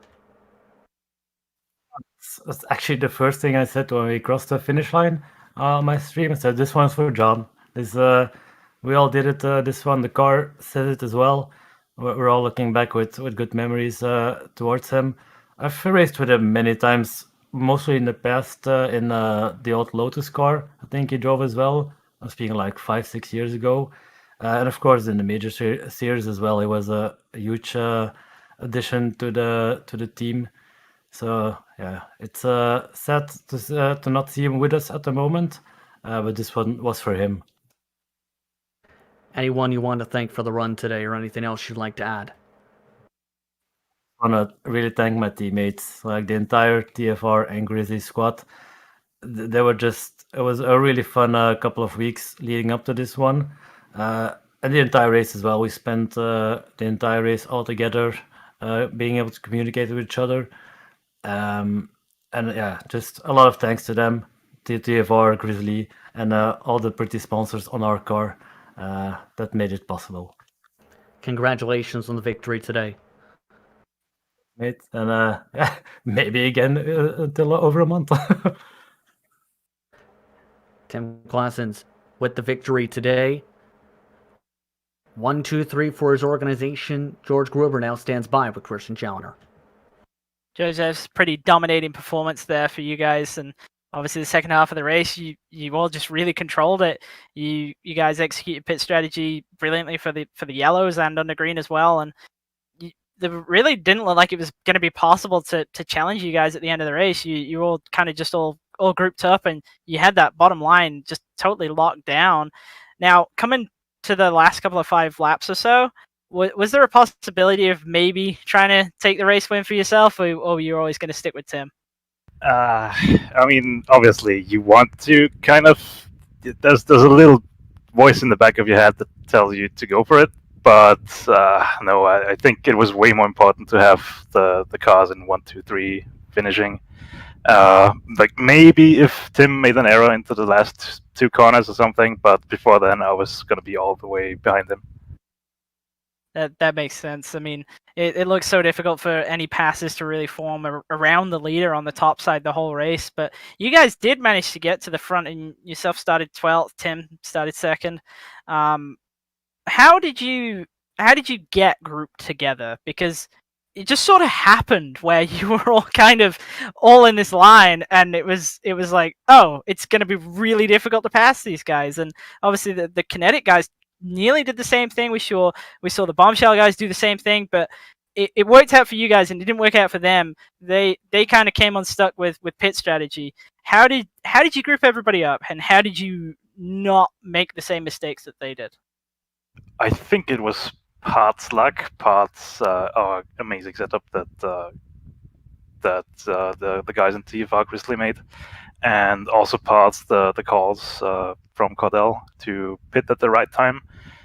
That really put us together. I think David also passed 1 or 2 cars to get back onto us, and yeah, we just, I wish I could say it was just skill, but there was definitely quite a bit of luck involved. Well, there's always kind of a little bit of luck involved at super speedway racing, but obviously this year we're running with the 87 car, and past years we've kind of ran with the modern car. Out of the two, which would you say you prefer, and why? Would you have rather done this with the modern car, or do you like the 87 car? No, it's definitely the 87 car. It's just so much fun to drive. You really gotta wheel it. You gotta really keep in mind how the car moves around, where the people around you are. You can't just drive bumper to bumper with everyone and hug the yellow line. You really need to just drive it like a race car and not just full throttle all the way. I completely agree with that, and I'm glad to see this car here because it is definitely a very fun car. And next round out for the European region is actually Masters of Formula 3 at Zolder. You kind of got any thoughts on that? It's completely opposite end of the spectrum in terms of car type. I'm absolutely not an open wheel guy, so I'm just gonna be hoping to have a good finish, and yeah, that's really it. Well, we wish you the best of luck with that. And before we let you go, is there anybody that you'd like to give a shout out to? Obviously, John King. I mean, it's been great to see everyone coming together for this tribute to him. To see everyone running the decals on their cars, it's really a great sight, and it's really awful that we can't have him around all the time anymore, because we've been racing him and his teams since the way back as TFR, and it's just it feels wrong to not have him around anymore. Yeah, I completely agree, man, and thank you for the kind thoughts. I'm sure really appreciate it. We'll let you go, but we'll catch you next time around at Zolder. Thank you. George Gruber coming home in second. David Monerwich, rather, finished in third. How are you feeling about your run today? That race was just insane. I did not expect myself to finish that high. I know I can perform well because I like this race. In any basic car combination, I'm usually quite high, but I did not expect myself podium in basically what is first ever oval league race in my life.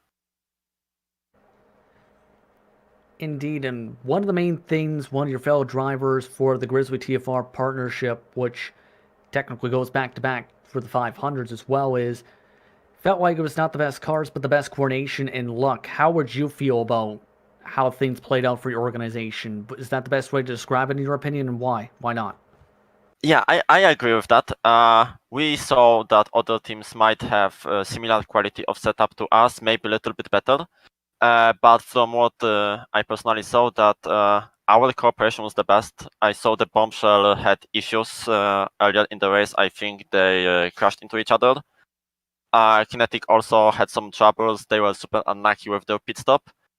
But yeah, I mean, our coordination, especially at the end of the race, where we were controlling the field with 3 cars with Tim and Georg, that was very well. That was very good cooperation. Overall, the next race is a first wildcard round weekend of the Major Series season. The Masters of Formula 3 is for the European region. Your thoughts on the Masters of Formula 3? To be honest, I never drove F3 in my life, so it's gonna be insanely big challenge for me. But I know I can quickly adapt to basically any car. This is my biggest strength in sim racing. So I'm looking forward already for starting practicing for this race. Indeed. We'll let you get to the practice in just a moment. Anyone you want to thank or anything you'd like to add before we let you go? I mean, this is my second majors race, and I'm debutant here. And I'm super impressed by how united this community is. It's something I never encountered before in any sim racing community I met. And I'm just super impressed by work John had to put in this community to be like that. It's something really unique, and it should be kept like that, because you can feel that whole this community is basically like one big family. Other than that, I just want to really thank our team owner Joshua for providing us the great possibility for racing, and yeah, that's basically all. Thank you very much. Once again, that was David Monerwich joining us in the broadcast booth. Christian Chauner is with Joshua Wolf. Josh, that looked like it was kind of going really great for you until all of a sudden it wasn't. You kind of executed a little bit of a different strategy to what the guys at the front did. It looked like you were hanging out sort of the back end of the field until it was sort of go time at the end, and then you made your way forwards pretty rapidly, but unfortunately it just didn't quite work out for you. Yeah, that was kind of the plan. Last year, the stress level was a lot higher. I had to use my fast repair early because I was trying to run up front, and I just didn't want to deal with that. Just kind of ride around, and then time to go was ready to go, and we get caught up and stuff. Had to use the fast repair, and then just didn't have it there right at the end when I needed it. So kind of unfortunate, but that happens. Yeah, it was quite an interesting race to watch from that perspective, because we saw that track position really was king, really no matter what in terms of tires and so on. And really, when anybody lost the track position, it was very difficult for them to get it back, especially when they got to sort of the back end of the top 10. And I was surprised that the top line wasn't maybe as powerful as I expected it to be. I really thought that we would see a lot more passes up there and a lot more guys trying to use it. You kind of got any thoughts on that in terms of why we didn't necessarily see that and why we didn't see big groups of cars going to the top? We only really saw one or two at a time. I think it was more setup related. I know for us, it was difficult, especially mid-run, for us to do anything off the bottom. We would just push so hard at the speeds we were running. So we kind of went with a more stable, so we could either push or be very close to people if we needed to, and that just didn't allow the outside to work. If you wanted to have a little bit freer of a car, that you might have been able to run the outside. We just didn't go that way on our setup. Well, that's definitely interesting to hear. Obviously, I expected the top to be really powerful and didn't really see it so much. And we did see a couple of guys getting kind of loose and going for a wild ride with people tucked up right behind them on corner entry. And that's pretty much something that we saw in the duels, was that you could really get someone aero loose just by being really right behind them. And is that kind of a factor of what you were saying there in terms of your setup, that you were looking to avoid that, having a bit more stability in those situations when you knew guys were going to be tightly packed? Yeah, that was pretty much it. We wanted to be able to have some of the guys that maybe aren't as familiar with super speedway or how we run super speedways typically have a little bit more stable setup, and I was kind of messing with it in the practice beforehand just to try and get it a little bit better in the middle of the run. But yeah, we were kind of joking around with it. I figured out a really good way to dump people with air, and I didn't end up doing it all during the race, but I had figured out that there's a very tight window where you can get a lot of people loose and spun out, and our car was a lot better at not having to deal with that. It's definitely an important thing to have kind of ease of drivability, I would say, around a track like this. It sounds strange. Everybody kind of always goes for raw speed, but for me personally, I've kind of always valued having the ability to switch lanes and whatnot, and just being really comfortable in the car. So can totally understand why you guys went that direction. And obviously, unfortunately for yourself, it didn't work out, but for the rest of your teammates, it really did and kind of dominated the race. So before we let you go, anybody that you want to give some shout outs to? Mainly just think about John. Wish he was able to be around, and he's kind of the one that pushed me in the direction we're kind of going with the team, and looking forward to racing Kinetic more and more in the years to come. Thank you, man. We appreciate you taking the time to come and chat with us. Once again, that's Tim Clausen, George Gruber, Delvin Awarenich, I should rather say, as well as once again Josh Wolf for taking the time. I'd like to thank them for taking the time to speak with us. Christian, your final thoughts on what was an emotional and eventful day today? Yeah, I mean, I think we definitely saw a great race, and obviously everybody was a really high level. We did have a lot of yellows, but that's kind of to be expected with what we had right there. But obviously the big thing was the Racing for John campaign, and it's really already been said by everybody that came in and did interviews with us in terms of how supportive the whole majors community and actually outside of the majors community as well has been of our whole push to help one of our much loved teammates out. Obviously going through a rough time, not something that we want to see, not something that we would want to have to do, but in terms of being able to help out, somebody who's helped us out so much over the entire time. Really, the vast majority of guys who've been in the Kinetic Racing team, the Black Adder Motorsport team, like all those guys who've been in some ways associated with John. Obviously, Mike through the major series and organizing everything, the competition committee. I mean, the amount of guys that we've had who said like they put in messages regarding teams and stuff, like Mark Stevenson. Like all these guys who are like John was really encouraging to them to get involved in things, even if maybe they themselves didn't really feel like they could do it.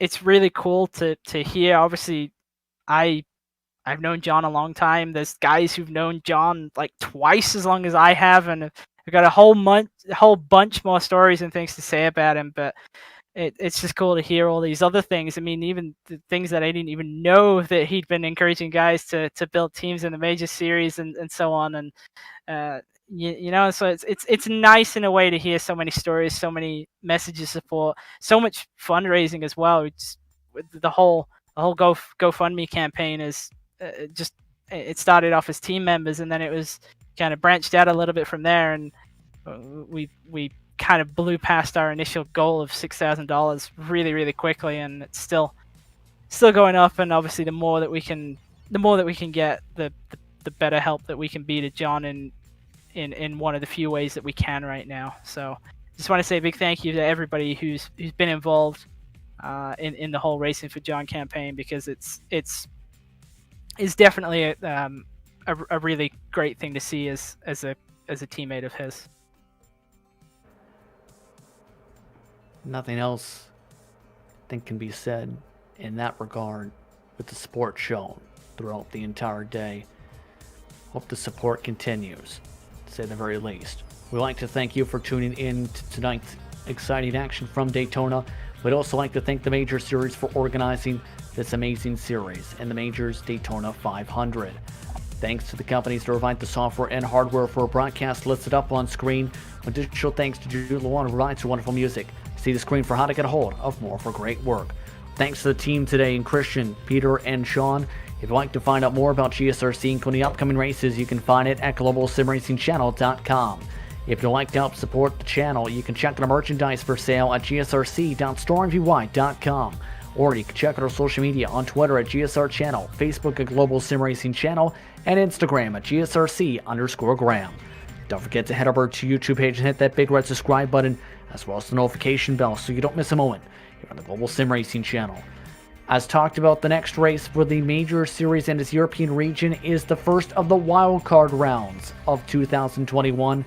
It's Circuit Zolder. It's the Masters of Formula 3, and it takes place Sunday, March 14th, 12:45 p.m. Eastern Time is the start time, or should I say 11:45 p.m. Eastern Time expected start for broadcast coverage.